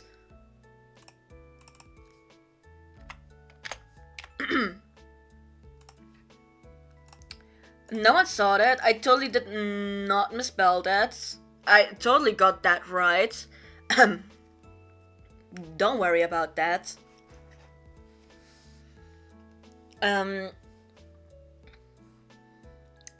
Okay, now, age 46. Once a Naga reaches the majority of age becomes just a number to them in Tori's interpretation. Okay, let's go.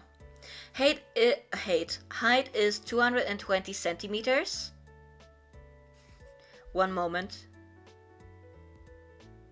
That's like 2 meters and 20 centimeters, right? I'm so good at math, question mark. Yeah, it is. Me absolutely forgetting how math worked.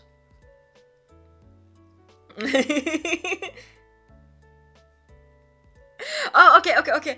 Thank you so much for this. I'm reading through the note because Tori wrote, also this is sort of a last minute note I made the morning of the stream while buying groceries. I was like, wait a second, did I ever describe Vitrea's hair? Reads the file. I didn't know. Now everyone is gonna think I made a bald snake. I did actually think that. I'm sorry. I did think, okay, there's no mention of hair, so bald snake. The head is gonna look like a snake head, actually. Good, let's go. It's okay, everything is okay. On one hand, you now need to make a bald snake, but it is not gonna be Vitrea. That's so fair. I will be looking forward to your bald snake. I thought Vitrea was gonna be the bald snake, though. Now, appearance. Despite what the current and former titles and occupations may make you think, Vitrea is a simple person. Though they understand the necessity of regality given their life, in private, a simple white and blue tunic is the preferred attire. Tall and proud with luscious and long black hair, fierce is their grey gaze. Rumors say that this is the case because they have no soul, but such a thing has never been proven nor disproven.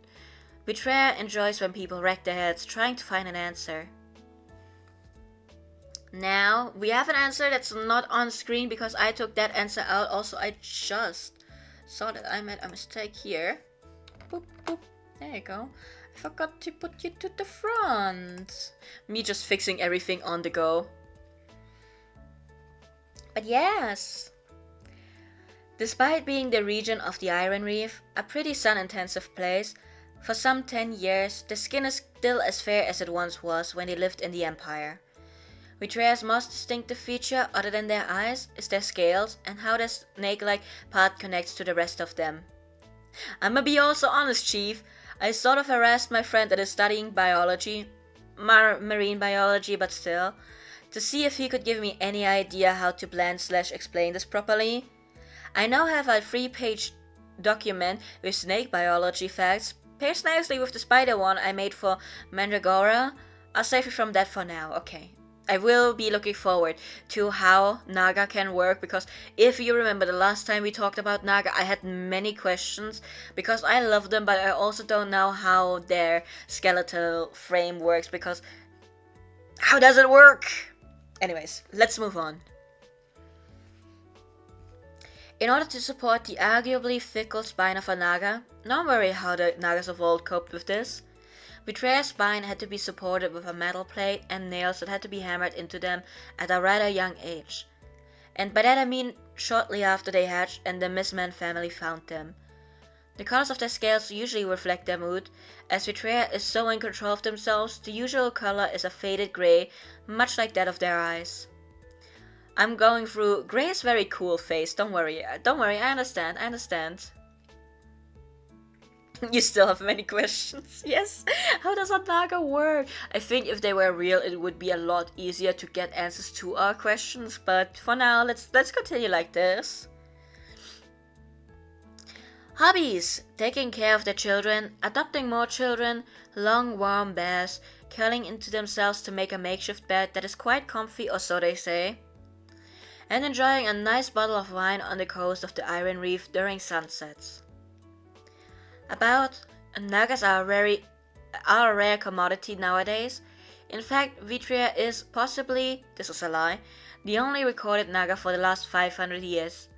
Wants nothing more than aids and display pieces for the most decadent of kingdoms and empires.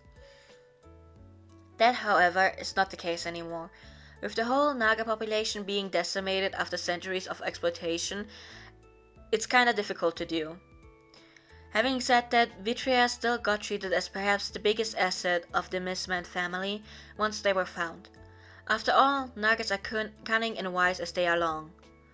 So, Vitria got trained as to be the best diplomat, merchant, and leader. That could be controlled by them, of course, that the Mistman could possibly produce. The result? Well, total and utter domination of the family by a serpentine friend. Turns out Nagas like to play along as if they are being controlled. Yes, even the Nagas of old. Though that did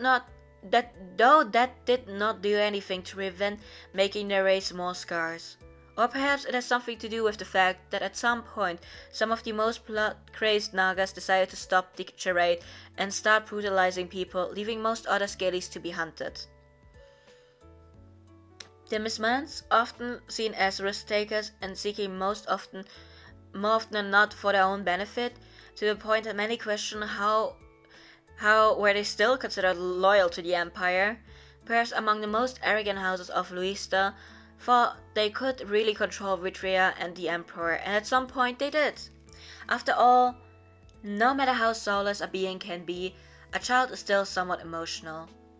This at least was true for the recently hatched Vitria. During one of his many campaigns against the free estates of Red, Duke Ferret Mismant Lusteri, the Blind Wolf and head of the Mistmans, found a worm, as most of the Emperor's retinue would come to call Vitria at some point of their life. The Patriarch of the Mistmans, not being as well versed in ancient history as he should probably have been, decided that this little creature would be its biggest achievement and brought it back to the dukedom of Robert to be educated in the ways of a Mistman. Vitria understood their position, craved the attention of their family as any child would, despite being old enough. But one thing that they understood is that love can make anyone go mad. Tragedy struck the Mistmans when Vitria got raised to the position of Imperial Advisor. Harkonna, next in line for the position of Patriarch, died in one of the many routine patrols the family are tasked to do. As they are in the easternmost border of the Empire where the estates of Red are, they would have been bad enough for most noble houses, but fate was not done as soon enough. Harkonna's wife died in childbirth, and with the health of the Patriarch declining rapidly, it was clear that dark times were about to hit the Mistmans, were it not for Vitria. They understood that while the rest of the family argued and bickered amongst each other, someone had to take control. Also the fact that during one of their many overnight stays in the Patriarch office as the temporary head of the house, they found the journal of their father, along with old books he collected over the years about Nagas. Could they finally understand that they were never a true Mistman, just a pretty tool to further the influence of the house? Vitria thought that all humans deserved to be punished for this, and most likely a new age of chaos would have been brought if it were not for a single recently orphaned infant. Among all of the people that interacted with Vitria, Julie, Harkonna's wife, was the single person who was honest with them and showed them as much affection as one could to our little or big snake. And so, Vitria was the first to arrive to the room after Julie's death, her corpse still warm and bloody from the endeavor. Panicked servants ran around the room while the cries of Julie's child made everything worse. The child didn't even have a name, as his parents never told it to anyone, a tradition of the Mistmans that only then could know the name of the child until after their birth. Vitria was the first and only Mistman to hold the child and decided to name them Orchid, after the flower whose every condition needed to be perfect for it to bloom. They made a silent vow that they would protect this little creature who cannot defend itself from everything. The pale snake rose through the ranks until they became the Prime Minister and Emperor Taratus XIV's closest advisor, seeking to make a better empire for its people, but mostly for Orchid and the other children they adopted in the meantime. But understood that the empire will never be a place they would feel comfortable in. Its constant expansion through war would make that impossible, even when they made the emperor pull back at the most bloody of approaches. They decided to abandon everything in the empire and move to the Iron Reef. Some considered this treason, but the emperor decided not to pursue them for this. Why that is, I'll let you figure that out, wink wink. Though I don't think in the same way you are thinking. I mean, honestly, fair.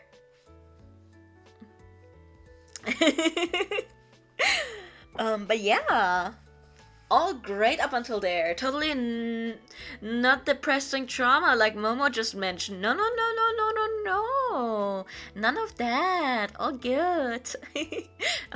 But very nice up until this point. I'm very, very intrigued. What might have told you that I'm very, very intrigued in the backstory was me not making a lot of notes out loud, because I was reading, I was like, oh, I want to see the next thing, so my bad. Not a lot of questions from my side at this moment. So yeah, let's continue. Shortly after fleeing the Empire, the Iron Reef welcomed them with open arms, and so much so that after 2 odd years, Vitria was chosen by the people of the Reef to be their leader and got named Regent. Extra notes: Taratus XIV loves Vitria. Don't worry about it. I will never worry about it. Which is fun, right? The Iron Reef, perhaps one of the nicest places to live in. Its people are free as the wind, proud as a dragon of their identity, but open-minded enough to welcome anyone that comes with good intentions. This attitude, after all, was what allowed Vitria to become its regent. And Vitria, perhaps breaking the tradition of how most Nagas have been portrayed in ancient writing, will make sure that children and the people of the Reef prosper after they are gone. Do not worry about this little phrase. I swear you need not worry. I understand. Through their leadership, many steps to ensure the stability of the region has been implemented. After all, it is them who has pushed for a peace treaty with the Empire of Leicester and other actors of the region. The only hope is that the Emperor Taratos does not hold a grudge while he visits the Iron Reef for peace talks. Wow, drama! Very nice. I love your little notes, by the way, because me sitting there as well, this can't end well. You very ominously telling us about how the Emperor Taratos XIV loves Vitria. This cannot end well. But anyways, let's move on. How many children does Vitria have? Glad you asked, dear reader. The answer is yes. As it always should be. Lovely. Are any of them biological? I won't tell you. Is Nia going insane during this? I don't know. Can you tell what is the case? But also, after so many OCs, I think you should have the answer to that, my little Gramblos. Okay, you know what? I like being called a Gramblo. That's cute. That's cute. Let's go. But don't worry. I appreciate this. This is fantastic. This is lovely. We still have some notes from Tori that we have to go through after this, but up to this point, lovely. I am very sure, because you mentioned in the About section that, like any other Naga and Tori canon, they know how the end will come and are okay with that. Now, me seeing that, and me seeing this totally not ominous note about the Emperor Teratos being in love with Vitria and coming to the reef for peace talks and stuff like that, and me sitting like, this can totally end well, only don't worry about it. I understand, I will, yeah, let's go. So yeah, very nice though. Let's get through the notes that you have given us, Tori, and then we can look at what we have on screen for the About, to see if there is still something I need to read out from the About. So let's go. Nia's notes. What if lovable older person but snake was my whole design philosophy with Vitria. Also a little bit of body horror with the whole nails to make the spine more stable. The short story for that is being quite something, let me tell you. You'll see it probably next month. Oh my god, yes!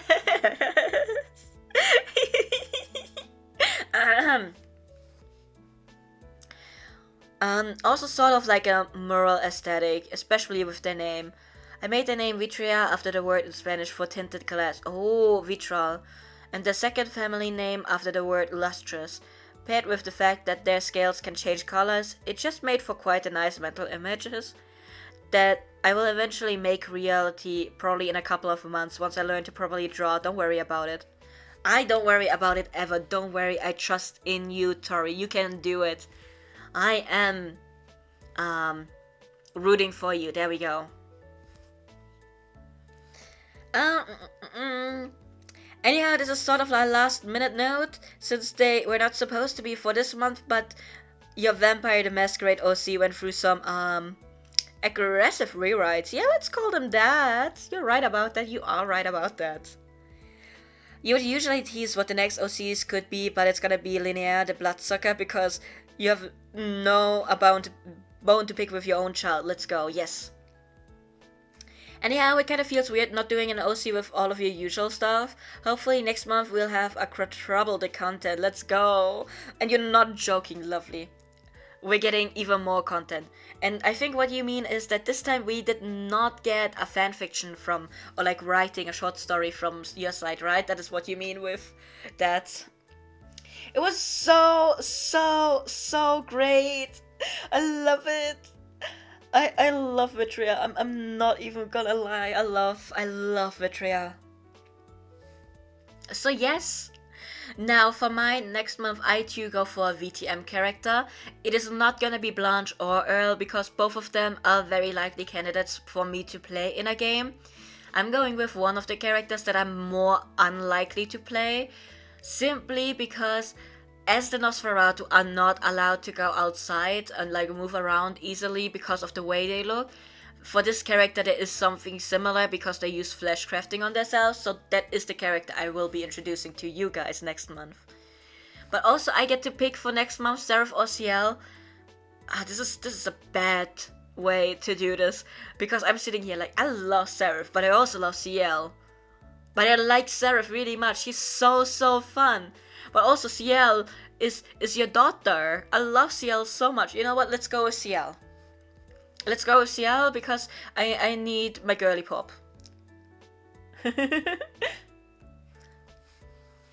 It was so fun working on Snake. Honestly, it sounds fun.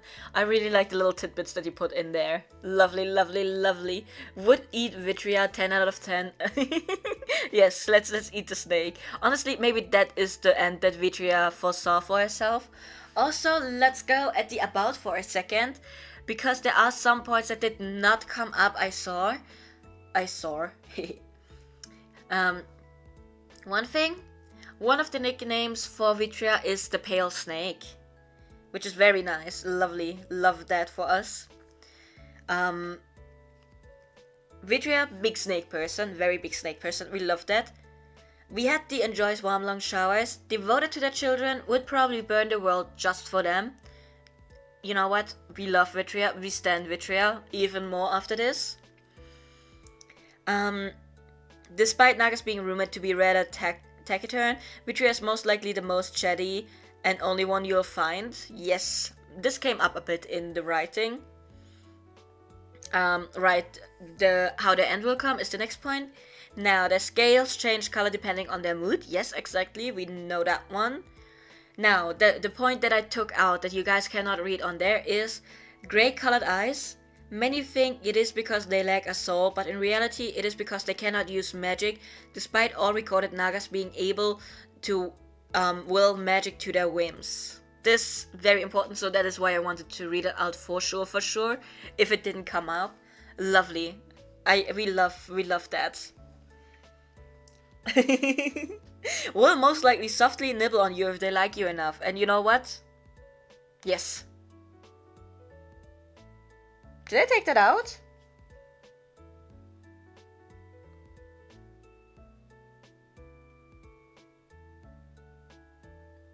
I guess I took that one out as well. Oopsies. But just so you know, will most likely softly nibble on you if they like you enough. Their scales are impenetrable for most weapons, and has a habit of adopting children and raising them with a lot of affection. Also, I now realize what happened, because that point was right after the grey colored eyes. I thought they were the same point, so I accidentally took that out with it. Oopsie daisy, that's on me, my bad. But yes, mutual nom, and Vitria is joining in the nom as well. Let's go, everyone.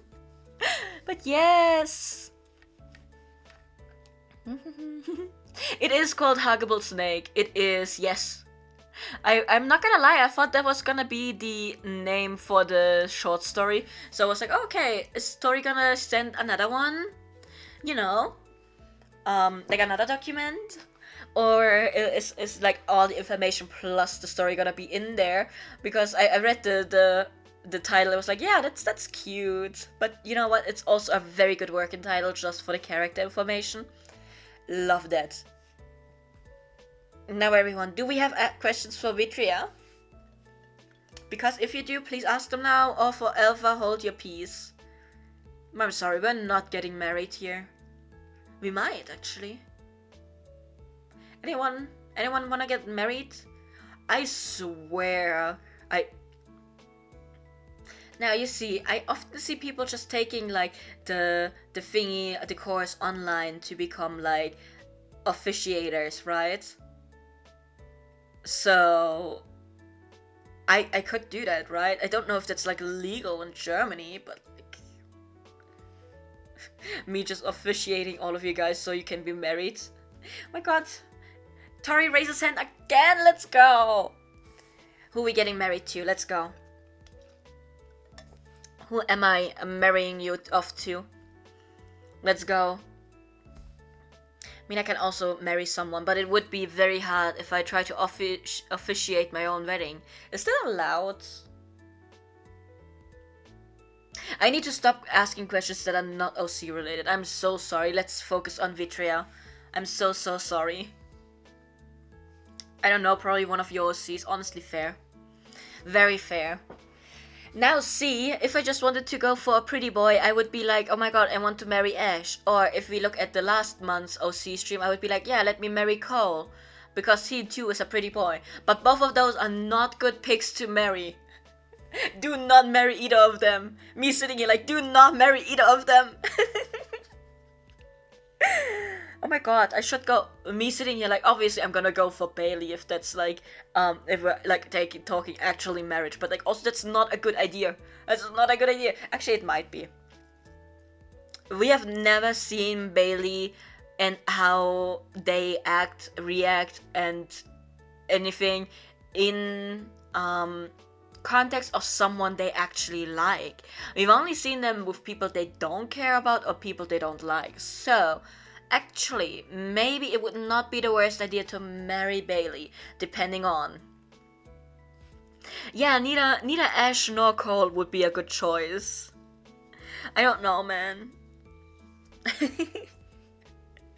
But yeah. Now Birdie, if whatever happened in VTM hadn't happened, might be a good choice to marry. Because she is like, not from a rich family like Mel was, but like her family was still well off. And like, you know, she was a very nice person, maybe a bit of a bitch. She was with the popular kids after all. But yeah, she would not have been the worst pick.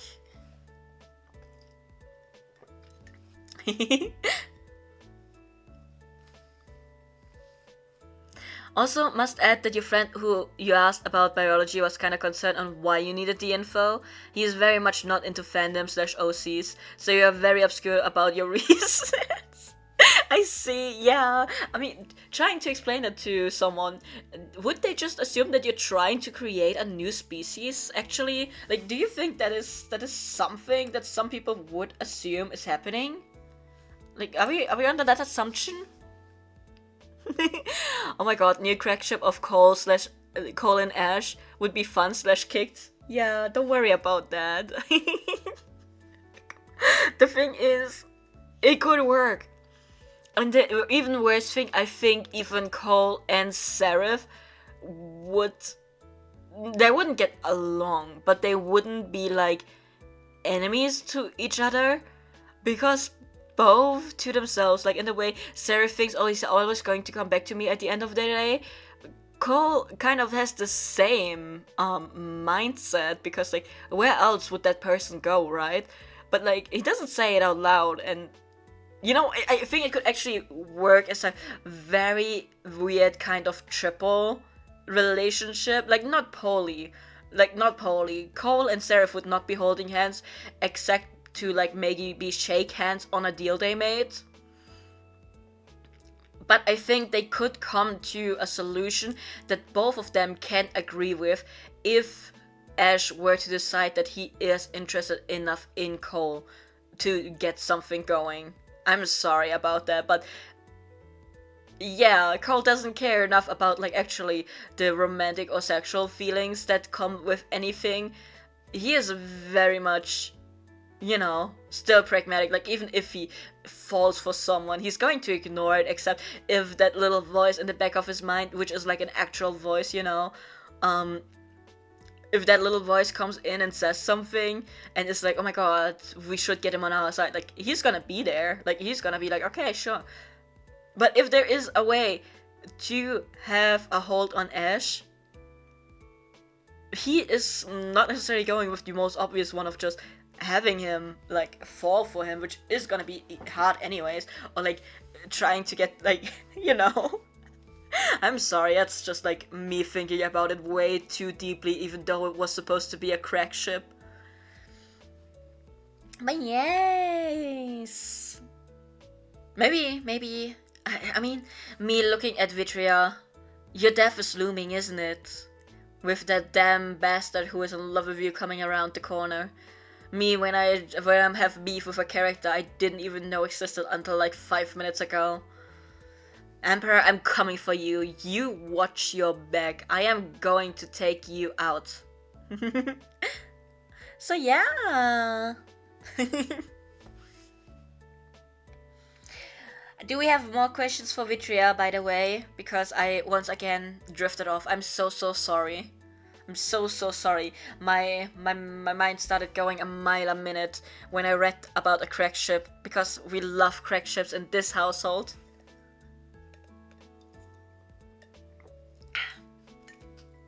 But yes. Also, I realized that I forgot to give you some things for Birdie earlier, so we were going to do that before we finish for today, by the way. So, yes! Once we are done with Vitria, we're going back to Birdie for like a moment. So get your questions out now, everyone. Also, I need everyone to know, halfway through for a split second the idea of Mpreg appeared. Do not worry, citizen. I am not worried. You know what? Me personally, I am against Mpreg because the first fanfiction I ever read that had Mpreg, it was untagged and the person getting pregnant died. So I'm like, no Mpreg. But now see, if there's an actual biological thing where it's, you know, not going to be like that, I'm okay with it. So let's do it. Let's do it. Don't kill off someone, but like, I mean, kill off someone. And know who I want to have killed off. Oh my god. Is he going to be the Mpreg? Is the Emperor going to be the Mpreg? To me sitting here? I have beef with the Emperor. He hasn't even done anything yet. But me sitting here, like, I have beef with you on the assumption that you are about to do something. That is what I'm sitting here with. Also, okay, what do you mean the Emperor is gonna do something to Vitria? That's not gonna happen. You know what? Fair enough. I will believe you. Wink, wink. Wink, wink. But yes. Also, before we go back to Birdie, like I said at the beginning of the stream for today's OC stream, the Employee of the Month is not going to be a raffle. It is just all of the OCs that were in there today are getting art. I am excluding Seraph though. I did not account for Seraph. I'm not doing Seraph art. I'm sorry, Seraph. It's just gonna be our boy Ash. So yeah. Oh my god, Crasher getting dragged into this now. I mean, to be fair, I already got the go-ahead from you guys to have an Omegaverse Fandom Friday. Because I brought you up well, my children. I'm so grateful for you. Thank you so much for giving me the permission to do so. But it's the Omegaverse. Of course, Mpreg is gonna come up. So me sitting here like, there's no escape anyways. I'm sorry. So yeah. Unfortunately, Crasher, that is that. That Fandom Friday is gonna be hilarious. Yes, it is going to be really, really fun. Don't worry about it. We're actually going to go more into like the entire genre and how it works and stuff like that, if I don't get distracted preparing for it. So don't worry about it. It's gonna be fun. I don't know which Fandom Friday it's going to be. Also, we're going to be working on next month's schedule on Monday. So at the latest, that is when you guys will see the new schedule. But just as a heads up, we're only gonna have 2 Fandom Fridays per month now. Because we're gonna have Fandom Friday, then we're going to have Book Club on the next Friday, then we're gonna have the next Fandom Friday. And then the next Friday is either going to be the one before the OC stream, which means I'm not going to have a stream on that day. Or if there's like another week before the OC stream, we are going to be doing something else for that. Like there will be a shoe-in with something else. But it will not be a Fandom Friday or a book club because they are usually a lot of talking. And I don't want to risk having them this close to OC streams.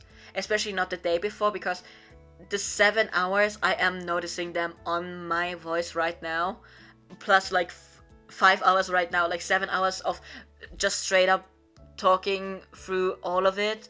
Today, 5 hours of talking through all of it. I am assuming I'm not going to be losing my voice anytime soon, but also we should not, you know, test the fates, if you will. So yeah. But that's just a little heads up. We are going to be doing the actual schedule on Monday. Also, we're going to be having collabs next month again, so don't worry about that. Yeah, that's that. So yes, also that will be Future Crasher's problem. Yes, don't worry about anything. For now, don't worry. Now that I have remembered that I promised you guys something, for Birdie, we are going to go back to Birdie for just a moment. Because I forgot that I wanted to tell you guys about some of the what ifs for Bernadette. Because Bernadette, actually, when I was creating her hunter persona, she would have not been with the SAD actually, originally. I wanted to put her with the Saint Leopold group, like the very churchy group, like the religious group that are working under the church's command, you know. I wanted her to be working there, and I wanted her to be very, very indoctrinated, like very much so. The original plan I had for Birdie was her family gets killed. There wasn't even an idea of her ma being a hunter beforehand, but I needed some kind of connection of like, why would the brother be able to become a hunter? Like, why would he be in the know? Why would he be like learning to become a hunter? Of course it was because the mother was a hunter, and like they both decided that, you know, she stopped being a hunter to keep her family safe, and the brother decided, I want to keep my family safe, so I am going to be working behind the scenes for the hunters, like for the SAD, so I'm gonna be like there for like information gathering and stuff like that. So it worked out nicely, and of course that is how she got picked up by the SAD afterwards. That was not the original plan for her. The original plan for her was her entire family being completely out of the loop for the supernatural completely. And the whole thing being a legit accident of Mel getting startled by the brother and accidentally killing him. Like, not because he was ratting her out, like sending the message to his superior and then attacking her because he didn't want to hear her out. Literally, it would have been Mel in a very, very bad headspace. Gets startled, sees him before he can even do anything as a threat, because he's like asking like, oh Mel, what are you doing here? Like, your parents, like everyone's been looking for you for months. What happened here? Like, what are you doing here? Right? She would have seen that as a threat, because if she has to explain and like has to meet everyone, she was hiding for a reason. So it would have made her panic. It would have made her feel like, this is a threat, I have to take care of them. And somehow the Saint Leopold part of the hunters, they would have known. Probably because they were after Isaiah already, so they were already on the trail of her. And that is like, the entire thing plays out, like all of them dying. Bernadette left alone, saved by Saint Leopold Church. And then she would have been so indoctrinated and brainwashed by them to become the perfect pawn for them as hunters. I wanted to be even more delusional, but not just from her own, like out of her own volition of trying to keep herself safe. I wanted her to be delusional in her own mind, but also brainwashed by the church, so that they can use her as a piece in their plans. And, you know, she played that perfectly. She would have played that perfectly. She would have been a piece that's easily, like, discarded.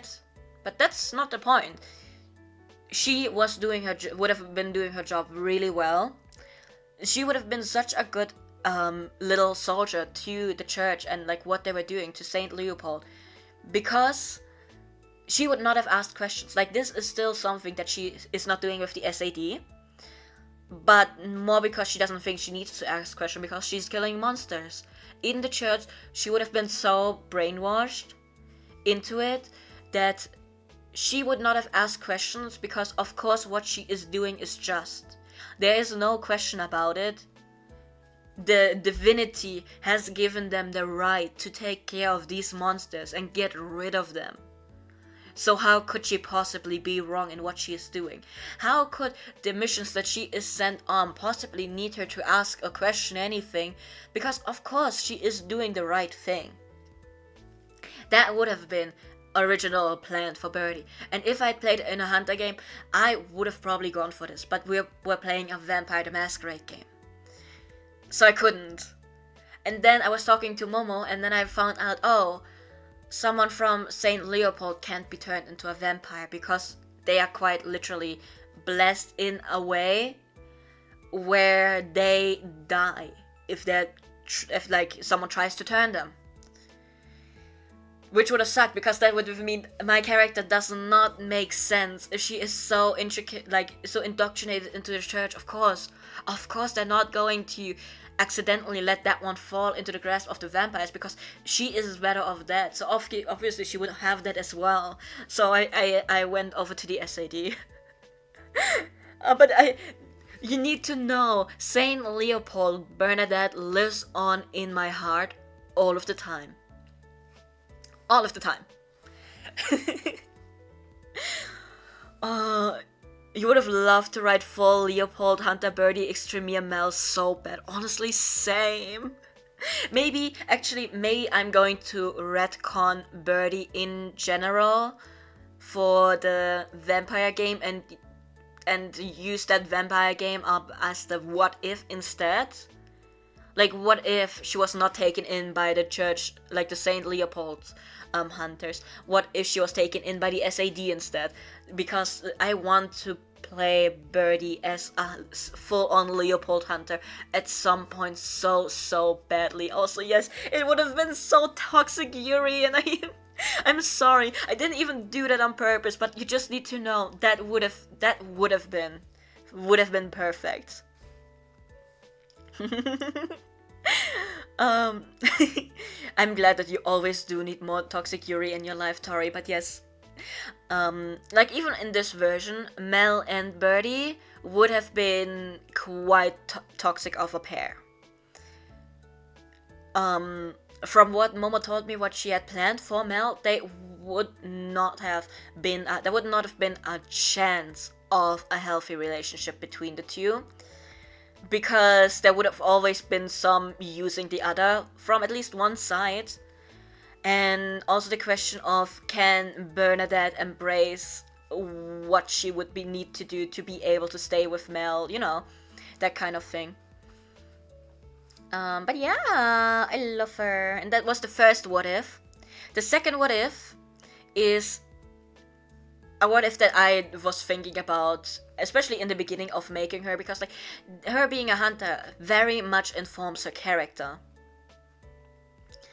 So I was thinking about it, okay, but what if she wasn't a hunter? What if she never became a hunter? What if there was never the killing of like her family, never Mel dying and stuff like that? Like, yes, maybe Mel disappeared, but like, if her family doesn't die, she would probably still have enough of a system around her to provide the comfort that she would need to get over that in a way, and still come out the other side not as badly, you know?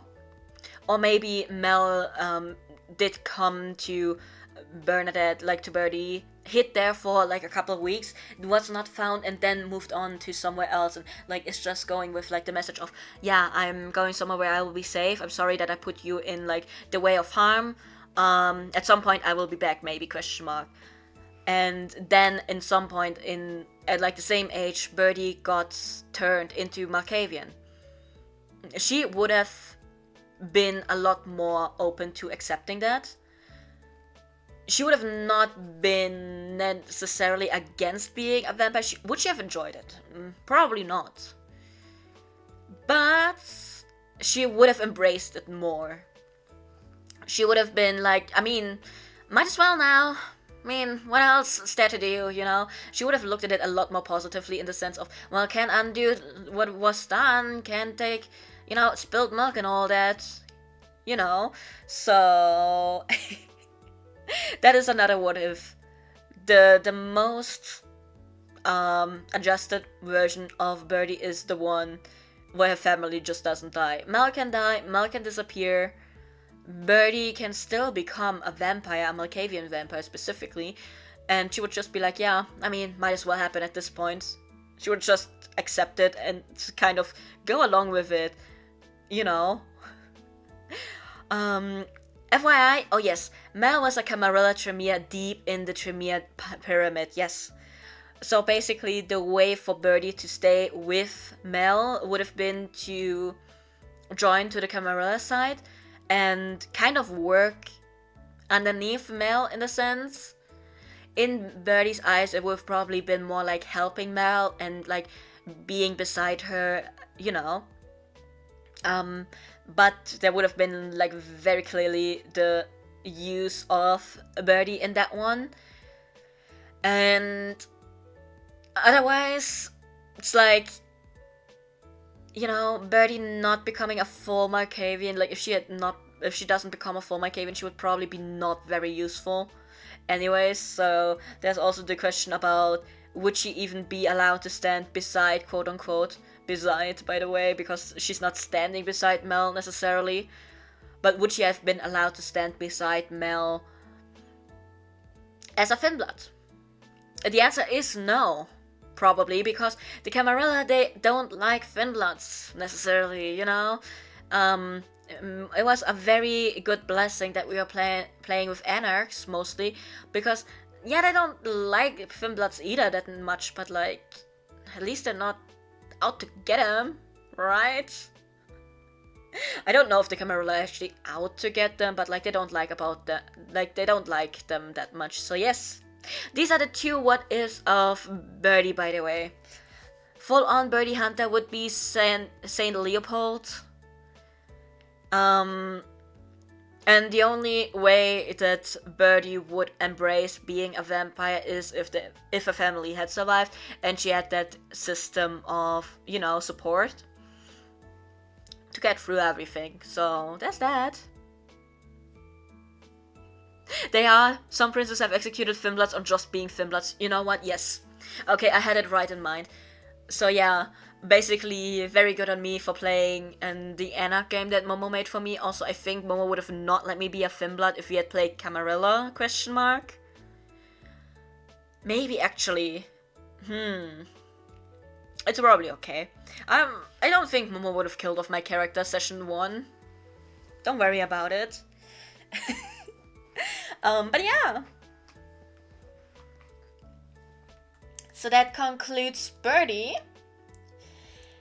Which means we have completed the OC yap. Maybe that doesn't mean that we're done with yapping in general yet, but the OC yap is complete.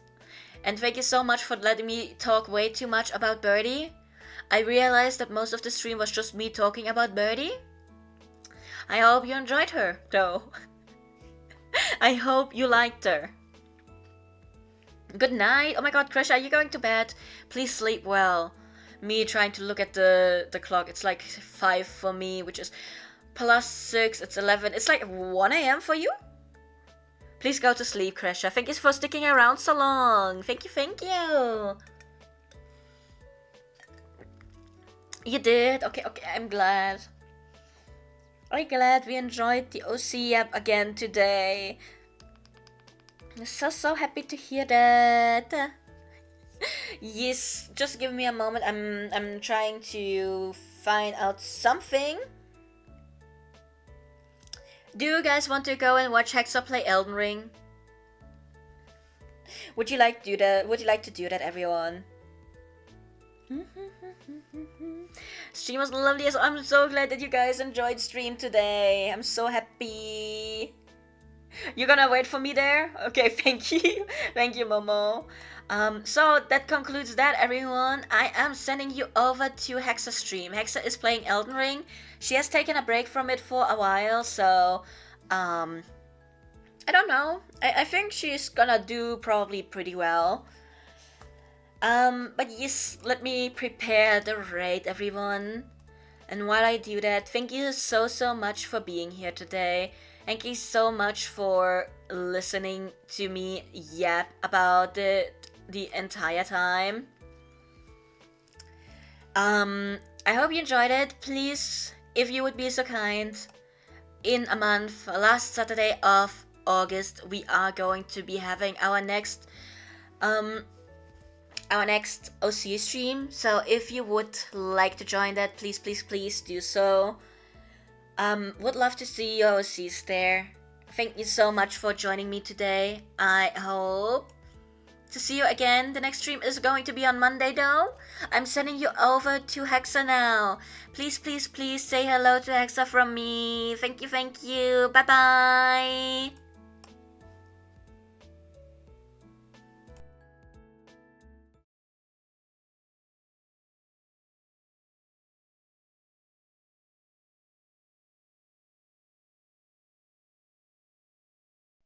But I think his attack looked around the same as Taoshi's. We ignore everyone else who's down there. Look, he didn't even get a level up. Poor you. Well, must suck to not be my favorite. Let's keep running.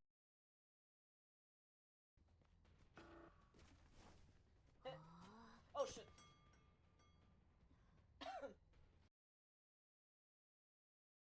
Sure, I am. Yeah. The next time we don't make a quota, I'm gonna kill someone and sell them off. honestly, Nice.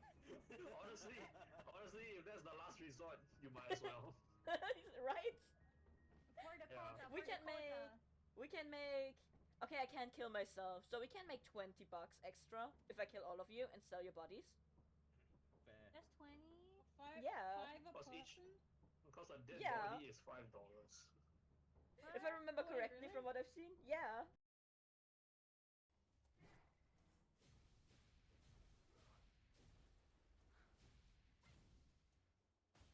Keep attacking. Okay, one is dead. How are you guys doing in there? Where are you guys? Where is she?